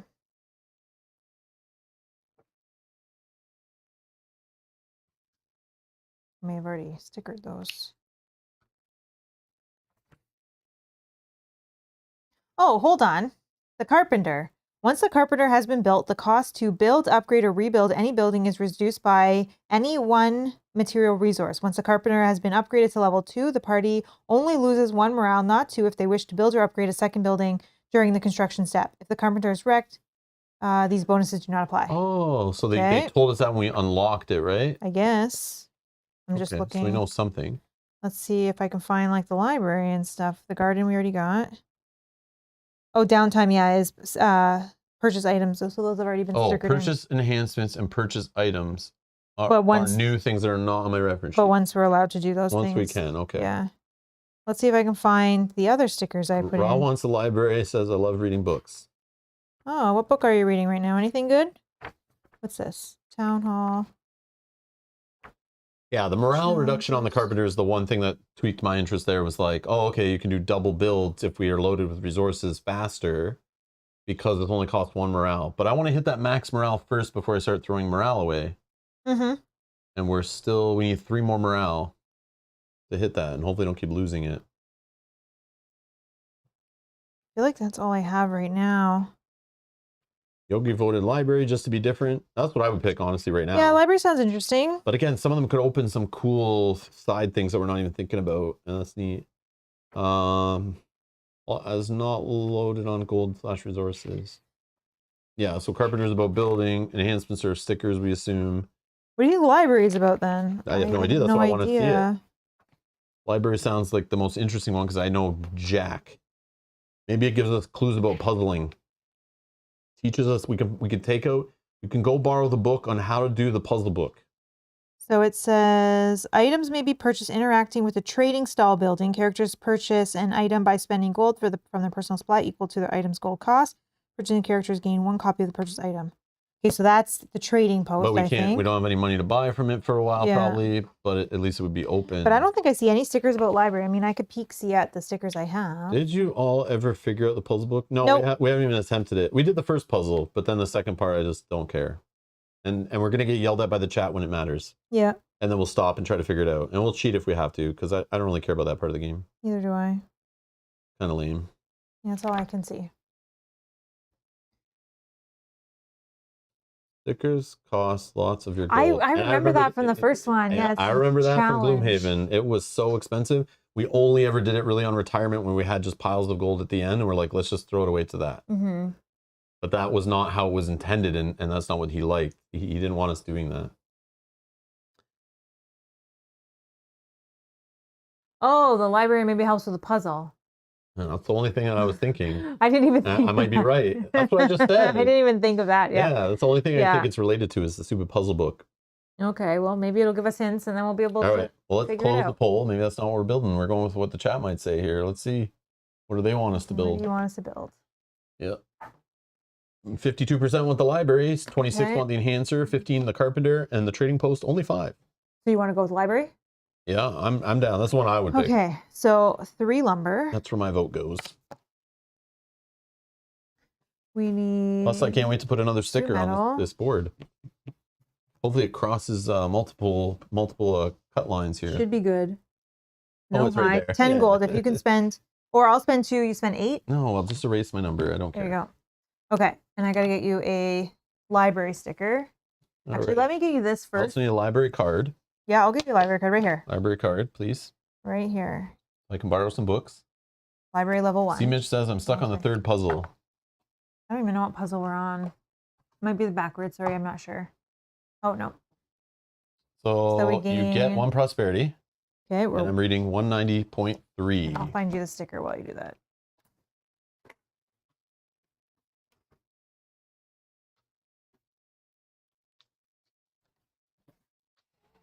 Library built. In the light of recent attacks, all available capable labor has been sent to support town infrastructure. You pulled some strings to get a cushy assignment helping out the new library. Instead, you find crates piled high and an elegant put-together Valrath stocking the shelves. She adjusts her red-rimmed glasses and eyes you with a touch of scorn. This is who they sent me? Very well. I am Etika, your resident librarian. I'll be managing the growing collection here, and I trust you will treat these books with the same care you treat... She looks over at your party, then furrows a brow. Whatever it is you choose to treat well. She points to a stack of crates along the wall. Shelve those. Follow the Damon decimal system. She starts walking toward the back room and without looking back, waves a finger in the air. Accept gemstones. Put that under orchid. Rewards. Uh-oh. We need traits. Yep, traits matter. If educated, read this entry now. Otherwise, read this entry because you're not educated. I am not educated. I am outcast, resourceful, and strong. Chaotic, nimble, persuasive. That's unfortunate. All right, 143.2.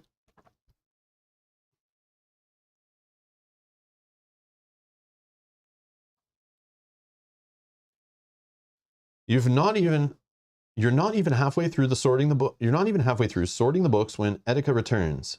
What are you doing? She grabs a book on vermling psychology out of your hands. The spines face out, so you can read them. And this, she grabs an object off the shelf, brandishing it angrily inches from your face. This is a block of wood. This could someday be a book, but it certainly isn't yet. Where did you even find this? She stops gathering herself with a deep breath. She straightens her skirt and starts again, more calm. All right, Mr. Scrim would want me to spread knowledge, not animosity. So how about we make a deal? She smiles mischievously. I teach you about all the library has to offer, and you collect a few items from the field for me. She averts her gaze, unsure how to continue. There are just a few tomes that I'd like you to retrieve. You look at her blankly, and she rolls her eyes. Books? Tomes are old books. You nod. Somewhere out there are books of incredible power. The Tome of Life, the Tome of Conflict, the Tome of Elements, and the Tome of Time. I want you to collect them for me. The young Valrath pushes her red-rimmed glasses up to the bridge of her nose. I'm not going to spend my time up here working on some nonsense busy work, as though I should sit around writing the complete history of Frosthaven. Please, this town was a sleepy fishing village until a few years ago. It barely filled a napkin. It's clear this is an argument she's had in the past, and her hands are balled up in the memory of it. After a moment, she remembers you're standing in front of her. She gives a tense smile, then takes a deep breath before continuing. My research suggests the Tome of Life is in this region. It's the whole reason I'm up here at all. If you do happen upon it, bring it back to me. I'll make sure you're rewarded. And just for keeping an eye out, I'll provide a world-class education as only a resident librarian can offer. Sound fair? Rewards. Add event, Winter Road 45 to the Winter Road deck, and Summer Road 47 to the Summer Road deck.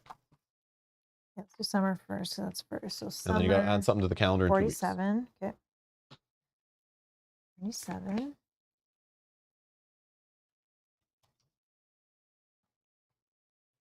Shuffle in here. And what's the winter? Winter Road 45, Summer Road 47. 47 is done. 45.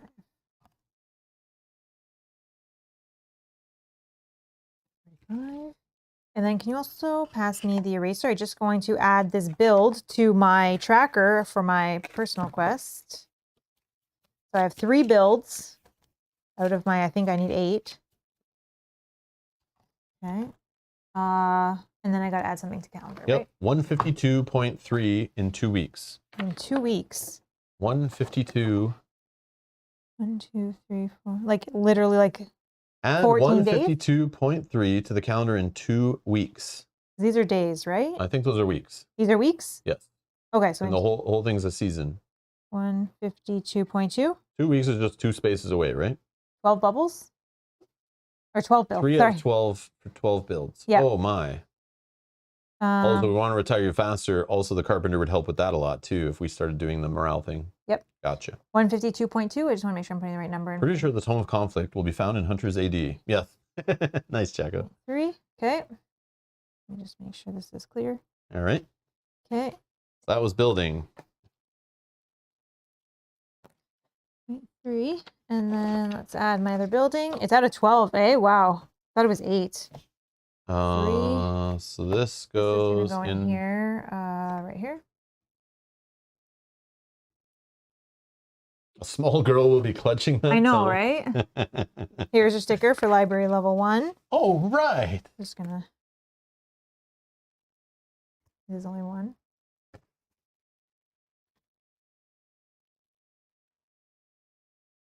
Okay, and then scenarios, I guess, is where we're going next, right? Yeah. What's the scenarios we're gonna play? Or which scenarios next? We've done 21, so that's no longer an option. You mark that off. Mm-hmm. Ding dong, the boss is dead. Like, is there any point in going in order? Like, we did talk about doing another storyline that we're like kind of close to, I thought. Yeah, we did. And we're not allowed to do my thing yet until we hit some time thing, right? Yeah. Okay. So let's just like push another like storyline that we can wrap up, you know? Yeah. See another boss fight or something would be fun. I think it was like 3 of these that you could, like these 3. When we looked at them, we were able to see the storylines better.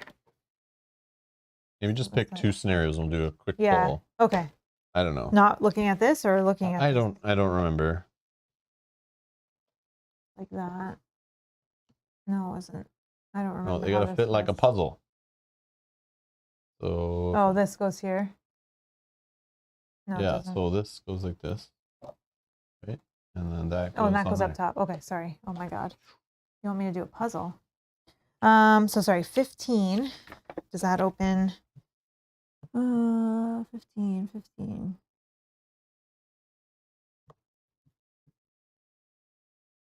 Right here. Okay, so that opens to, oh, we're choosing. After 15, we'll be choosing which and then it direction. goes back to here, and that's a dead end. So let's do this. Ancient Spire. Okay. Okay, that one is one that we're choosing between, and then 33.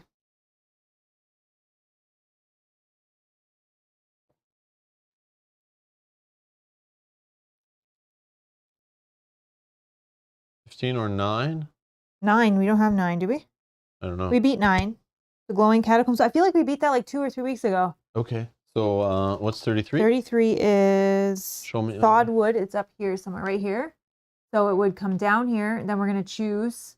And then another choice. But that one's a little bit of a longer one. But it's still us pushing a scenario. But yes, I believe so. Like a storyline. And then 38, we also have the way forward. 38 was where?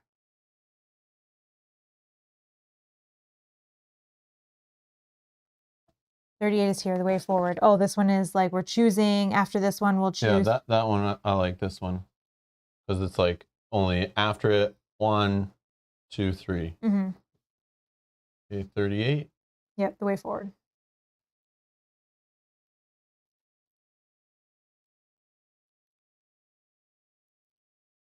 I don't know. Okay, so the poll's up, but let me just find out what those scenarios were again. So 15, Ancient Spire. 2, Complexity, Crystal Field, Special Rules. I think the whole scenario is like laid out. We keep looking at this one over and over again. So it's like Chaos Demons, Bolt Shooters, Rune Machines, Metal Cabinets. So we probably got to destroy some cabinets. We could get a random treasure. Oh yeah, we got it. I guess we're not playing it again to mark it in the book that we got the treasure. Yeah, we could replay the scenario, but yeah, we can mark it, whatever. 21, right? Mm-hmm. I think I have the permanent one though. I don't either. They're like over there in that. I'll do it after. I'll do it after the stream, don't worry. Sure. All right, then the other one was 38. 38. The way forward. Was Ancient Spire not locked off? Oh, I don't know. I don't know. What's the Ancient Spire? Sorry. Ancient Spire is which one? Like on here, it's an 15. option. But so is 16 is an option, right? 16. Oh, maybe it's messed up actually.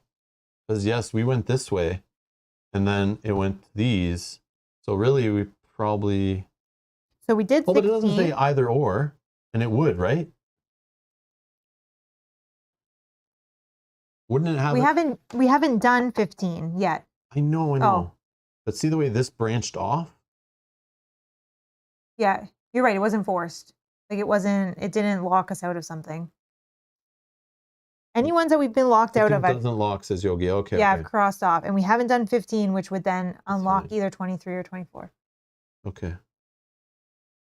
Yeah, that would make sense. Like after you choose one of these, it'll lock off the other one at that point, maybe.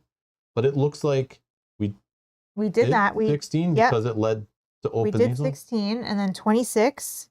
Okay. We did. It locked out 25. We can't do 25 on my list. Oh, so this should have a sticker on it? It didn't tell me to. But if you said it locked it out, then yeah. Well, I have it crossed out here. Okay. That would make sense because then we can't go the back way to this one where we ended, right? We did this already, right? Mm-hmm. Do you want a sticker? Yeah, put a sticker there. There's not one of these like little circles, but. Oh yeah, then never mind. I don't know. This is annoying. This thing sucks. That's why I use this a little bit and this. Yeah, that's better. This sucks.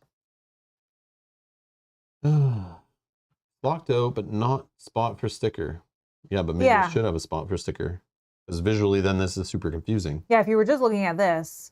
But because I use my tracker here. Anyways, this is all dumb. All right, so let's just go with whatever the chat wants. Yeah.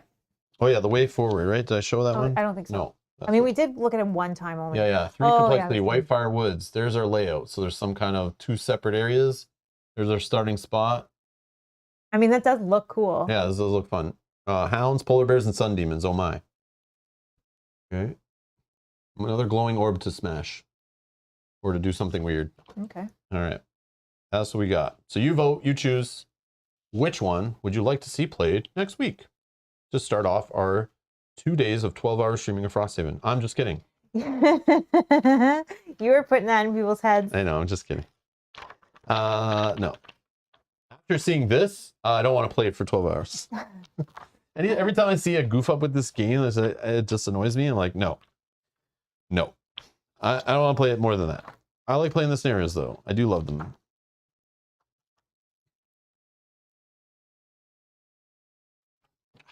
The other thing that's hard with doing like celebratory streams is, okay, we hit 18K subs, which is phenomenal, but we can't play a game that is going to be enjoyed by the vast majority of the people that watch the channel, right? Because what game do we pick in? No, that is enjoyable by most people. Like, what game do you pick in that case? Because if it's a party game or like a lighter game, well, some of these hardcore people that watch the channel, they don't care. And if it is a game like Frosthaven, but some of these people that watch the channel for like the one-off games or the competitive games, they don't care about this. It's very hard. Yeah, the real answer is just do something different, like a Q&A or something where like anyone can tune in. It's all whatever. Yeah. Come ask the questions about the games and stuff they care about. Exactly, yeah. All right, closing the poll. Thank you all that voted. 38, the way forward. Okay, that was, I wanted to play that one too. Yeah, that one looks fun. Yeah, they're both cool. I'm down for whatever.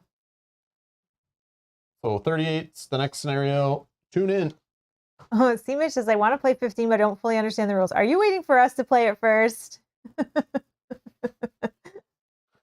Oh, I see how it is. I see how it is. Watch us stumble a little bit, eh? And then the chat will help us, and you'll be like, okay, that makes sense. Yep. I like it. I like it. Yep. I like where your head's at.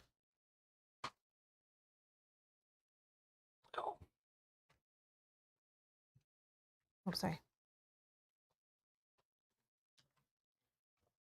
Where your head's at. Oh, that was a fun one, and I'm excited that we actually won. It was fun until the null card was drawn, and after that I wanted to lose it. And you wanted to give up, didn't you, at one point? Not give up, just play quicker, because I felt like, but then again, I know the game is randomness, right? And like for all the bad moments, there's all the downs, there's got to be the ups, right? That's just statistics, right?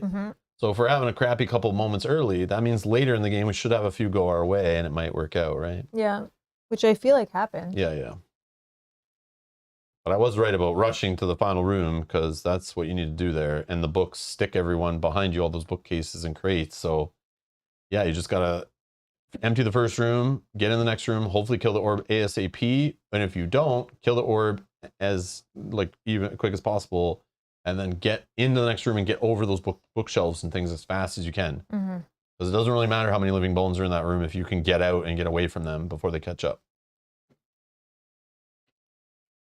I was going to wrap that null card up and give it to you for Christmas. Is that like a coal in my stocking for being a jerk? Rob gave up and Mel pulled him back in. I don't think that's the case. No, I still was going to play till the end, and I still was trying. I still wanted to get as far as possible to see the scenario. So then it comes down to like, if we lose, I need to just analyze the few shortcomings. Yeah, because imagine we had lost and now we had seen that in that long room, that third room was the bookshelves and that. So it's like, okay, we know we just need to get through to that space that skeletons can't get past. Yeah. But I do think it was a good call to open the door. I was nervous about opening the door with 1 health and 1 card in hand. Well, we needed the information. But yes, we needed the information, and it was a good call because they couldn't hit me. I could then step back. I was fully health by the end of the scenario. Yep. because by seeing that room, I was able to know to play a 4-move card to be able to jump over the bookshelf and all that stuff. Like I wouldn't have known that if the door wasn't open. Yeah.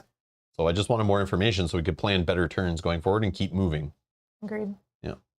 Yep. It felt like one of those scenarios. Like it was the tiles were too big and too much travel time to then have a boss fight. And especially once we learned it was 26 health. Yeah. I was like, okay, we need to be in that final room for like 5, 6, 7 turns. Like that's not working with how the cards are going and how many tiles we still need to get through and how many rooms we still need to open. I also think that Rob being able to poison every time after he healed was super helpful because he wasn't able to heal health. Yep. That was the play. Yeah. I was trying to block. I was trying to get more damage through, but also like if worst case he goes to heal, it doesn't do anything really. And I had those 2 ways of poisoning, so I was like trying to like, you know, I would have even long rested possibly there to get some items back to keep going in that final room if needed. If I was just by myself after you passed, I would have been able to keep surviving, I think, because I had the tools. That was the play. Anyways, yeah, the retaliate card was for the win. That was the MVP, and I totally wasn't putting that in my calculations at all. I thought I was going to lose that card so fast. After that first room, when I moved it forward and then it went really quick, I was like, I'm not going to have this for the boss fight. But then I did. And that wasn't in my calculations when after the null card, I was thinking like, this card's not going to be relevant later. But it was the Snow Imp Killer. Yeah. Yeah. And moving it back those few times, those turns when I just went crazy moving tokens back and moved it back a bunch of times, that like, I didn't realize I was going to pay off in the boss fight. Like, yeah, so that's why I wasn't putting those calculations in when I was getting frustrated. But that's me like also not understanding the character, like not fully like being able to play the character blindfolded yet, like knowing it like the back of my hand yet. Like that scenario, if I had my banner spear, I would not have been stressed at all. I know I can move around. I know I have range attacks to peg things, mobilize things. Like I can move through that scenario. I have lots of movement, attacking multiple things. Imagine some summoning a dude in the last room with the boss and having snow imps and everything all lining up perfect to be able to like smack a whole bunch of things at once. Yeah, that would have been a whole different scenario of confidence with that. Although they would all have been higher health because I was very high level, but yeah. Yeah. I wouldn't have summoned early though, but yeah, Mel would have been screwed with her old character. I'm so glad that I didn't summon. Yeah. I was even thinking about like, when can I summon my fox? And I'm glad I didn't, because he would have just been eaten alive by the skeletons way back there. He would have been killed fast, and even if he was able to get away, yeah, because he would have been attacking the skeletons, right? Yeah. He's not going to just follow you and try to break through bookshelves, but they are enemies, so it could focus on them. Yeah, after the skeletons were dead. But yeah, it's not going to break through them and catch up to us. No. So. And then it would break through them and make a path for all the enemies to come marching at us. And to be honest, I didn't summon him early because I thought I needed the jump from his bottom half for the traps. However, I didn't realize when he opened the door and went in, we were all going to get pulled in there anyways. So I could have technically done it, but I was nervous about the traps, the hazardous. I will look at the bottom of the owl. I did use it in one scenario for sure because I remember letting Rob move with a jump. But we'll look at it for the next one. Because maybe if I'm not going to summon them, I just bring it in for the bottom. True. But I think it'd be funny to summon owls and foxes to fight the bears. Yeah, bears and... have a big animal fight in the forest. Yeah, maybe. It'd be fun. Anyways, I think that's it. Another wrap up to the weekend of playthroughs. Thank you for watching. Thank you for supporting the channel. Thanks for the likes. Thanks for the subscribes. Thanks to all those who came and spent time with us and watched, even if you did it later. I love you just as much. Thank you for supporting the channel with the donations to help us purchase games like this and spend weekends like this playing the games on the channel and allowing us to grow. Thanks to helping us get to 18,000 subscribers and beyond. Like, we're not stopping. Let's keep going. And thank you for getting us there. And thanks for pushing us forward in all the different ways you guys do. Much appreciated. Rules corrections, gameplay tips, voting on polls. Like, you keep it fun and keep it interesting and keep me motivated to keep doing it. So I appreciate it. And thank you for allowing me to do this for my job for you guys. I appreciate it. So next, Frosthaven next weekend, I assume we're going to look at it. Gen Con is coming in the next couple of weeks, 2 or 3 weeks away. So we need to figure out what games we need to learn before then, what ones we want to stream before we go, how much Frosthaven we can play before that. We'll try to schedule some stuff a little further in advance so we know what we're going to do before. And obviously the playthroughs are going to take a slowdown while we're away at Gen Con for a week or so. But we'll be doing coverage from there, hopefully. Hopefully Wi-Fi is good. Hopefully we can stream. If not, we'll just film a bunch and then edit and post later. Mhm. But we'll try to get on live with you guys, whether it's just from the hotel, even at the end of the day, to kind of check in. But I'm assuming Wi-Fi will still be available. Hopefully it'll still be good, and we can live stream from a few places at the convention. So stay tuned for that's coming. But yeah, we'll have more Hunters AD coming to the channel. Kyle should be joining us again next week to play some more. And then, yeah, I'm going to play some games during the week. We'll see. And should have some more streams coming. So, of course. So stay tuned. But yeah, should be a fun summer still coming. But yeah, thanks all for watching. We'll see you in the next stream. Bye-bye. Bye.